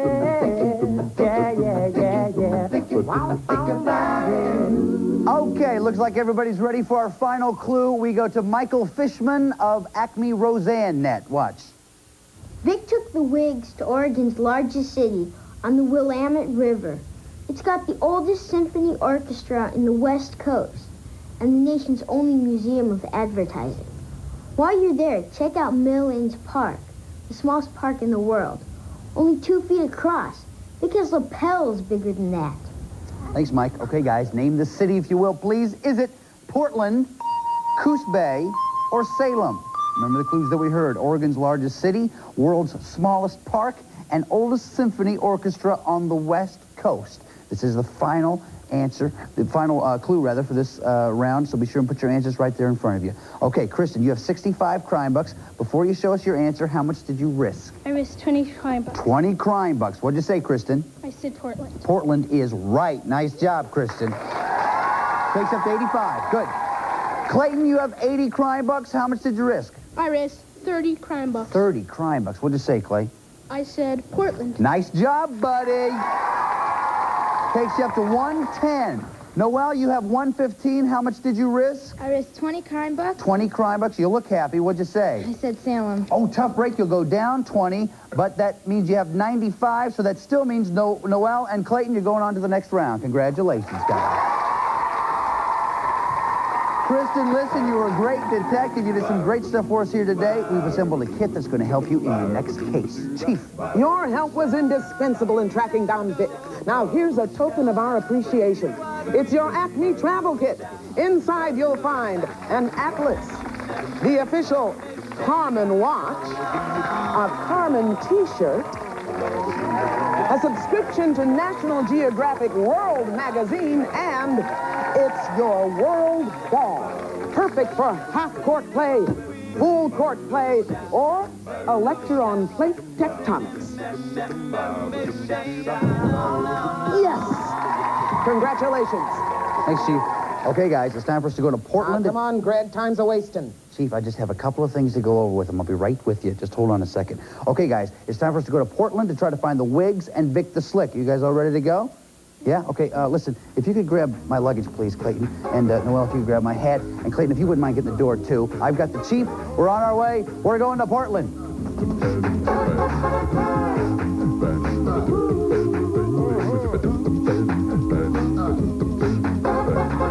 Hey, if I'd known we were taking the amphibious cars, I'd have brought my water skis. That's why I didn't tell you, Greg. Okay, guys, come on. Here we are in Portland, Oregon. Take your positions right over here, if you will, please. The Chief is here with us. We'll just plug her in here. You ready, Chief? Gumshoes. There are 15 places here in Portland where you might find Vic the Slick, the Warrant, or the Wigs. Let's look at a few of them. First, Mount Hood, just outside Portland. Make sure that snow on the mountaintops, not wads of white wigs. Roses thrive in Portland's mild, moist climate, so the city hosts the Rose Festival every June. Check out the Japanese Gardens, a fine example of the culture brought by the area's East Asian immigrants. Finally, poke around the statue of Portlandia, America's second largest copper statue after the Statue of Liberty. Tug on its hair, Gumshoes, you never know. Well, that's your briefing, Gumshoes. Now, go find that follicle-filching fashion felon. Thanks a lot, Chief. Okay, guys, you know the order. Loot, warrant, crook. Clayton, you're ahead at the end of the last round. You go first. Japanese Gardens. Japanese Gardens. Nothing there, but we're on our way. Noelle. Rocky Butte. Rocky Butte. Nothing there. What happened? Did you get something in your mouth? What was the matter? I don't know. Oh, okay. I didn't know what that face was. Okay, Clayton, go ahead. Church of Elvis. Church of Elvis. Nothing. Nothing there. It's a coin-operated art exhibit. And that's all the details I'm giving you on that one. Noelle, go ahead. Iris Fountain. Iris Fountain. Nothing there, and no facial expression from Noelle. Clayton, go ahead. Rose Test Garden. Rose Test Garden. Nothing. Nothing there. Go ahead, Noelle. Weather Machine. Weather Machine. The warrant. Okay, you have the warrant. You'll get a free turn. Remember, though, you have to go in the right order. Loot, warrant, crook. Go ahead, Noelle. Iris Fountain. Iris Fountain. Nice strategy. We turn them both back around. Clayton, go ahead. Mill Ends Park. Mill Ends Park. Nothing. Nothing there, but it is indeed the smallest park in the world. Noelle, go ahead. Artquake Festival. Artquake Festival. Wangle Wigs. Nice job. You get the loot, you get a free turn. Go ahead, Noelle. Weather Machine. Weather Machine. The warrant. You, ma'am, have the loot. You also have the warrant. Can you find the crook? Reed College. Reed College. Is Vic there? No, sorry. We'll turn all three back around. Clayton, your turn. Artquake Festival. Artquake Festival. Paxton hair pieces. Go ahead, Clayton. Weather machine. Weather machine. The warrant. You, sir, also have the loot and the warrant. Can you find Vic the Slick? Statue of Portlandia. Is Vic the Slick at the statue of Portlandia? Yeah! Woo!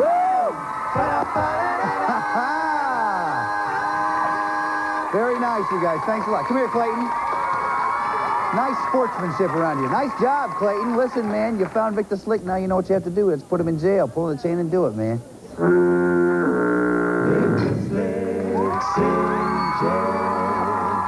Okay, listen, bud, we'll talk about your next adventure just a little bit. First off, Noel, listen, you were a fantastic detective. You almost got Vic the Slick here, but we've assembled something that's really going to be nice for you. Chief.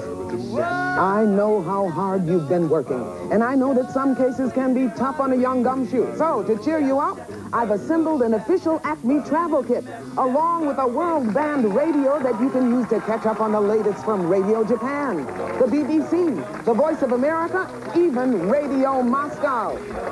Congratulations. Thanks a lot, Chief. Okay, Clayton, listen, now all you have to do is catch Carmen Sandiego. If you do that, you get a fantastic trip. What we want to find out before we find out where Carmen Sandiego is find out where you'd like to go if you catch her. Here is your whole wheat portfolio. You know what's inside, right? Yep. Yeah, he knows what to do, too. So we're going. Here we go.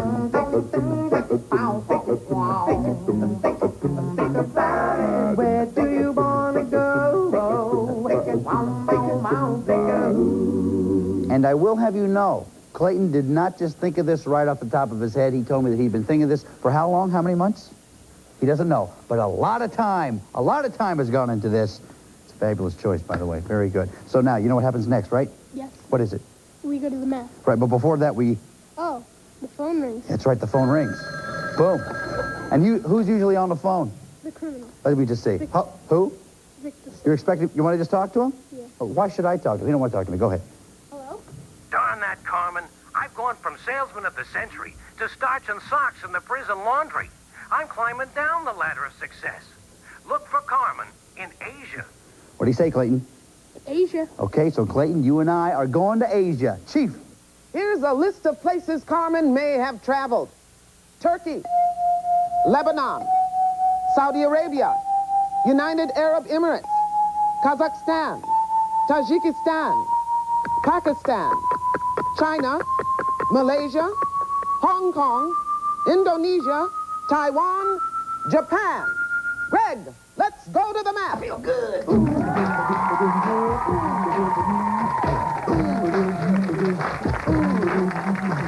Okay, you know what this is all about, right? Yeah. You got to get 8 in 45 seconds. If you do that, you get the trip. When you put the marker on a right place, you'll hear this. If by chance you put it on the wrong place, though, you'll hear this. You hear that noise twice. Come on back, and we'll continue. But you get 8 right in 45 seconds. You'll then win that trip. You ready to do this, Clayton? Yes. You guys ready? Yeah. All right, come on, Clayton. Let's come over and do this thing. Get a marker in your hand. Do you have any suggestions about this problem? Let's drag him off. Okay, let's do it. Let's get 45 seconds up on the clock. Let's get the dead guy off the map, please. Thank you. Wonderful. Okay, ready? Get that in your... You can pick it up even if you want to, okay? 45 seconds on the clock. You guys be sure and cheer him on. Here we go. On your mark. Get set. Go. Count it. It's Turkey. Turkey. Turkey. Try it again. Turkey. Turkey. Come on back. Come here. China. China. Guangzhou, China. Yeah, come on. Beirut, Lebanon. Lebanon. Lebanon. Do it, buddy. Lebanon. Try it again. Try it again. Lebanon. Lebanon. Come on, come on, come on. Tajikistan. Tajikistan. Tajikistan. You shot me. Try it again. Come on, come on, come on. Suramba, Indonesia. Indonesia. Indonesia. Cheer him on, you guys. Come on. Try it again. Try it again. You got it. You got it. Come here, come here, come here. Dubai, United Arab Emirates. United Arab Emirates. You know this one. Try it again, buddy. Try it again. No, come on, come on. Ooh. 1 in 45 seconds. Give him a big round of applause, you guys. Come here, buddy. Woo. I will tell you something. This map is the hardest for me of any of them. This is the hardest map for me to do of any of them. Well, listen, man, you have nothing to be ashamed of, man. You caught the crook. You did what we asked you to do. Chief, what do you say? Carmen Sandiego can be hard to catch, but you did the job you were hired to do. You captured Vic the Slick, That's why I'm giving you a portable CD player and this library of CDs from around the world. And pay particular attention to this CD by Rockapella, featuring our theme song. It may contain some useful clues for your next case. And listen with pride. You are a sleuth. Congratulations. Oh, yeah, man, put it in there. Sleuth, congratulations. Plus, you got that CD player and the CDs. How do you feel? Good. You should feel good, man. You have nothing to be ashamed of. You did a great job today. You've been doing some great stuff for us today. There's one more thing, though, I want you to do. You know what it is? Do it, Rockapella!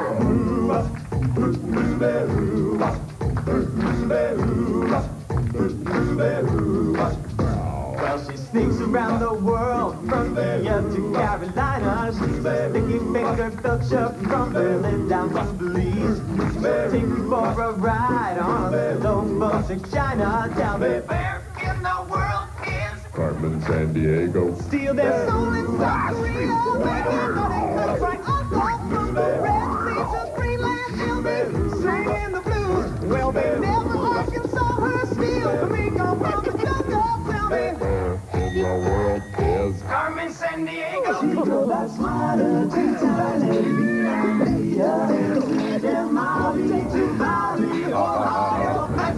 well, she'll ransack Pakistan and run a scan in Scandinavia. They should stick 'em down under and go pick pockets first. She was the misdemeanor when she stole the beat from Lima. Tell me, where in the world is Carmen, San Diego. where in the world is Carmen San Diego? Tell me, where in the world is Carmen San Diego? Where could she be? Where in the world is Carmen San Diego? Where in the world is Carmen San Diego? Where in the world is Carmen San Diego? Where in the world is Carmen San Diego? This is Lynn Thigpen for Where in the World is Carmen San Diego. And remember, gumshoes never botch the chase. They're fleet of foot and fair of face. Tell me, where in the world is Carmen San Diego? All contestants have been briefed regarding game rules prior to their appearance.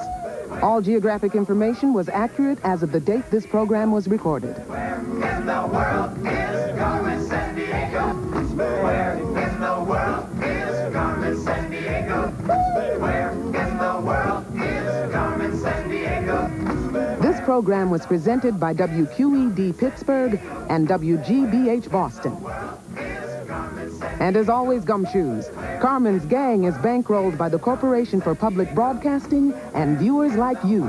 And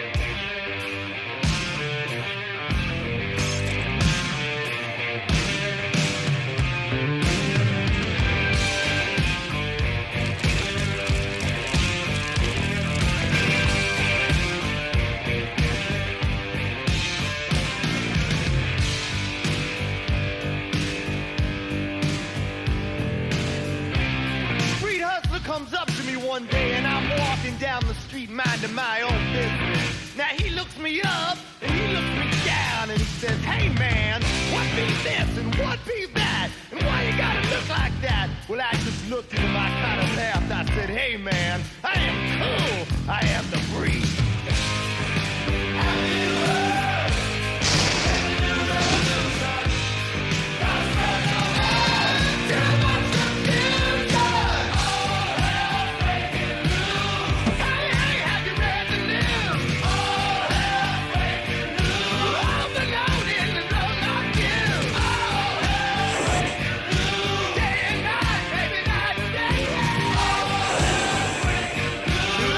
Straight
Look at it, Adam.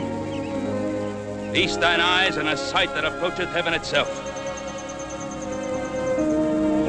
You've been to a lot of places and you've seen a lot of things, Pa. But you never seen or been to heaven.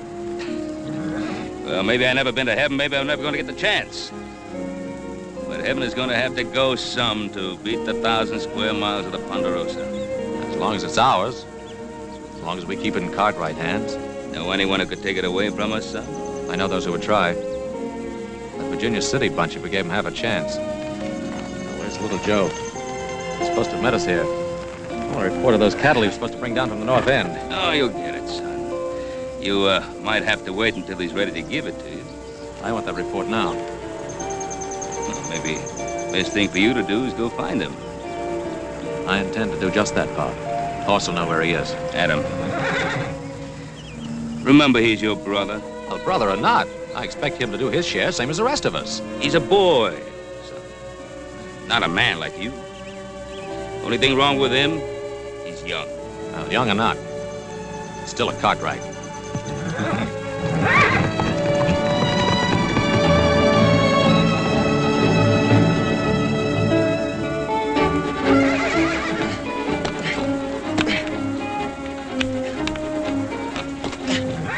Whoa. Abner, you stand real still now, you hear? You listen to horse. Fidgeting and fussing around here like that. He'll throw you plumb into the next county. You think I can't do it, mister? You just keep on that juggling. Be flying through the air like you was more prairie hen than you're a horse.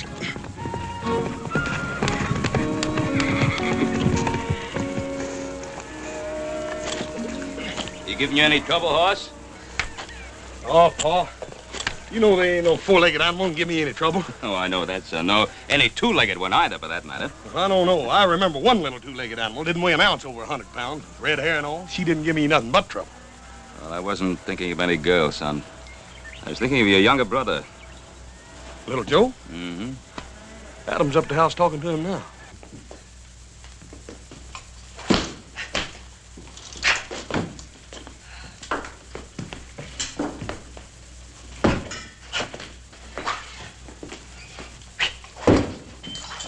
You got nothing better to do than play with that. Never know when I might want to use it. What chance you gonna have to use an epee out here in the West? What I always say is, older brother, if a man ever gets that chance, you best be ready for it. Stand still when I'm talking to you. You're a Cartwright. Do you know what that means? No, older brother, I'm waiting for you to tell me. All right, I'll tell you. It means you're supposed to be a man now, fit to do a man's work.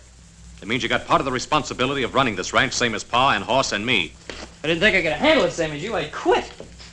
And how do you expect to do it with that New Orleans monkey pick you got handed down to you by your French quarter mother? If you weren't my brother, Adam, I'd kill you for that. Well, any time you're ready, little Joe, you can just forget all about us being kin. Well, you know, that'll be easy. Because I've never been able to see myself being kin to anything whelped out of a thin-nosed, blue-blooded Boston Yankee.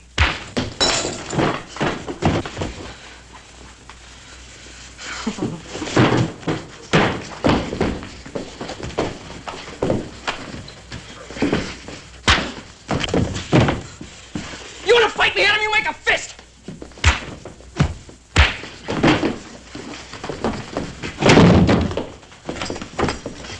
Fire and brimstone! Stop that fighting!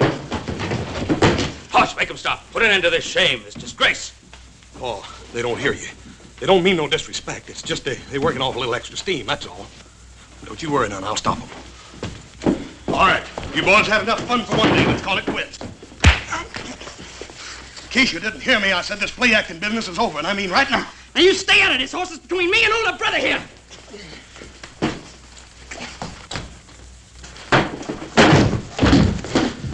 Now, little Joe, you better quit before I get mad. Yeah, he'll quit all right, Hoss. He hasn't the guts to take any man-sized punishment.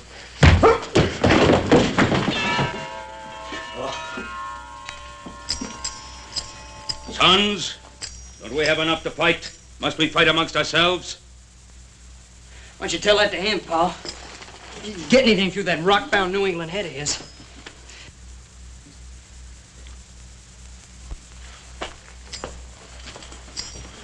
Son, are you all right? You're not hurt, lad? I guess the only way to hurt me, Pa, is to kill me. I'm sorry, Adam.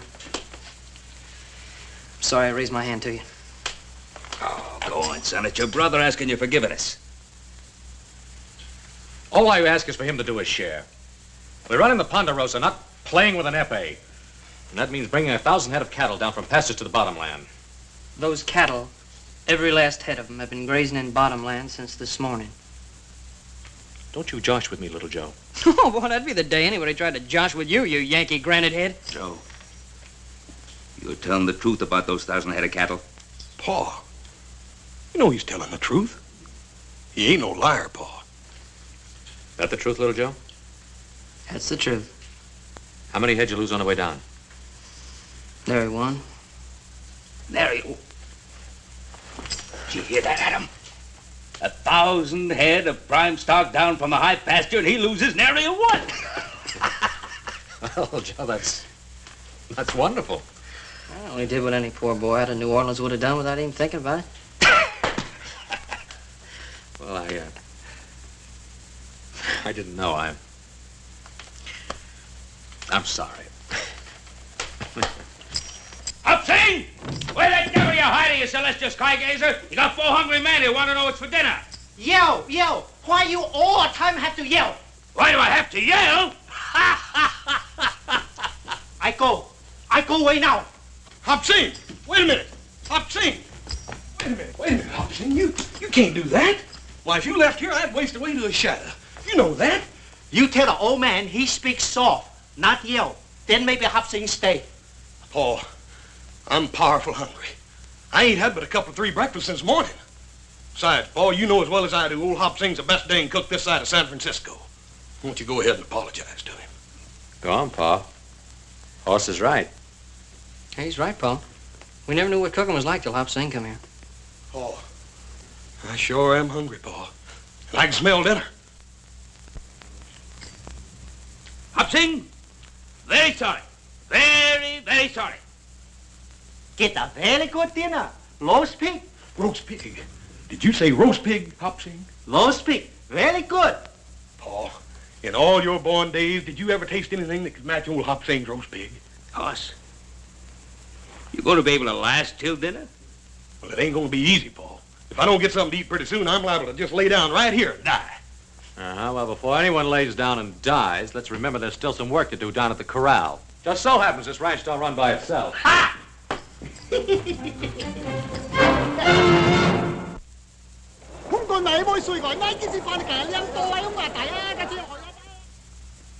You don't think very highly of our plan, do you, Hooper? Look, Troy, this isn't my idea, scheming with an actress. You know what I'd like to do. Everything all right, Miss Brown? Take the Ponderosa by storm. You know what that would cost us? Oh, hang the expense. All I want is to get rid of that Cartwright bunch once and for all. Well, I wasn't speaking of the cost in money, Hooper. I was speaking of the cost in human lives. Yes. What are you planning on using, Hooper? The United States Cavalry? The last time we planned an expedition to take the Ponderosa, it cost us over 12 lives. And Cartwright can assemble 200 of their mounted men within an hour if they have to. Up there in that empire they control, their position's impregnable. As Garvey says, we couldn't get at them with anything less than the U.S. cavalry. All I know is that the Yellow Jacket needs 1 million board feet of timber a year to keep going. Well, a Gould and Curry, my dear Hooper, requires 3 million feet a year. I've a 12-foot wide vein of pure silver I can't even explore for lack of shoring timber. I don't think I have to be reminded of the seriousness of our problem. Well, I can tell you this. Unless I get timber, I'm out of the mining business. If old Ben would only agree to sell us what we need, I'd be willing to pay any price he'd ask. Well, to old Ben Cartwright, a tree is something sacred. Yeah.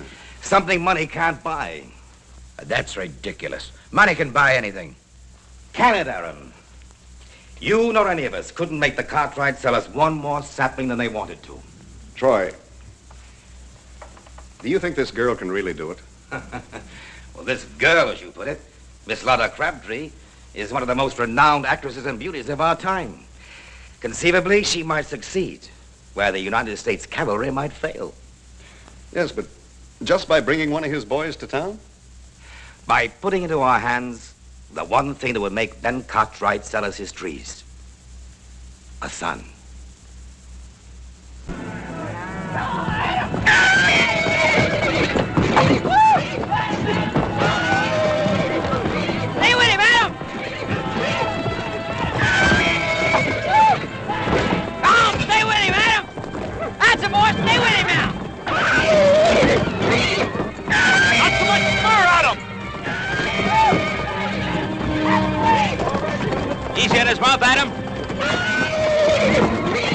he's a fellow about to get himself married.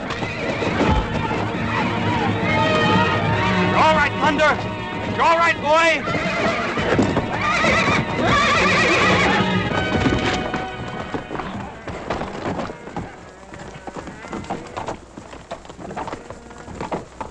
You ready? I'm all right. Let me go.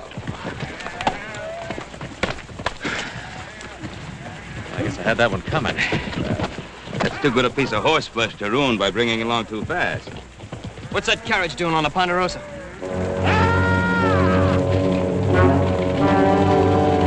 Those fools, they should have known better.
Do you know where you are? Yes, sir. Yes, Mr. Cartwright. Put those hands up. If you put them down before you're told, you're dead, mister. If you know who I am, then you know you're on the Ponderosa. I'm sorry about that, but then I guess I must have got lost tracking over them hills. Don't you kowtow to him, driver, unless you want to answer to me.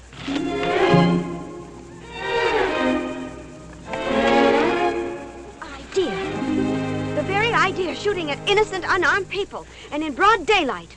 Why, if I'd realized that this is the way they treat people in Virginia City, I never would have come here. Well, this is not Virginia City, ma'am. You're on the Ponderosa. The Ponderosa? What's that? The Ponderosa, man. That's the home place of the Cartwrights. They got just about the biggest spread in the country. This here's Ben Cartwright, and these is his sons. And we don't cotton to strangers, male or female. What's your business here? My business? Am I still in United States territory? Well, that you are, ma'am, but I wouldn't go trading on it too much if I was you. Well, you're not me. And I wish you'd put that awful thing down. Yes, sir. And what's the matter with you? Haven't you ever seen a lady before? No, ma'am. I mean, not such a pretty one. Not in a long time. You're still pointing that gun at me, you know. I might still intend to use it. Put it away, son. Maybe they really did lose their way. Well, as long as they get off the Ponderosa. It appears we're going to need some help if you expect us to honor that request. I'll be happy to oblige, ma'am.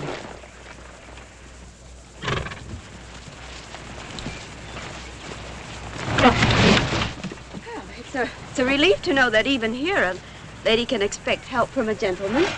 Little Joe, I think maybe the lady would like a nice cool drink after traveling around in the dust and heat. The lady happens to have a name, gentlemen. Miss Lotta Crabtree. You mean the famous actress? I mean the very same.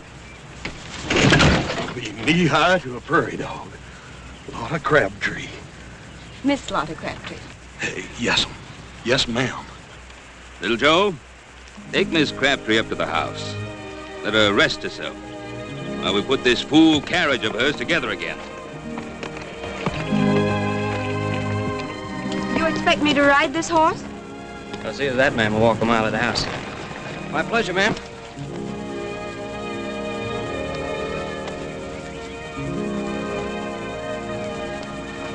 Well, you know, I didn't need any help, older brother. I wasn't helping you, younger brother.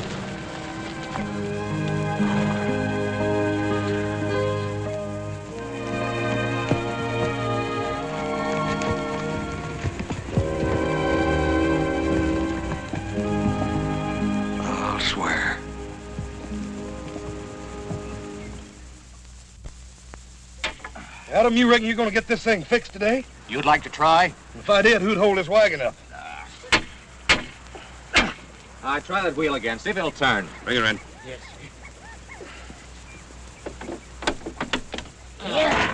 All right, now. Get her out of here. Or we'll lose our patience and string you to the nearest tree. Yes, sir. But what about the lady, Miss Crabtree? How long does it take to get a gal a cool drink of water? Yeah, talking about something to drink. If I don't get something to eat pretty soon, I'm liable to get plumb dangerous.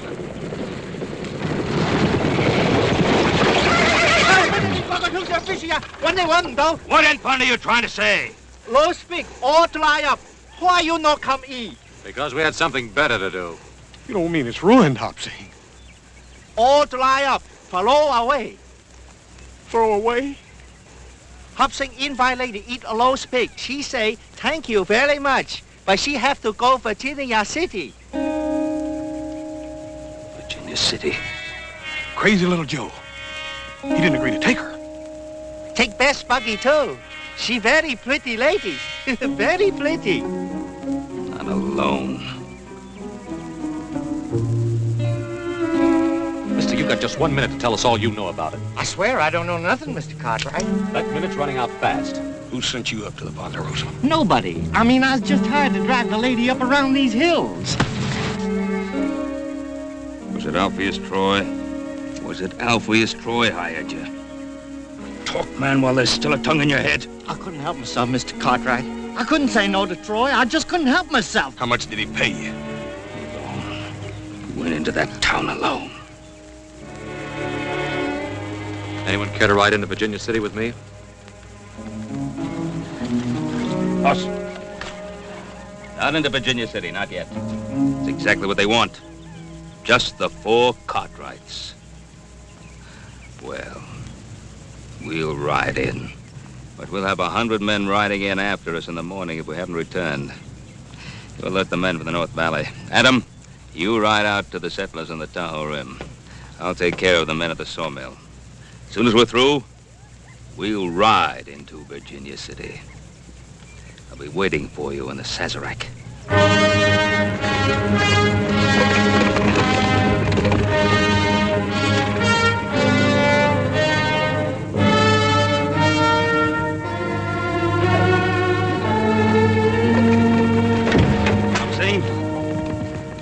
If we don't get back by morning, kill him.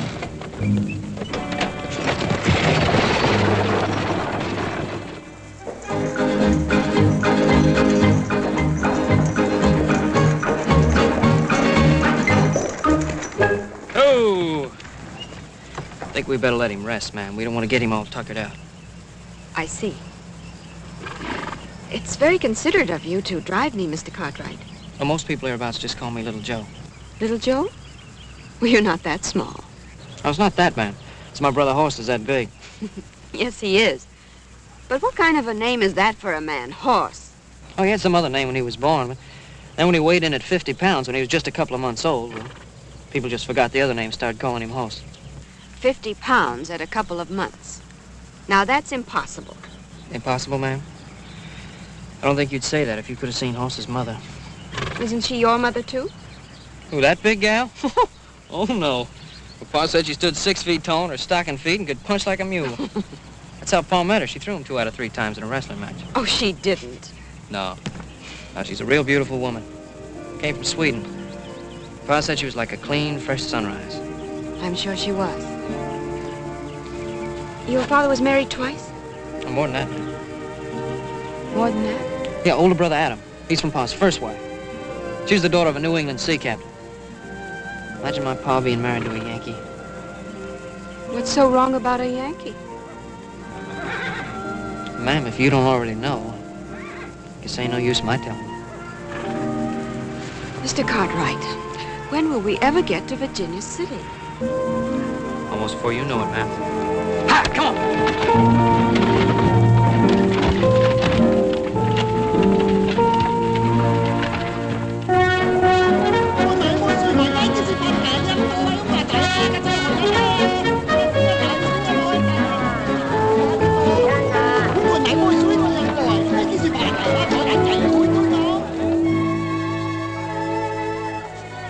Gentlemen,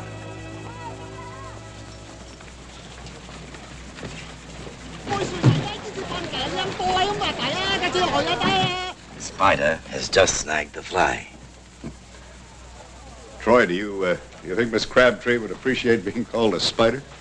As long as she collects her fee of $10,000 for this special performance, I don't think she cares what she's called. Boogie's yours, ma'am, for as long as you stay in Virginia City. Oh, that's most gallant of you, little Joe. Hope you didn't mind the ride too much, ma'am. I loved it. Fastest 20 miles I've ever experienced. You will stay for my performance, won't you? I don't know what could keep me away. Well, I'll look for you from the stage.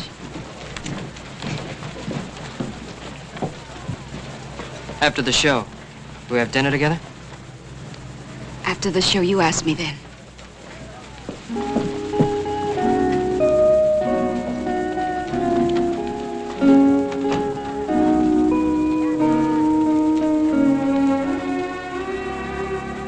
Now you know what you're going to do. Right.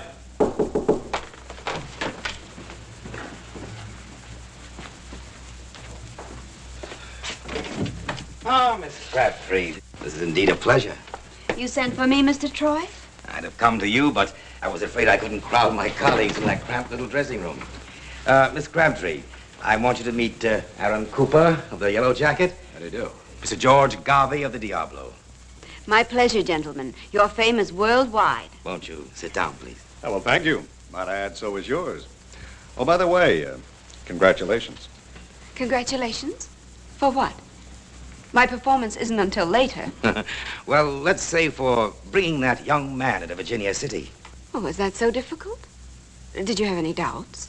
It isn't easy to get a Cartwright to do anything. He was just one young man. Didn't you think I was woman enough to persuade one young man to do my bidding? Oh, enough to do all that, I'm sure. And more. But you see, Miss Crabtree, our task isn't quite finished. What is there left to do, Mr. Troy? We want you to persuade that young man to accompany you to your hotel rooms. After this evening's performance, of course. Of course.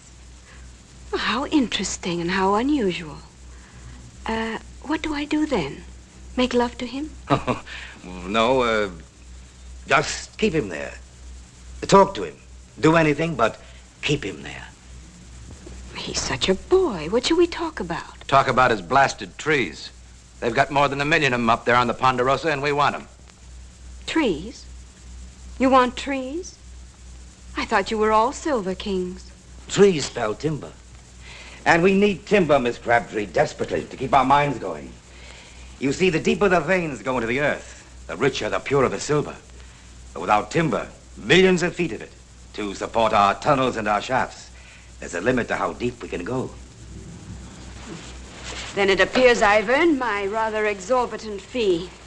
Get that boy up into your room tonight, and you've earned another 10,000. What do you intend to do with him?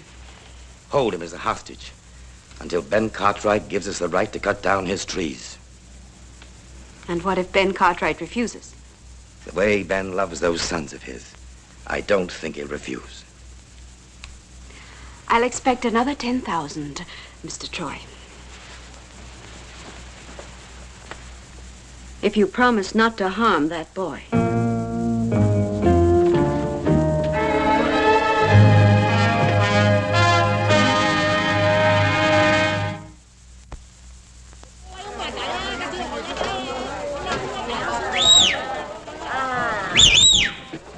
It's a friend, Hopling. Put down the war club. Also much happy to see friend. Always happy to see you too, Hopling. How's honorable son, Hop Sing? He cook very good? Oh, very good. Horse loves him like a brother. Ah, so very good son. You come from Virginia City all alone? You take terrible risk. Well, if honorable father just take my horse to the stable, I want to take care of a few little things uptown.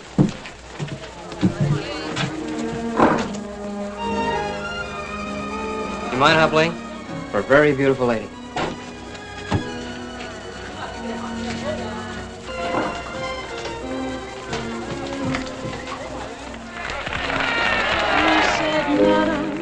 I have come for to court you, your affections for to gain.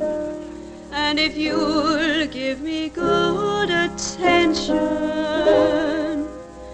perhaps I'll come twice more again.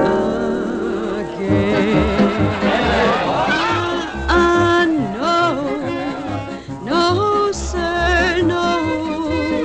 All other answers to him were no.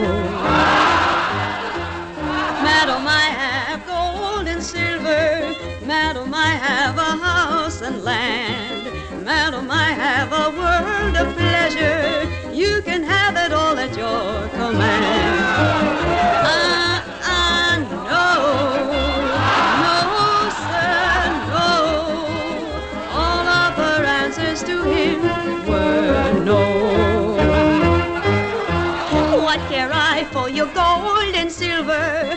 What care I for your house and land? What care I for your world of pleasure? All I want is a handsome man. No, sir, no. All other answers to him were no. Madam, you seem to boast on beauty. Beauty surely will vanish away. Pick a pretty red rose in the morning, and by noon it will fade away.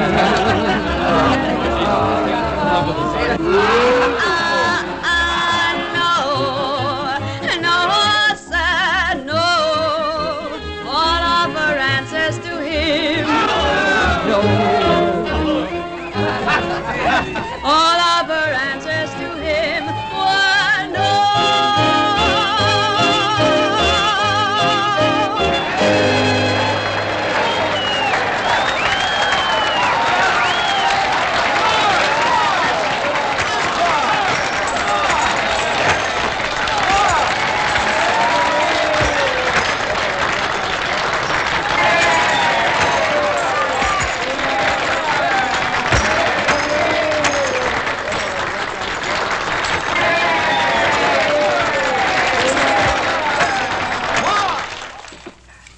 Young Cartwright sure didn't waste any time snapping up her invitation. In his place, I would have done the same thing. Well, if you had, it'd have been your last supper, too. Aaron, have you assigned proper men to the task?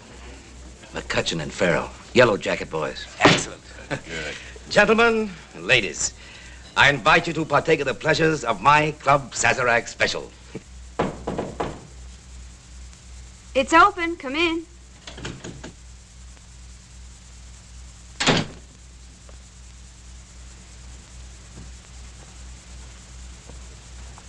Your rose is most beautiful, Mr. Cartwright.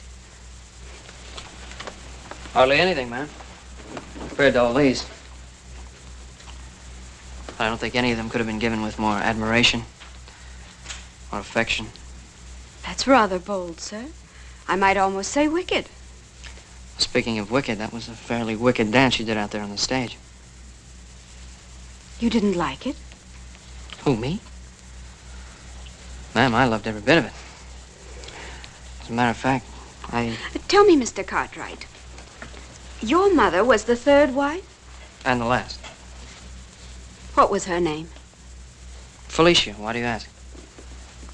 I don't know, but you must be very much like her. Where did she meet your father?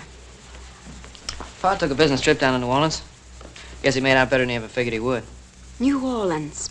I might have known. Hey, Grandpappy served there under the pirate Lafitte, till he got...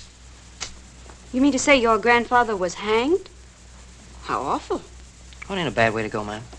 When you're 82. You ever been in New Orleans? New Orleans. I've been there dozens of times. Oh, I'd give anything if I could go to New Orleans. My mother used to tell me about it before she died.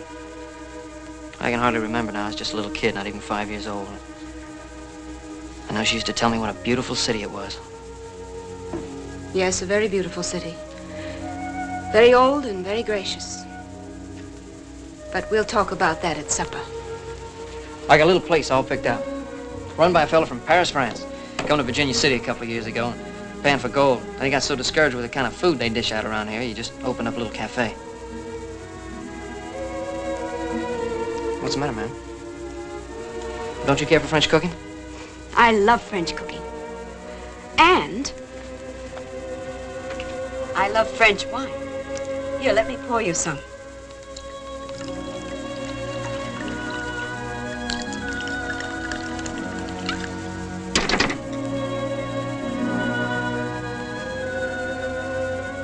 To your very good health, monsieur. What is it? They call it champagne. It's the only thing I drink. Tastes pretty feeble to me. It'll catch up with you. But then at $50 a bottle, it should. $50? Well, this stuff's expensive. Everything I have is expensive. My hats, my shoes, my furs, my gowns, everything. And money must be very important to you. The most important thing in the world. That's what enchants me so about Virginia City. I can watch them dig it here, right out of the ground.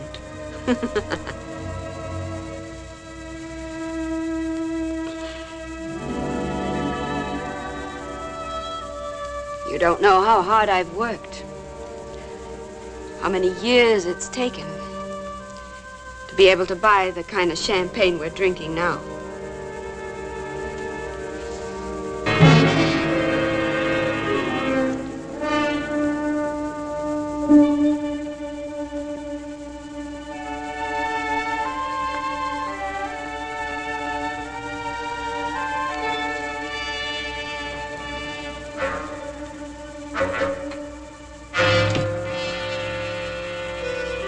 Joe, why won't your father let them cut down those trees?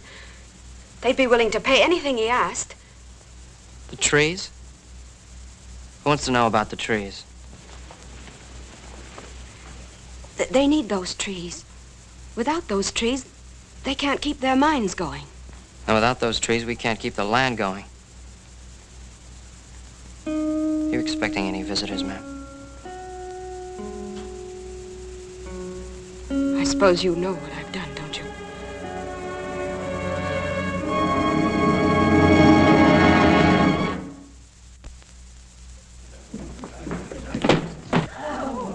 Where is he?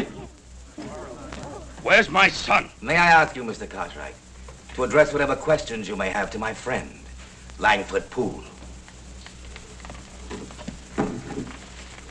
Mr. Poole, as you well know, boasts 12 notches on his gun. Would you care to try for 13? Go home, Cartwright. Go home, before I kill you. You tell me to go home? You, with the smell on you of the charnel house, of flesh rotting and stinking in the sun? You're gonna die for saying that to me, old man. You're gonna die. You have any argument, Poole? You don't have it with my father. You have it with me. One Cartwright is just about the same to me as another.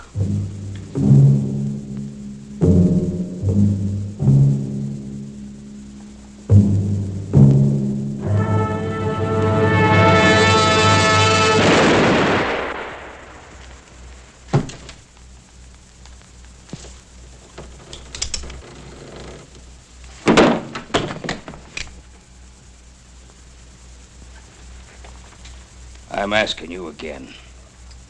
Where's my boy? I don't know. I don't know where he is. We looked all over town, Pa. There's no trace of him. Troy, the Lord saith an eye for an eye, a tooth for a tooth. I want my son, Troy. My son, or your life. You think that brat of yours is in Virginia City, Ben Cartwright? All right. Find him. I'll find him. With that actress, once I know where she is.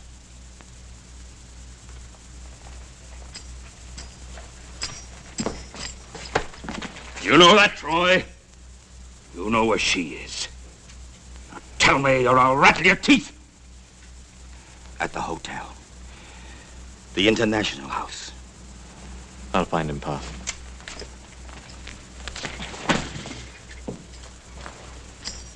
Boss, you stay here and help Pa keep them seated right where they are. If I don't come back with little Joe, we'll ask some more questions.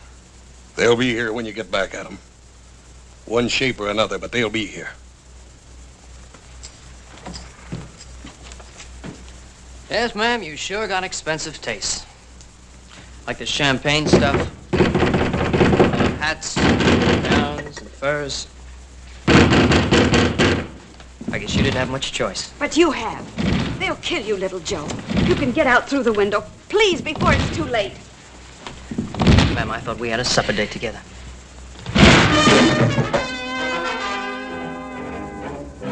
Gentlemen, may I say that your visit isn't entirely unexpected. You get out of here!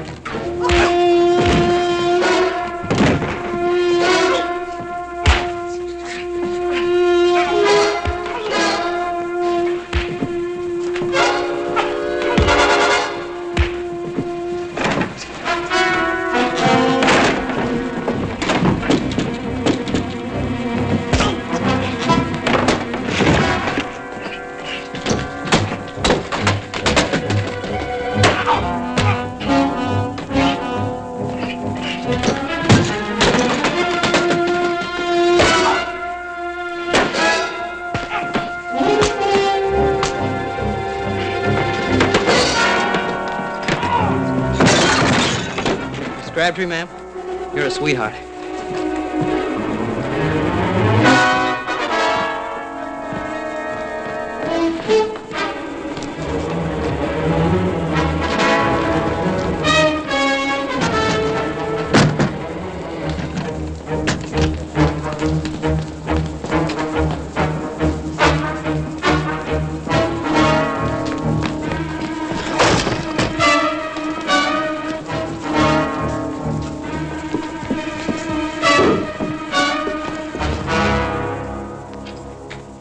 Crabtree.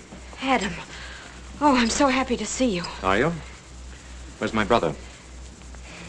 He was here. I'm sorry, Adam. I didn't think this was going to happen. Well, what you thought or think doesn't interest me, Miss Crabtree. You're hurting my arm. I'll break it. Where's the kid? You don't understand. Understand what? You and Alpheus Troy?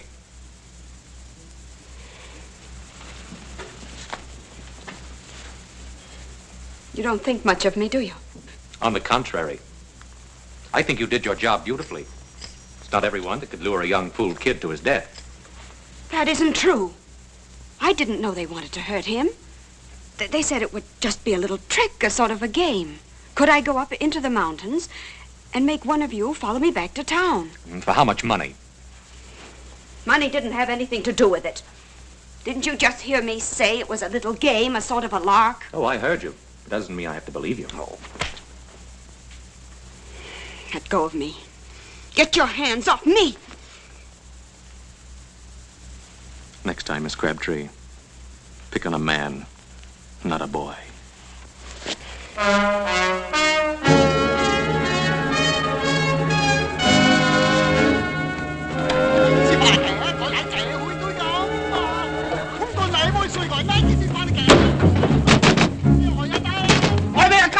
Explain later, I'll if I live that. All's in trouble? All is in trouble. He's around here somewhere. We'll go through every shack and tent till we can find him.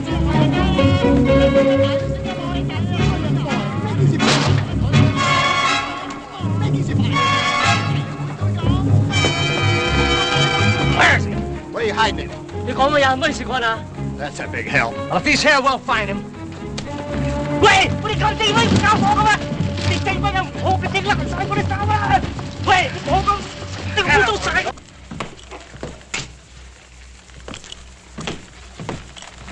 Oh, man. Thank you for keeping me alive. Of course, one day you may regret it, you know. Where is he? Did you find him? No, I didn't find him, Pa. I got his horse outside. Found it at the stable. He's still in town.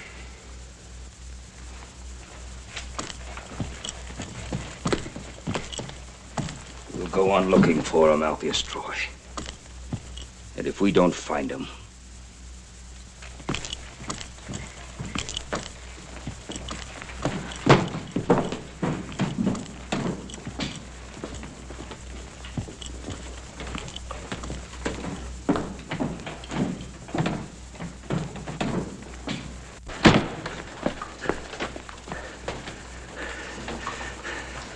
We'll try that one next. Inside basket. I cover close.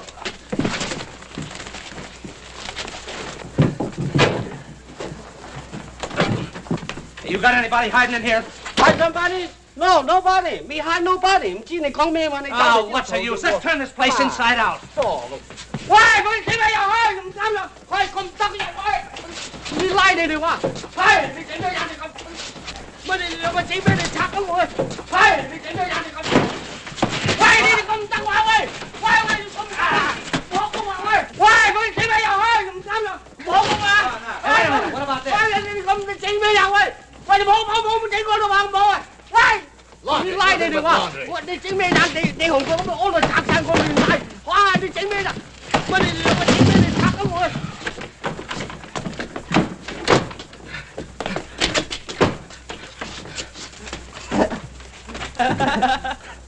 No ticky, no washi.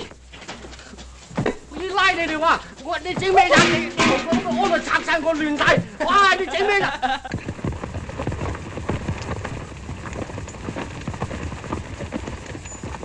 All the same, why makes the place noise? No kids to eat. If he's in there, they shall smoke him out.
That's so little.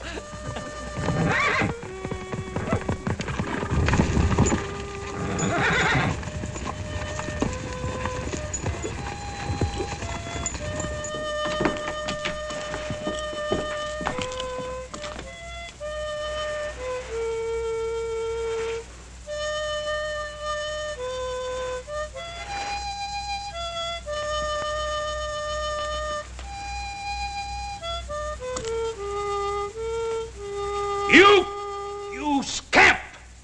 Is this what you've been doing all night? All night, Pa? I thought I was just getting started. It's a great pleasure, Mr. Cartwright. Out! Out, you little rapscallion, before I skin you alive!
genius.